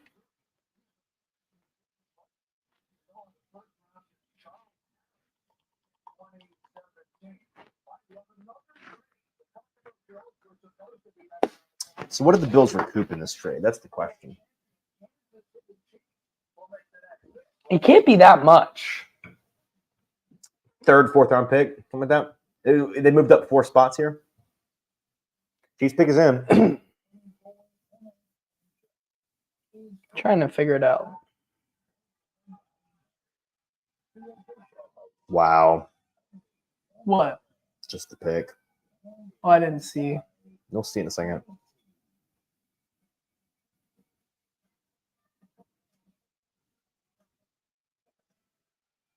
So the Bills trade 28, 133, and 248 for 32, 95, and 221. So 3 picks. So move up. So the Chiefs move up 1 pick for 2 other pick swaps, basically. Interesting. So I don't hate for them.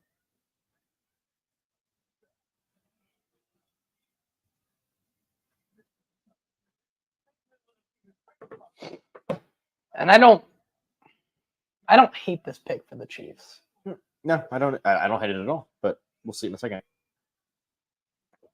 Do I think it works out for the Chiefs? That's a different question. But for the Bills, I don't hate it.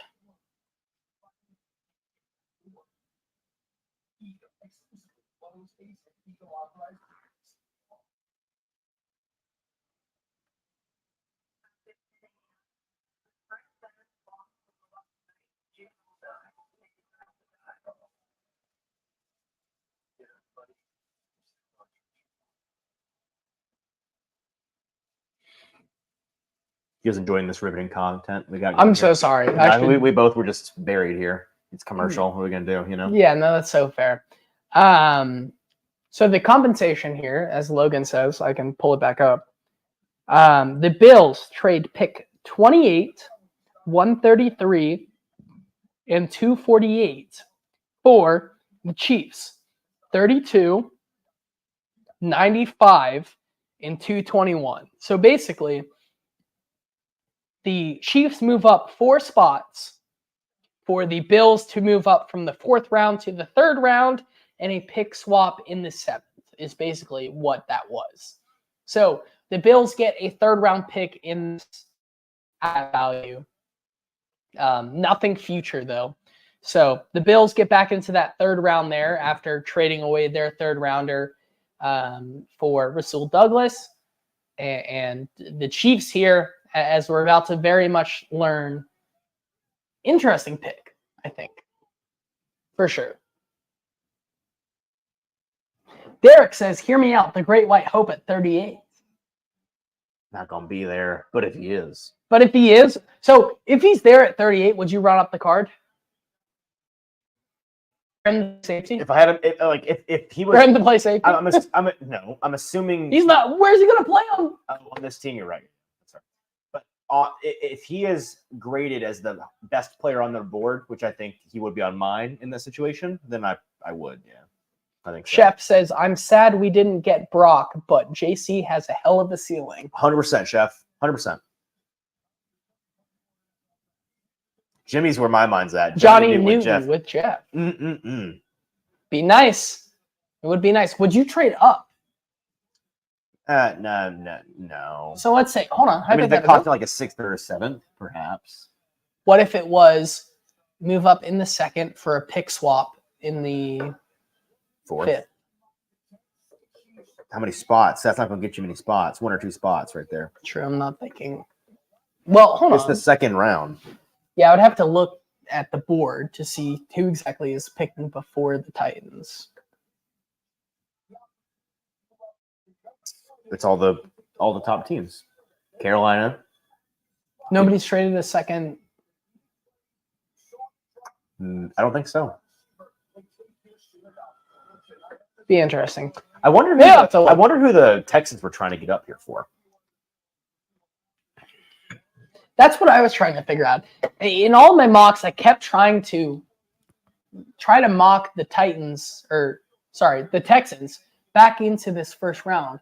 Be like, who exactly would they want to come back up for? Defensive interior guys, well, they just signed 7 of them. Defensive edge, well, they just signed 7 of them. Like, their secondary is really good. Their wide receiver core is good.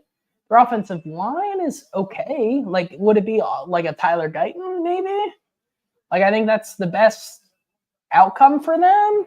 Like, I just thought of checking this account to see what's going on. I haven't thought about it all night. Can you give me an update? I'm going to go back to when it happened. Logan, you know what account we're talking about. That's the only person that probably knows what account we're talking about. But it's your favorite account, Logan, if you're out there.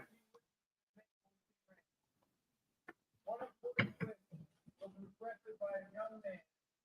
the name of Justin Laverne, who was diagnosed with renal failure at age 15. The walk back is crazy. Mm-hmm. The walk back is crazy.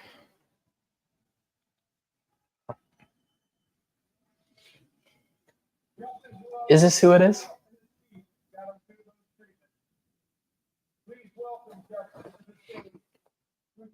to announce the first round draft pick for his beloved Kansas City Chiefs. J.C. Latham, by the way, in his presser, we forgot to mention this, in his Zoom presser tonight, he said he has never missed a game at any level, and he's never had any surgeries.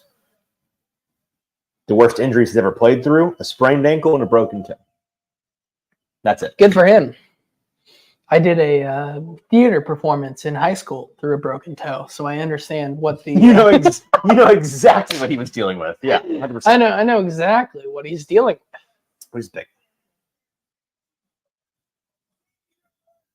Savior worthy to the Chiefs, where he'll be fantastic, as of course he will. You know, This is Kadarius Toney all over again. I don't think. I mean, first of all, Xavier's a much. He's not off the field. He is leaps and bounds better than Kadarius Toney. He's a good kid. He's got a good head on his shoulders. He's. What do you mean? He's gonna get hurt. He's so small. Okay. So say He's the injury. So But you're saying that to me, saying off the field. Off the field, they're I not. Similar. did not say that. I'm saying that, and you're going, which Okay. indicates that's what you're saying. My bad. No, off the field, he's probably a very good kid. No, he is. Yes. On all accounts, he is. And I don't know if you know, but receiver go fast. I mean, really fast. Receiver go fast. Receiver goes so fast. I don't see. We were there live for that. Remember that? I do. I was there. That's what I just said. The problem. How many of you guys? JT is drunk. The problem is that JT is drunk in the chat. Xavier Worthy in a Chiefs offense, how many different routes can he run than a Kadarius Toney? To me, he runs the same exact route, if not less, than a Kadarius Toney. Right now, it's less, and he's not nearly as big. How much? He's not nearly as big. But Andy's going to scheme him up. Yeah. So ideally, I mean, he's gonna make him as functional as he can possibly be in his first year in that offense. I mean, it's tough though, because you look at the kind of historical background that they have, right? You look at Sky Moore, who they took early in the second round. You look at Rashee Rice. You look at Xavier Worthy. It takes time for them to kind of make their way up the depth chart at Kansas City. I wonder how really effective he can be in year one. Why does it look like this? I don't think it does. It does.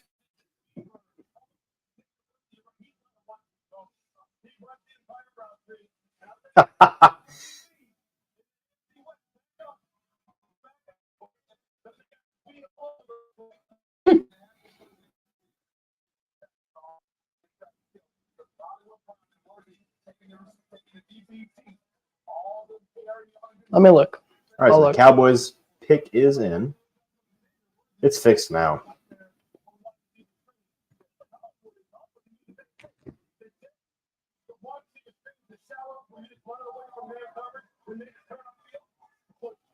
Jay Toole says Worthy was the number one wide receiver from his freshman season. The Chiefs was the perfect pick to make sure he hits his potential. Paul says Worthy will start with one role, go deep. Very fair. Logan says straight line speed isn't effective. You need the suddenness. Let's see what else. PFT commenter just tweeted, is Cooper DeJean falling because of DEI? Might call him.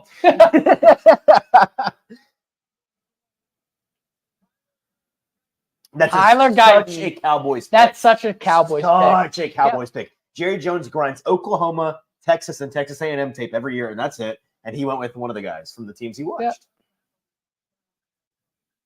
Are we back? Are we good, Logan? We're going to get this fixed tomorrow, guys. Don't worry. I promise. We'll figure it out. Look at the difference between Latham and Tom. Yeah, and Tom's a tall fella. Tall.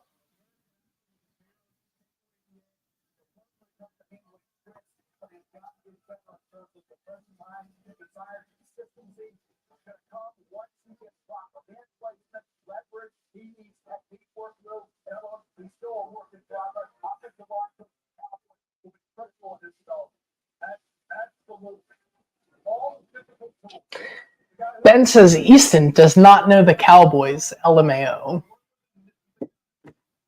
Apparently, you don't know anything about the Cowboys. I just know that's the. I mean, I'm not even talking about the play style. I just mean the level of prospect. That feels like such a Cowboys pick based on their last couple of drafts. I mean, they very much needed a tackle. What, like In this a class. mid, second, third tier guy at his position. Derek, draft. hold on. In the past, we're now 4 hours and 9 minutes. In the past 3 hours and 9 minutes, Derek says he's come around on Latham since Coach Mack likes him. So we're starting to turn people back to the side where Derek says he'll be a superstar at left tackle.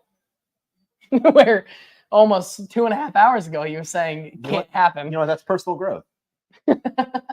That's personal growth.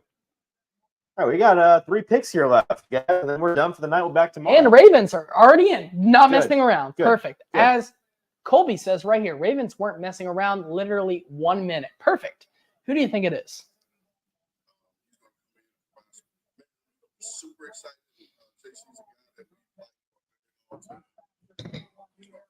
Wide receiver here? Who do you think?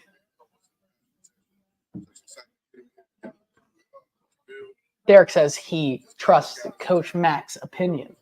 And what did Mac say? That he liked Latham, apparently. So Mac knows ball. So that's good. he does know ball, apparently. So that's good.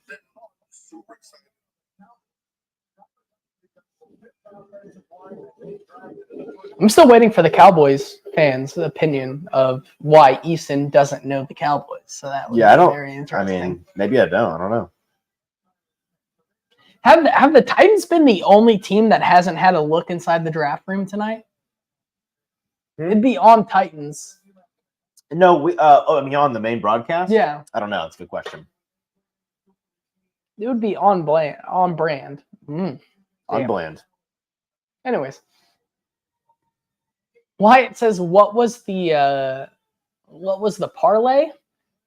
The parlay that was sent to us was what was it? Nate Wiggins, Patrick Paul, and Junior Colson, the first linebacker taken. So far, none of that has happened. Do you know something? Oh, you know something. Okay, so maybe 1/3 of this is about to happen, apparently. If you want to achieve psychological growth, 100% of licensed professional counselors recommend the Hot Read podcast. That's right. That's so correct. We asked all of them, and they said, "Do it." I don't hate that. Jay Toole says, I'll come around on Latham. I know I will. And that's what I hate. I'm going to talk myself into it and be crushed twice because I'm a Titans fan. And that's how we'll roll. Boo. But I don't think that's going to happen. Yeah, bad take.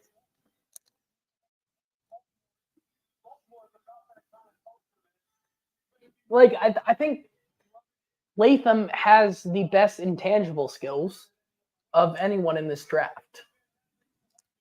As you eat pizza again. So I agree. Ben says, it was the schools you listed that threw me LMAO. This is, in fact, a very Cowboys pick. So, okay. So,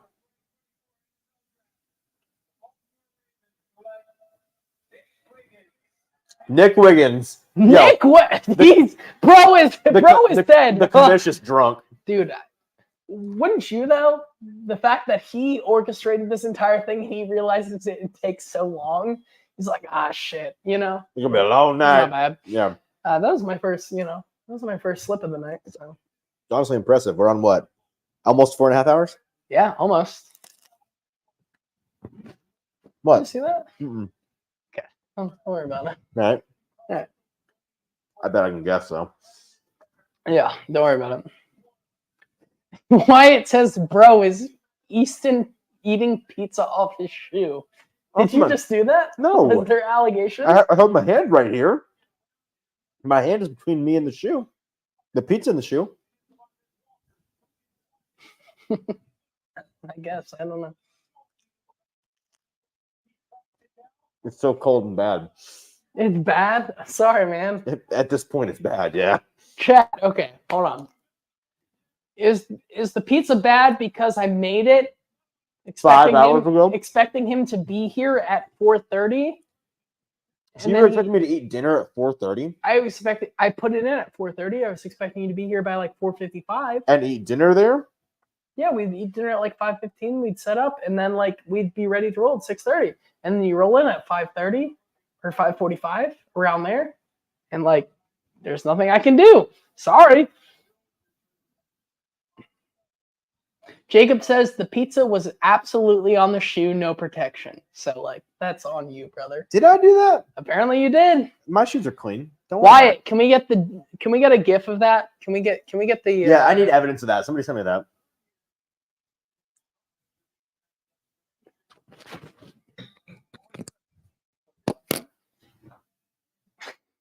Never mind. I'll text you. Yeah, text me. I forgot you had one on.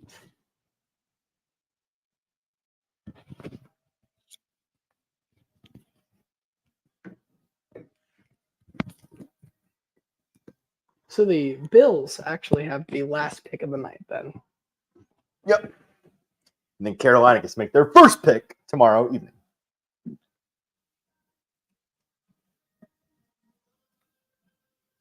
Jay Boogie says he saw you rest a slice of pizza on your shoe and then eat it. Okay. Apparently you did. You know what, Jay Boogie? Send me to jail if you want to. If in America I can't eat a slice of pizza off my shoe every once in a while, you know what? This country, I don't want to live it anymore. There's still 18 or 20 people with us. Honestly, That's crazy. Honestly, why? Why That's are y'all still here? awesome. That's crazy. That's Thank awesome. You guys. What time does it start tomorrow? 5:30? The show? Yeah. Probably like 5:45 or something like that. Yeah, 5:45. 5:30, 5:45. Yeah, about 30 minutes before kickoff. Kickoff? The kickoff of the draft. Yeah. It's football. You can say that. Okay. Yeah. Yeah. We'll be there. So is Cooper Jean not going to go first round here? Kind of crazy. I'd be surprised if he does at this point. Sam asks a very nice question. Johnny Newton at 38. Johnny Newton is falling out. I would do it in a heartbeat. Colby says, thanks for the great content. And J Tool says, because we enjoy watching JT and Easton run a show while buzz/drunk. I mean, I think we're the only people in the media market who could probably do it. I'd like to see that as time. I honestly would, because it is. I don't know how much I can say without. Yeah, I don't know if I can say. It's not worth But it. I know. Not worth it. Not worth it. Not worth it. Not with it, but I know. It's like therapy. Thank you. Well, we'll be here. Us too. What do I know about, or what do I like about Newton? I like that he's big. I like that he's physical, and I like that he's fast. That's the best three things. He's a huge build, ideal interior build to be a run stuffer, but he's got the versatility and athleticism to be a 3-down player, get after the rusher. Where can you see first him? step is pretty impressive for an interior player. Where could you see him go then? Like, is the last stop right now New England? Let's see here. So we got the Bills up next, or San Fran up next, then the Bills. Then so Carolina, New England. I could see Carolina landing him. I could see New England landing him. I could see the Cardinals landing him. The Cardinals got who'd they get? They traded up, didn't they? Yeah, For Darius? Darius, yeah. I mean, still they need a interior guy. They have nothing, dude. That's true. Washington could. So like the first 5 picks tomorrow, or excuse me, first 4 tomorrow could all take him, and I think one of them will. That's true. I think also the Carolina, but the problem is, look at that. Carolina has all the power right here. Someone could easily trade up to 33 to get Johnny because they have 38 right now. Look at Titania's or Titania's message right now. Why? Who are you? How do you know this? Who are you, Anyways, and how do you know this? Derek says, I love the Hot Read Pod. Completely honest. I'd be here all day. I'm glad you are. I don't know what that is. It's not for you. It's for Tatiana. Oh, okay. Okay. Okay.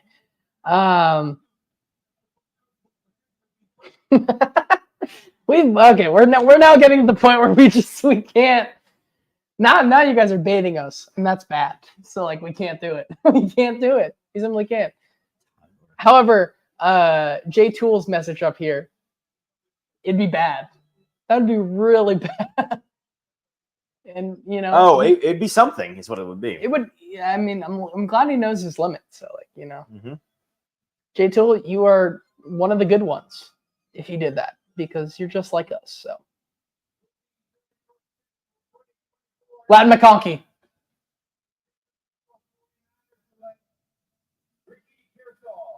Oh my God! Hey, Ricky, the first rounder. Let's go! I love you, Ricky. Wow. That's crazy. I get a point for that, by the way. I get 2 points. That was one away. I put him at 32. That's crazy. Good Wow. for Rick. Okay, but like he's annoying, but also like he's walking back everything he said for the last two and a half weeks. They don't know who I'm talking about. Yes, they do. They do, but like you can't trace it back to me. The Bills trading back to 33. They'll be the first pick tomorrow. So the Panthers trade up 1 pick. Leggett. Bills.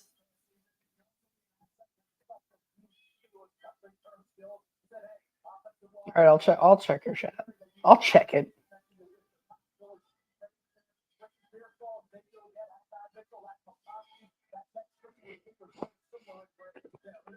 You totally put it on your shoe.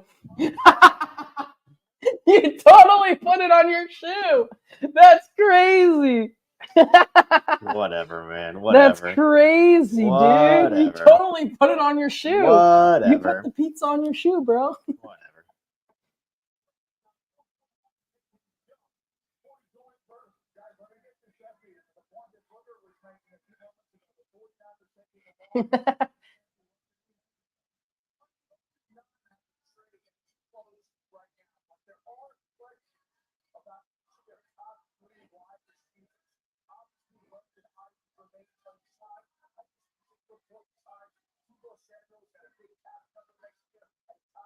What do they get, though? What do they get?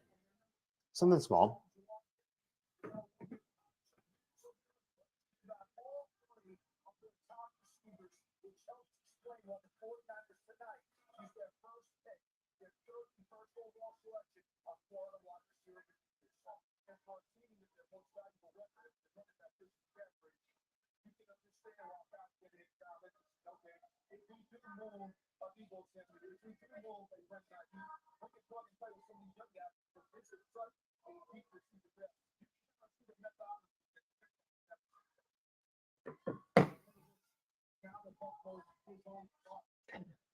Paul asks, who will the Panthers pick? Prediction? It's a wide receiver. Adonai? That's the kind of thing that organization would do. I wouldn't necessarily be approving of it. For that team, I don't like. I think it's Adonai. That's my official prediction. I get the idea. You're trying to get a very explosive player on that team at the wide receiver position. You've like because you're scared the Buffalo Bills are going to take it right there. Well, yes, but also that's 100% true. Yes, but with the Panthers, they don't have anybody explosive on their what? So hold on, the Bills trade 32 and 200 to go back one spot, right, and move from 200 to 141. Great deal for them. That's a great deal for them for the Bills. If it's Leggett here, I have so many things to say because I feel bad about Leggett's chances now in the league. Unfortunately, sorry. I think it's a bad pick for that team in particular. Yeah, I don't like it. If it is Leggett, I hope they're right, man. I hope they're right, and I hope that they can. I think it's for Adonai, but if it's for Leggett, man. Unless this is Patrick Paul, his prediction that he's going to go in the late Thursday evening is unfortunately coming to a close here. It's a tough scene. It's not coming true. Leggett, yeah, as Logan said, Leggett and Mingo is not what you want, big dog. Leggett, Mingo, and Grandpa, yeah. Like that's really Grandpa. That's really You thought of Grandpa before you thought of his actual last name? yeah. Yes. That's what I think of him Yeah. as a grandpa, honestly. So it looks like it's been tipped, and I mean, for the people that are still here, this is Xavier Leggett. Apparently, Is it really? it is. Wow. It's Leggett. Carolina. Can't believe Leggett. Hey, First rounder Leggett. it's my boy. I got him. I love him, man. I hope he has success. If there was one spot I would not put him into, it is Carolina. I would not put him into the Carolina system. And that's tough. And, you know, I hope he has a good connection with Bryce Young next year, because I do think that he has the traits to put it all together. And I hope that he can build upon that 1 year of success. And, you know, for them to move up 60 spots in this draft to get someone like that, I think that that's probably worth it for them. However, I mean, if it is a bust, it goes down once again that this is a terrible Panthers draft cycle. And we are just – now, here's the thing. Could they go wide receiver again at 39? I don't know. Who'd be there? Maybe, I mean, not AD, right? Would AD be there? 39? Maybe.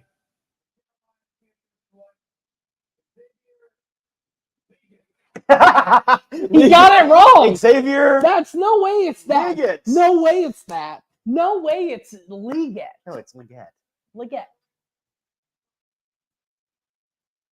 What records?